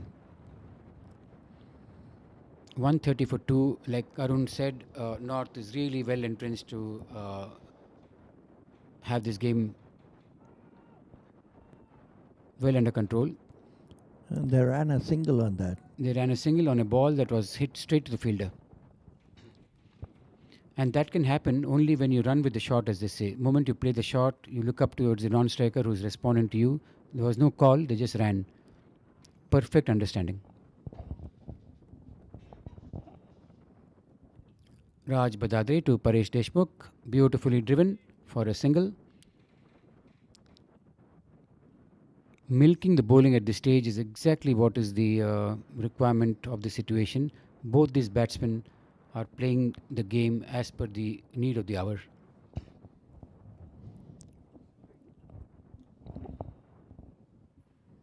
$122 needed in 104 balls. Very comfortable target. Raj down the leg side. Smart thinking given that Raj Srinivasan was using his feet and coming down the track. He let out his intentions pretty early before Raj delivered. Raj tried to trick him in by bowling down the leg side. Unfortunately, that went a bit too wide and couldn't get a stumping. Raj to Raj Srinivasan. Pushes it to mid-off. Another very, very good single. They ran with the shot. Always a run on.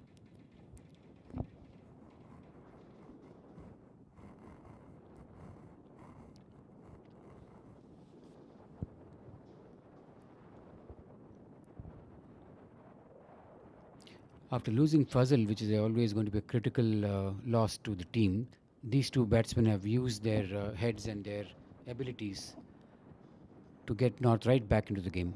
Beautifully bowled, very well played by Paresh, and an outstanding singer again. Terrific running between the wickets. That ball hardly reached the short cover fielder. Raj Badadri on his follow through tried to make the most of an opportunity, but the batsman ran so well and so quickly. The first part of that was the placement of the ball. Just far enough away to the left of a right-hander of Raj, and so made it so much harder to get to stop that single. Good point, Arun. If you can get a replay of that shot, I will use the word soft hands, which we hear so often in cricketing parlance. Soft hands is where you play the ball that softly that it's obviously going away from the keeper but not reaching the bowler. So it goes in between no man's land for a single. Sunil Singh into Paresh. Short of a length. Paresh reads that very well, goes back and punches it to point region for a single.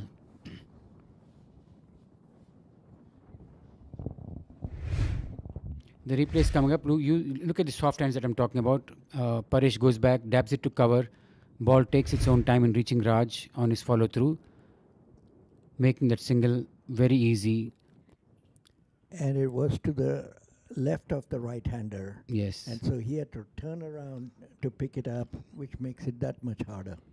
So many small aspects to this great game of cricket, and if you're able to understand what is required and able to implement those skill sets, then batting becomes easier. 137 for 2 in the 24th over, maintaining a very steady run rate. Never let the game get out of hands. And here is Paresh coming up with his variety of shots, but that's a wide ball, and Paresh tried to paddle it to fine leg. Misses the line, but ball was pretty wide. Boundary. 4 runs plus the wide.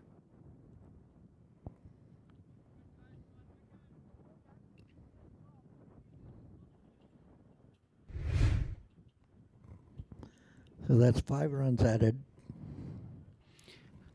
Arun, remember we were talking about, you mentioned this very important aspect of the game of cricket as a batsman. Respect your wicket and stay the wicket is what you said this afternoon. And both, particularly Raj Srinivasan, has played a very, very important innings here. And the operative word for him was respecting his wicket. And that's what has pushed them into this position of strength. And here they are hitting again directly to a fielder and Yes. got another single.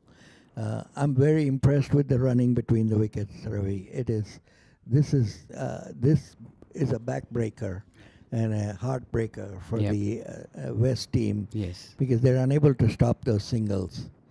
And if they're unable to stop those singles, they don't need to take any risk. So well said, Arun. And look at the angles they're creating with wrist work, playing late. All the basics are so strong with both these batsmen. They're using their wrist to place the ball. They're playing it late to place the ball, and they're milking the bowling. They're getting those singles with ease. That's correct. Immense pressure on the bowlers right now. 144 for 2. There goes Paresh with his reverse sweep, boundary. Incredible batting. Once he read the line and he realized that he's not going to be LBW on the ball that's pitching outside the leg stump, immediately Paresh goes for that reverse sweep. Terrific shot. What a range of shots this batsman has.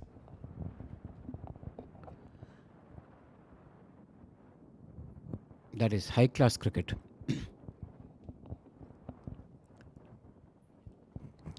Especially considering the fact that these people are playing in the over 50s age group, Yeah. which speaks volumes about the batting abilities and like I've been talking about, incredible running between the wickets. Beautiful shot. Very nicely driven to the covered region where Sanjeeva is absolutely capable of stopping that. Runs quickly to his left. 2 runs to Paresh. Talking of age cricket, Arun, while Paresh is playing the over 50s here, I do know that he plays in New Jersey where he plays in the unrestricted age group.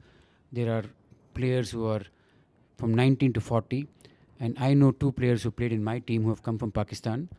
A player called Niaz and another one Nisar Ahmed. Both of these are Pakistan prospects. They're playing first class cricket for Pakistan back home there. They were bowling to Paresh.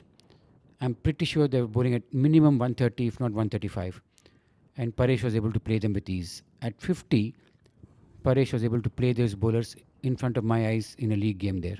Wow. Very, very impressed with what you just made, the comments you just made about Both Paresh. Nisar and Niaz play in my team, global cricket team in New Jersey. Jesse Singh plays for the team. I've seen Paresh play against Jesse, the current USA vice captain. Meantime, Raj Srinivasan using his feet lofts the ball short of the long on fielder for a single. Don't think he timed that well, and thankfully for Raj, he didn't time it as well as he wanted to.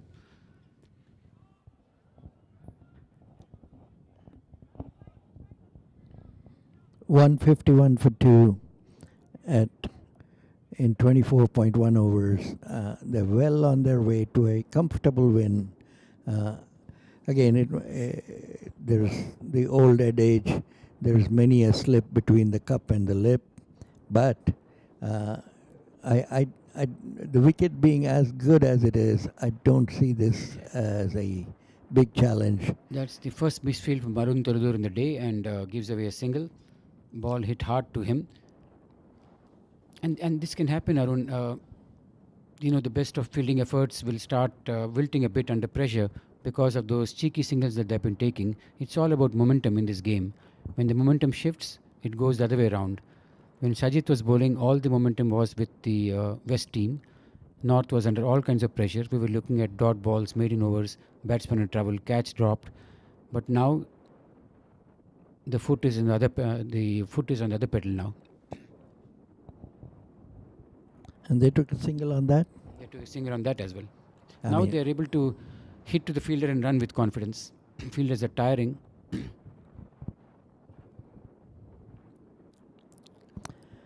basically, they've read the fielders and they've taken Yeah. their singles based on who is fielding. Excellent observation. Very true. 153 for 2. North well on their way to the title. Beautiful, beautiful flick. Such good use of wrist there. They take 2 runs. 50 to That's Paresh. Paresh is 50, and it's a beautiful 50. Incredible batting from Paresh. Of just 41 balls, 42 balls for 51 runs. Both these batsmen have read the situation and played exactly as the situation demanded. Raj Badadri into Paresh. Last ball of the over. Beautiful shot again. Terrifically played. That's a boundary. You can't stop that.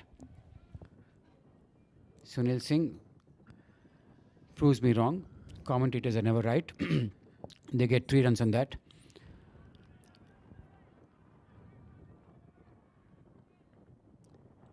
Eight of that over.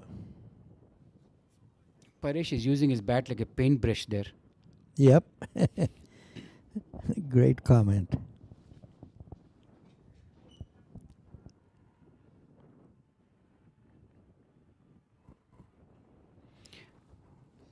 You are from Hyderabad, Arun, and you know the Hyderabad language and the. I'll go and get back to Hyderabad cricketers. Look at Paresh using the bat like a paintbrush, as I said.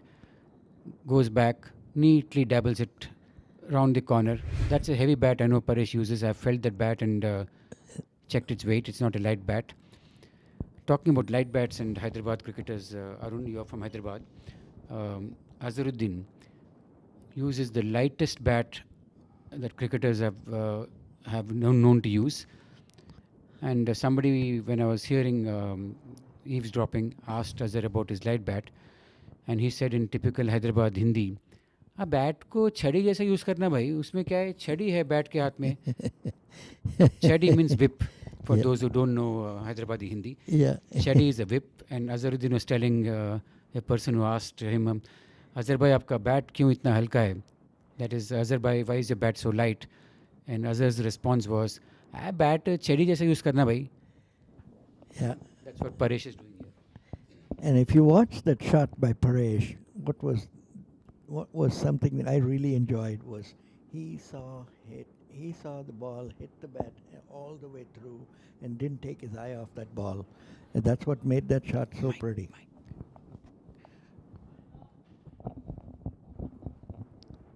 What you said is so right, Arun. You were, in fact, in some other context, telling me when you play the ball, watch that ball onto your bat. And that's exactly what you were talking about Paresh doing here. If you can get a replay of that shot again, it's an interesting shot. Sorry, Hassan, we're asking for so many replays. But our duty is to talk about the nuances of the game and what we're observing. Look at what Arun said and what Paresh did here. His eyes were on the ball and watching the ball onto his bat till the last moment, till he turned his wrists and sent that to fine leg. When you watch the ball till that last moment, the chances of you getting out are very, very minimal. Change in bowling. Ajay Garyali, who's again performed well in this tournament, comes into bowl.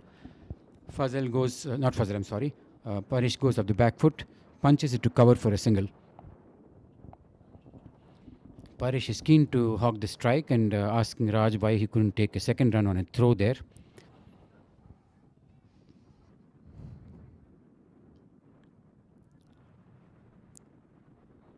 Are you saying that Paresh is treating this like a free lunch buffet? Paresh is an artist when he is batting. Arun, I've known Paresh for a long time and I know all his skill set and his abilities with the bat. He is certainly looking at the entire opportunity as a canvas on which he can paint and showing us his full range. Fine leg to third man, that's where he's playing. That's a 50. Meantime, Raj Srinivasan completes his 50, a very, very important innings in the context of the game. Raj's patience that he showed today is a very important factor in the way this game is shaping. Meantime, beautiful shot from Paresh to the cover region. Nicely fielded by Murali. 2 runs. 100 partnership. What a beautiful partnership. I thoroughly enjoyed these two batting, and I can't say enough about their stamina, their speed, and their intelligence on where to play the ball and how to get those runs. I can't remember too many boundaries. A lot of it was around ones, twos, and threes. Exactly.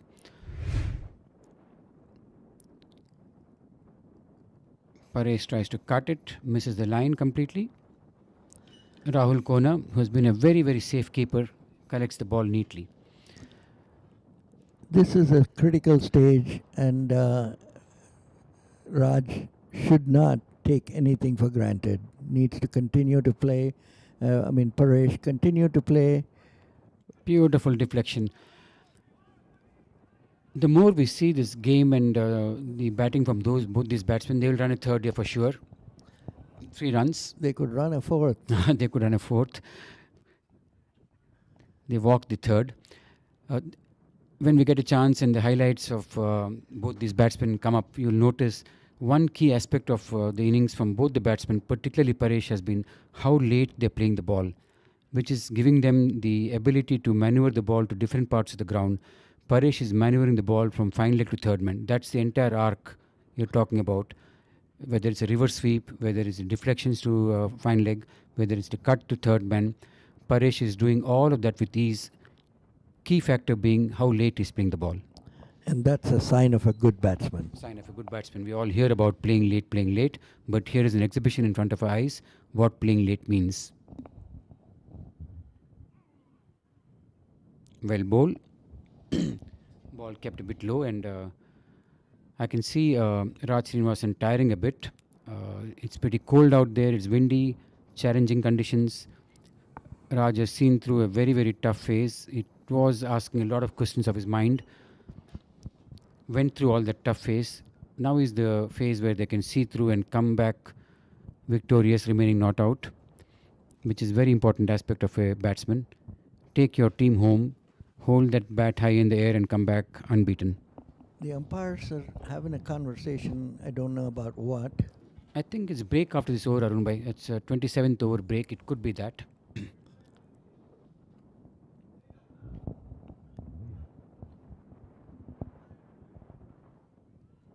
From here on, it's a game that North should lose on their own. They have to play very badly to lose this game. It's well within their grasp. 89 runs in 84 balls with 8 wickets in hand, and with the power of a Nazir Islam yet to come. That's a gorgeous shot of the moon. That's a gorgeous shot of the moon. 165 for 2. Immediately after the break, if I were the captain, I'll bring Sajid back on. Well bowled, nicely swept by Paresh, running very well between wickets. The ball is hit straight to the fielder, who is in the deep. Obviously, they sense that he doesn't have a strong enough arm. Ran that first run very quickly. Please note how they're running that first run quickly, which is making the second run easy on them. Paresh was hustling down the wicket on the first run, which created the opportunity for a second run.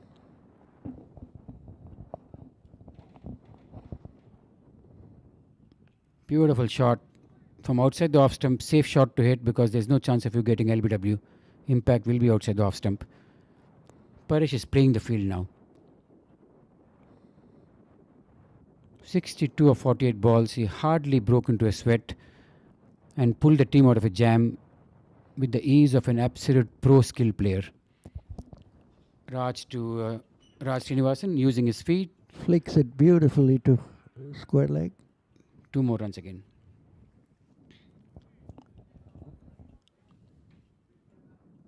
They are just toying with the bowling. Both these batsmen are so well set. There's nothing the West bowlers can do. And we were a little while ago talking, Arun, about the West bowling attack being probably the most balanced and the most penetrative of the bowlers.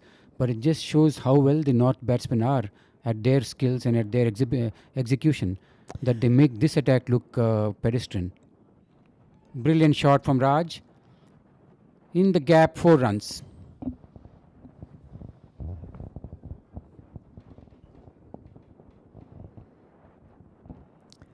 I think these are two very well settled and very smart batsmen. I'm very impressed with both of them, Ravi. Yes. The ability to take those singles, the ability to understand that some of these fielders do not have a throw, the ability to even play straight to a fielder because he is not capable of picking up and throwing it fast enough. And they're capturing all of those important elements and putting it into their game and their game plan. And wonderful understanding between the two when they're taking these runs. It's come down to run a ball, Arun. We were talking about 7 runs an over some time back. Now they brought it down to 6 an over. Run a ball. And it's only going to get better. I agree with you. Very well played. Because I don't see any penetration in this bowling right now. There's nobody that I see. I've seen all of them. I don't see anybody that can break this partnership literally if they continue to play along the ground more than in the air. That is what the skill level and the temperament and the exhibition of these batsmen has been, which is make a good bowling attack look pedestrian now. Excellent shot, use of feet by Paresh, hits it to the long off region for a single. Rewind back to about an hour back, Arun. We were talking about the game being in the balance and how well Sajid was bowling. Break here, ladies and gentlemen. We'll take a quick break. It's 27 overs. I did mention about the phase between the 15th over and the 27th over being the moving part of the game. Game phase during which the game moves, and that's exactly what happened. The game has moved well and truly in favor of North. We'll come back to you all quickly after a short break.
We are back live after that commercial break and a break for drinks. North truly well on the road to the title in the ongoing over 50s Zonals Championship. Raj Srinivasan batting on 57 of 75 balls, Paresh Deshmukh 64 of 50 balls. Both these batsmen have laid a clear foundation and are well on their road to the victory. Arun, your comments? Right. So, a couple more things that I'd like to talk about. The fact that they were very steady. I mean, they were not looking at the number of runs per over at any stage at the start of their innings. They were just focused on staying at the wicket, and they continue to do that. And like we always talk about it, once you start being at the wicket for a while, you'll start seeing the ball like a football. And it's been true in this case. Exemplary batting. I love their running between the wickets. I love the stamina and the energy that they've shown. I'm very happy to have been a part of this. I will take leave. Ravi, if you do not mind, thank you for entertaining me out here. No, thank you as an expert. You've been so on the money, Arun, and getting your insight, having played this game at the highest level. It was wonderful to have you as my co-commentator, as an expert. Opinion of yours has been extremely valuable, and the listeners, I'm sure, enjoyed hearing into your views. Thank you so much. Meantime, after the drinks break, we are back on 176 for 2. Ajay Garyali is coming into bowl to Paresh.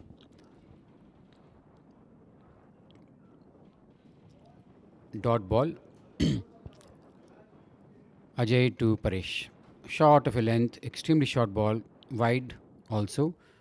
I'm pretty sure that in addition to the wonderful batting display from Paresh and Raj Srinivasan, the wind would have been a huge factor in the West Zone's bowlers having trouble containing this batsman.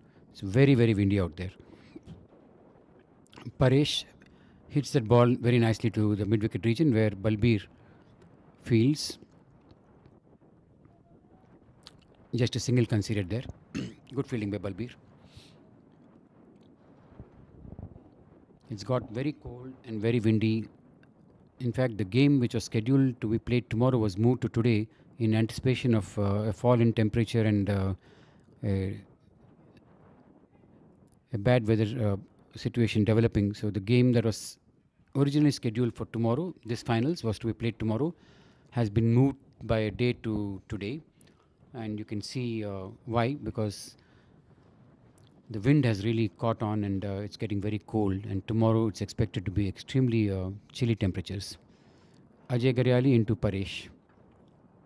Shot of a length, brilliant shot to the cover region and nicely fielded by Murali Posinapalli there. Another single. Both these batsmen are playing with ease at this moment, not under any stress. They have seen through the tough phase. They have rode over those difficult situations that Sajid posed, and now they are reaping those rewards of patience and good temperament at that phase. Another single. West seems to definitely have almost thrown in the towel, given the highly skilled approach of both Paresh and Raj. They've not let them smell an opportunity to get back in the game. Meantime, Paresh goes and plays that paddle shot for a boundary. I was talking about Paresh using the angles from third man to fine leg. There is no area in which he has not hit the ball. Deflects this ball to the fine leg region. Brilliant shot. You need skills of a high level to execute these shots. Ability to read the length and line very early, and the confidence to move away from the stumps and paddle it back. These are shots that we see in IPL from cricketers who have practiced this regularly and mastered the ability to execute such shots. For someone at over 50 to be able to play these shots with the freedom and with the confidence that Paresh is executing just shows the skills he possesses. 185 for 2. Without a doubt, Sajid should be back in the attack. There is no point in holding back 3 or 4 overs of your best bowler. Sunil Singh continuing to bowl.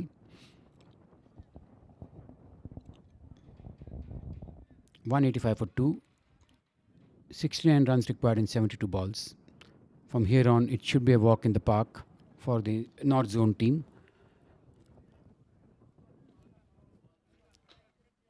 I think what remains of interest is, will Paresh get to 100? Well within his reach. 30 more runs. Sunil Singh to Raj Srinivasan, using his feet, waits for the ball, drives it to the long off region for a single. Sunil is playing it so smartly. Raj Srinivasan playing so smartly, observing that Paresh is on a song and playing with absolute freedom. Raj is rotating the strike and handing it over to Paresh at every opportunity. Sunil Singh to Paresh. There he goes again. the reverse sweep this time. Good God.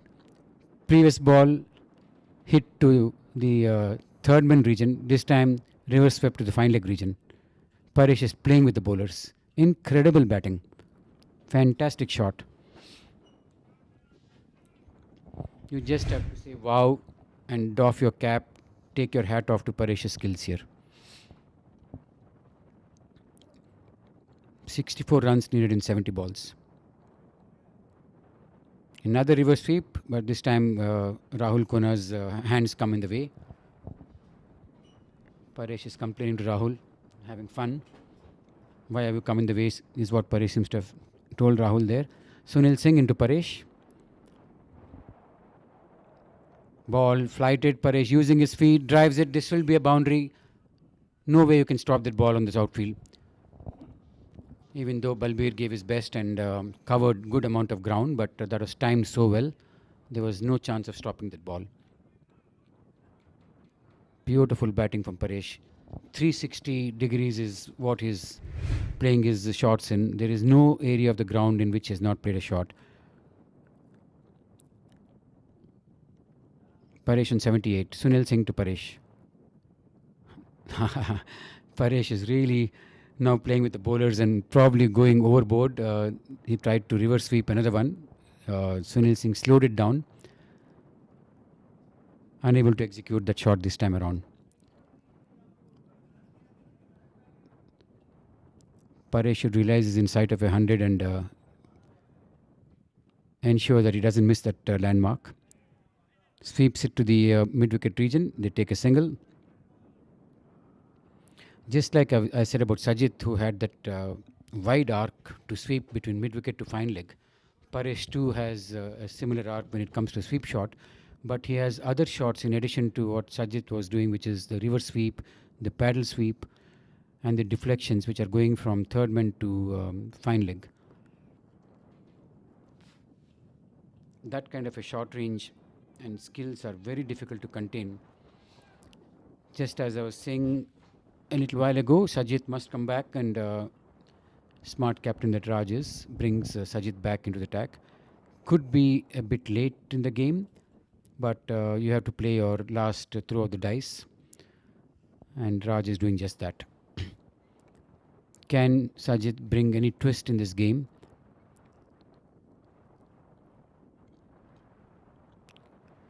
Let's wait and watch as Sajid prepares to. There's some change. Looks like Sajid is not bowling. Initially, Raj intended to bring Sajid in, but not sure if Sajid wants to bowl from the other end given all this wind. So Murali Posinapalli is being brought into the attack.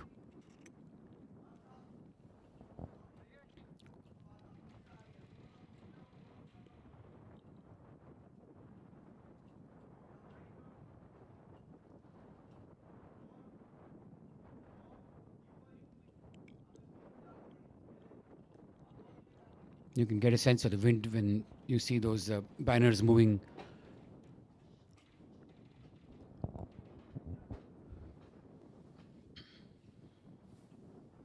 And umpire Jatin's cap is flying all over the place. It is very, very windy out there.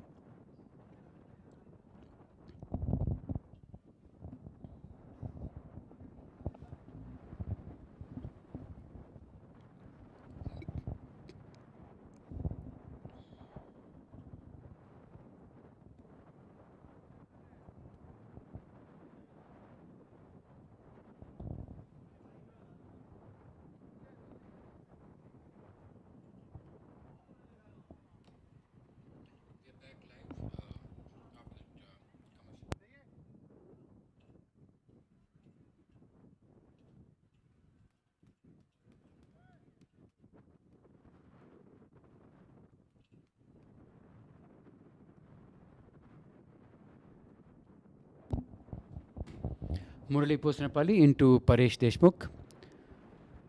Oh. Floats it across and the wind carries the ball away from the batsman. Paresh has nothing to do with it. Lets it alone. This will be interesting to see as Murli is known to bowl those dropping balls. Paresh goes for the reverse sweep, hits it very well for a boundary. This is right up Paresh's alley. He's not going to miss on these give me balls. Played it so late, read that script very well, and reverse sweeps it for a boundary. 83. Paresh is nearing that landmark of 100 in the finals. Raj must put that thought in Paresh's head that you're nearing a very important landmark. 100 in the finals is always a special achievement. 199 for 2. Murali to Paresh. Very well bowled. Paresh glances it for 2 runs. They might go in for it. That's a boundary, in fact. There was no fielder there. He was very well placed. 4 more to Paresh.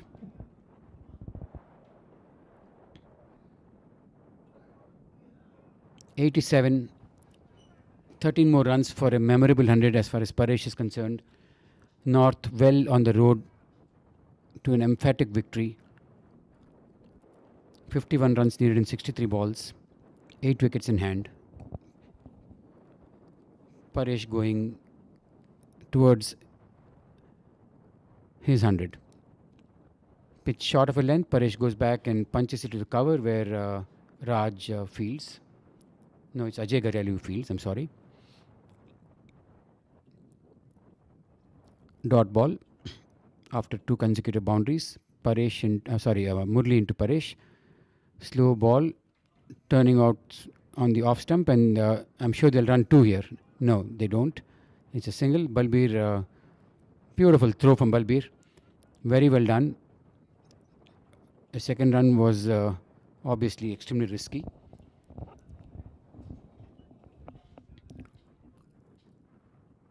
'204 for 2. Paresh on 88. Raj on 60. Raj facing up to Murli Posanapalli.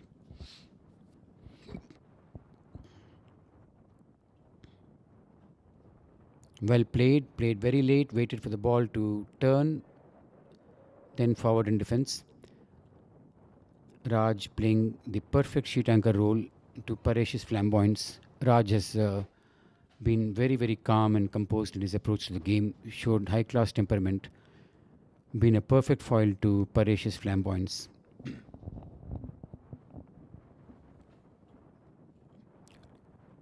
Yes, Sajid is coming to attack. Looks like he wanted to bowl from the far end and let Murli bowl from the pavilion end. I'm sure it was the wind factor which had Sajid come in from this end.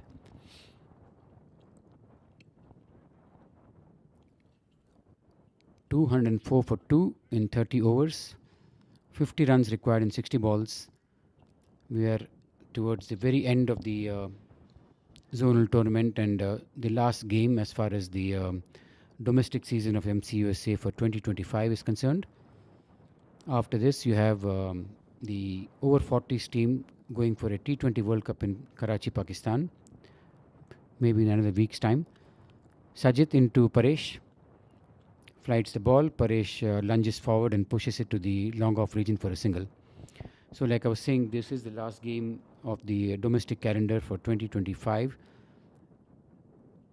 After this, the over 40s team tours Pakistan for a World Cup. February, I think it's March, not February, we have the over 55 teams touring Cape Town as Raj uses his feet to push the ball for another single to long off region.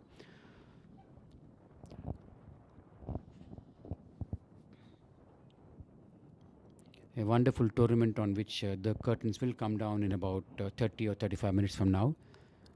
Sajid to Paresh, deflects it to the square leg region. They'll get a single. Paresh on 89.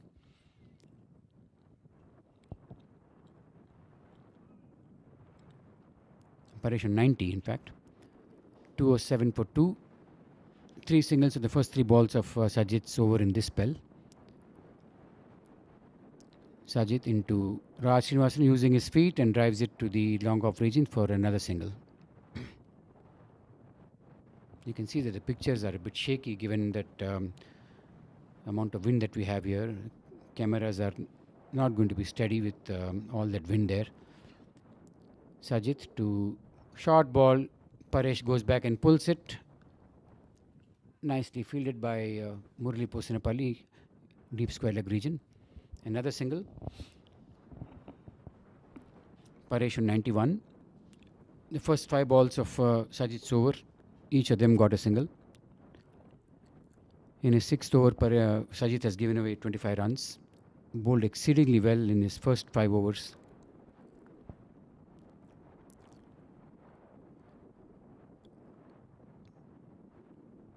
Very well bowled.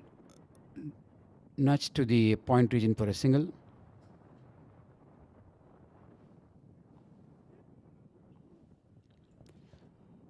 $210 for 2. What an emphatic response to the target from South. 254 was the target. At one time that looked a reasonable target, and we were talking about runs and board factor. We were talking about West having a very balanced bowling attack, specifically the spinners. Arun Taladur bowled a very, very impressive opening spell. Sajid bowled a very, very tight spell. And while all was looking tight, then came this partnership between Paresh and Raj Srinivasan, who played much to the requirement of the situation and waited and bided the time to get a grip on the game. They showed immense patience, very good temperament, high skill level in getting the team to this stage where now it's looking like a walk in the park.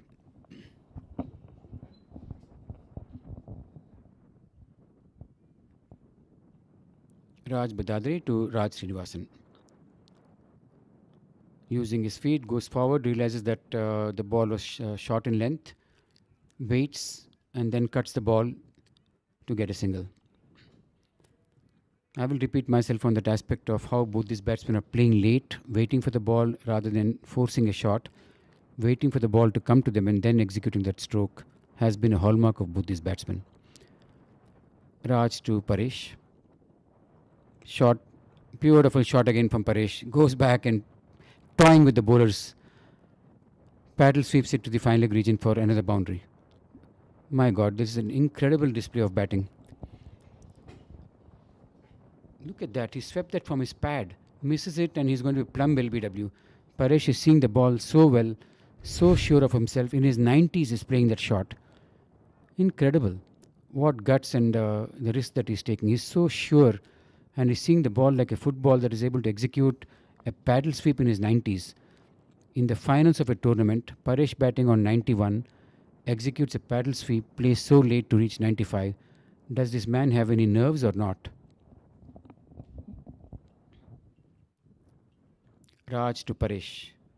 Now the other way around. He tries to reverse sweep it. I'm not sure if he connected. If he did connect, he'll go to 99. Buys. He doesn't connect it and Rahul misses. There is no way Rahul can stop that ball because Paresh's body, bat and pads were in the way. Totally blindfolded. Rahul can't see that ball.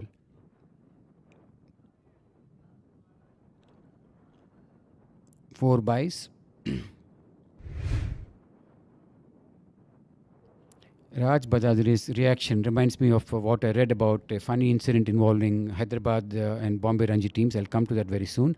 Raj into Paresh. Outside the leg stump, Paresh sweeps it. This time a regular sweep shot, not the pedal sweep. For a boundary, Paresh reaches 99. Hyderabad was playing Bombay in a Ranji Trophy game. I think it was probably late 90s. Bombay scored 700 runs against Hyderabad. Sanjay Manjrekar got a triple hundred. I think when Bombay was at 670 or so, Arshad Ayub was bowling and a ball was hit past Rajesh Yadav. I'll come back to that soon. Raj Badadri to Paresh. Gets his 100. Brilliant innings. One of the best that I have seen in a finals. Outstanding knock from Paresh. He deserves all that applause. Raise your bat, man. That was one of the best that I've seen. Good spirit from both the teams. Raj congratulating Paresh on an outstanding knock. Came at a time when the pressure was very high after Fazal got out. And Paresh played with composure and executed his skills with style and with panache and with a degree of calm and self-assured abilities that Paresh has. Outstanding knock. Meantime, Raj Srinivasan goes down the wicket and hits it where to the mid-wicket region where fielder fields the ball, no run there.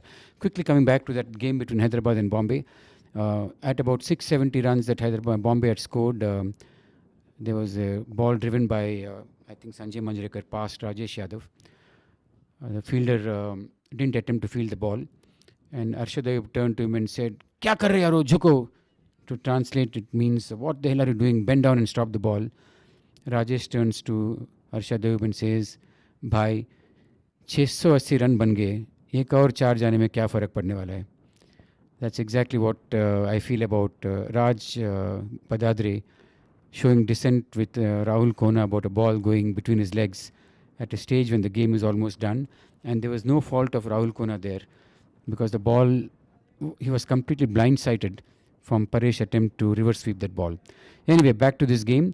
Paresh batting on an outstanding century, 100 of 71 balls, a match-winning innings, that too in the finals of a tournament. This is a game and an innings which will be etched in Paresh's memory for a long time, as well as all of us viewers. I had the pleasure of commentating on a wonderful knock from Paresh. 224 for 2. 30 runs required in 48 balls. Now Paresh can really go hell for leather. He has the license to kill, so to say, and that's exactly what he does. Goes across the line, sweeps Sajid to the mid-wicket fence for a boundary. Paresh has nothing to lose now. He's got his 100. Yes, it will be great if he can come back unbeaten with taking his team to the target and come back unbeaten. Let's see if Paresh can do that. 225 for 2. Sajid into Paresh. Using his feet, dabs it to the long on region for a single. 28 runs in 46 balls.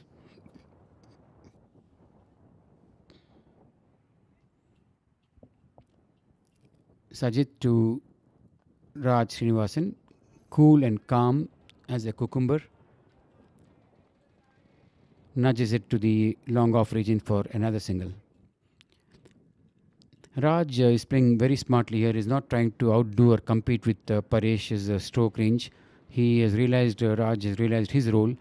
Paresh meantime goes back and one more of his 360-degree shots to the fine leg region for another boundary. Look at the range of shots that Paresh is playing, the angles that he's covering, the different parts of the ground to which he is hitting the ball to. He's seeing the ball much bigger than a football. He's not broken into a sweat. He hardly appears to be tired. He is not gasped. He's so beautiful shot. That should be a 6. No question. Moment it left the bat, you knew from the sound of the bat that was going into the stands. Outstanding shot from Paresh. He's in a rush now to finish this game. Terrific shot. Wow, and what camera work. Brilliant camera work from Hassan to keep track of the ball in its flight into the stands. Wonderful batting from Paresh. Definitely one of the best knocks in all of Masters. You have to give it to him under pressure when he walked in a finals, chasing a target against a very competent bowling attack that West has. Paresh has shown 176 runs partnership in 135 balls. Dominated by Paresh and great support from Raj Srinivasan. 17 required in 43 balls.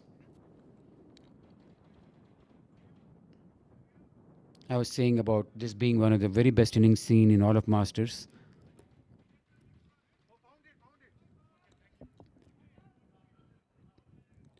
The range of shots that Paresh played, the range of areas in which he played, the composure with which he built this innings, ran very well between the wickets, not depending only on boundaries, deft singles, ran for his partner.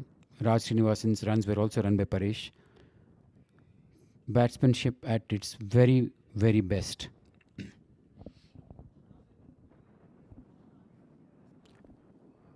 17 runs needed. 8 wickets in hand, let's not forget that. It just shows how this pair has dominated the bowling and how North as a team has dominated the entire tournament. They've been unbeaten till now, and obviously they're on the road to victory here. That will mean they have won every game that they have participated in. That is sheer dominance, and that's the hallmark of a victor. And obviously, a very well deserved, uncontested victor. North as a team has been brilliant in this tournament.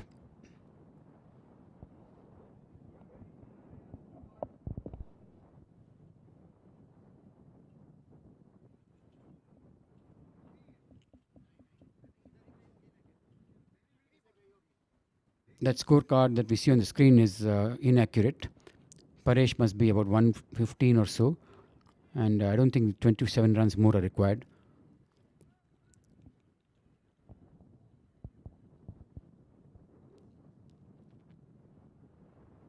Let me see if I can get the score of the app. What we see on the screen is wrong. Yep, it's updated now. Paresh on 113, like I thought. 16 runs required in 42 balls.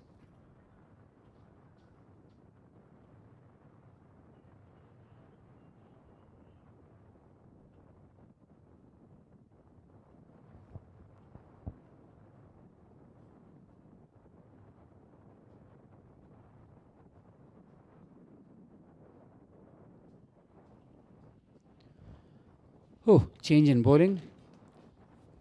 Balbir Singh. Raj is trying a gamble here. Might be too late, too little too late. Balbir Singh coming into Paresh.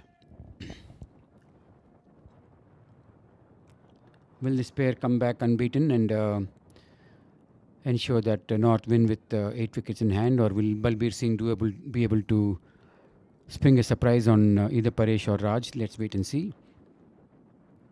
Bali, as is popularly called, and as the shirt indicates, coming into Paresh. Right arm over the wicket, pretty decent ball. Paresh pushes it to the point region for a single. That is smart batting. There is no point in getting out at this stage of the game. There is so much merit in coming back unbeaten, taking your team home, remaining not out. Bali into Raj Srinivasan. Right arm over the wicket, pitches it up. Very well bowled. That ball moved a shade. Well bowled, Bali. Beats a well set Raj, all ends up, and Rahul Kona concedes a bye. That ball swung in the air, left the batsman. Bali into Paresh. Shot, asking for trouble. Paresh says, yes, I'll have it. Cuts it hard and deep to the point region for a boundary. 14 more needed. 10 more needed in 39 balls.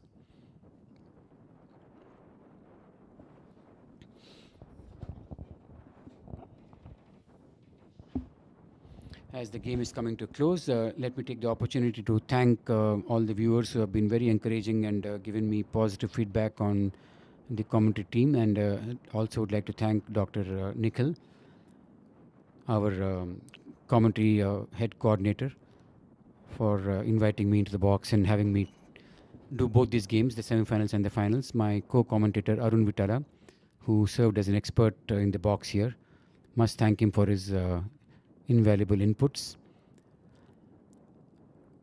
It's been a pleasure commentating on both these games, a learning experience as far as I'm concerned too, and talking about skills of the level that Paresh today, Neerav the other day, Fazal yesterday, Jignesh yesterday, in both the innings, Naveen Perez's batting. All of these were highlights of what we got to see, and to add to that, the pleasure in commentating on those. Meantime, another brilliant shot from Paresh, lofts the ball to the cover region for another boundary. So I was just summing it up and saying what a pleasure it has been for me to be able to commentate and get my views across to all of you listeners and viewers of the streaming from Hassan.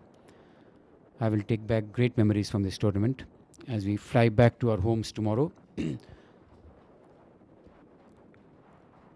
End of a long domestic season as far as MCSA games are concerned. We all head back into holiday season, which is Thanksgiving coming up in a couple of weeks' time, followed up by Christmas and New Year holidays. Bali into Paresh. Nice ball, and Paresh gives it the due respect needed there. End of the over. 5 runs required. Paresh batting on 122 of just 81 balls. Raj Srinivasan very calm at the other end, 65 of 86 balls. As we wind down towards the end of our domestic season, everybody goes back into their fitness regimes. I'm pretty confident that the competitive games and the increased level of players that have come into this pool will put all of us, whether it's in the 60s or 50s or in 40s, in a zone where we'll go back and work on our fitness, not taking anything easy, and ensure that we come back fitter in 2026. And we look forward to another great year of tournaments and events in MCUSA. Change in bowling. Murali Posanapalli. No, he was bowling from the other end, so the same is no change. It's Murali coming into bowl from the other end. Murali Posanapalli into Raj Srinivasan. 249 for 2, 5 runs needed. Outside the off stump. Oh, loose shot from Raj. Lucky to get away. He could have edged that. Not a nice way to get out at this phase of the game. Both these batsmen would like to go back unbeaten. Murali to Raj using his feet, drives it to the mid-off fielder. Slight misfield. Batsmen take full advantage. Crossover for a single. Strike back in Paresh's hands. It will be so apt if Paresh can get a boundary to finish this game off, having dominated this entire innings. If Paresh can get a boundary here to reach that winning target. Very much so. Paresh swings it hard to the mid-wicket region, but there's a fielder there. Slight fumble. I'm sure they'll take a second run. No, the first run was walked through. Paresh letting Raj Srinivasan have the honour of completing the game. Murali into Raj. Oh my, flights the ball. That's a no ball, and Raj Srinivasan lofts that ball to the fine leg region. They should get, I think, just a single. Paresh selflessly lets Raj take strike on a no ball. Paresh could have said, I'll take strike and hit the winning run. But very selflessly, Paresh lets Raj, who was such a good partner for him in this partnership, take strike. Actually, the game has ended because that is a no ball. That's the end of the game. North has won with 8 wickets in hand. Both these batsmen come back unbeaten. Paresh unbeaten on 123 of 82 balls. An outstanding effort in a winning cause. Thoroughly dominated by North Zone, winning by 8 wickets. That's the batting card here. Monty, 35 of 30 balls. Raj Srinivasan unbeaten on 68. Fazal out early to Arun Tuladur, who bowled exceedingly well at that phase of the game, for 6. Paresh remaining unbeaten on 123. 254 of 34.3 overs. The bowling card of the West Zone team. Arun Tuladur, 7 overs, 44 runs, 2 wickets, bowled very well. Apu Chacha, 4 overs for 27 runs. Ajit, 7 overs for 40 runs, no wicket. Sunil Singh, 6 overs, 51 runs, no wicket. Raj Badadri, 6, 44, no wicket. Ajay Garyali, 216. Murali, 1.314. Balbir Singh, 110. Extras, 22. An outstanding partnership between Raj Srinivasan and Paresh. Thank you all. It's time for me to say good night and goodbye as I need to go for the awards presentation. It's been a pleasure interacting with you all and bringing this game to you all live. Thank you and good night. A wonderful tournament comes to an end. Curtains down on this tournament. Look forward to another good year. Wishing all of you a wonderful Thanksgiving that's coming up, Merry Christmas that's going to come up, and advance wishes for the new year. Good night, everyone.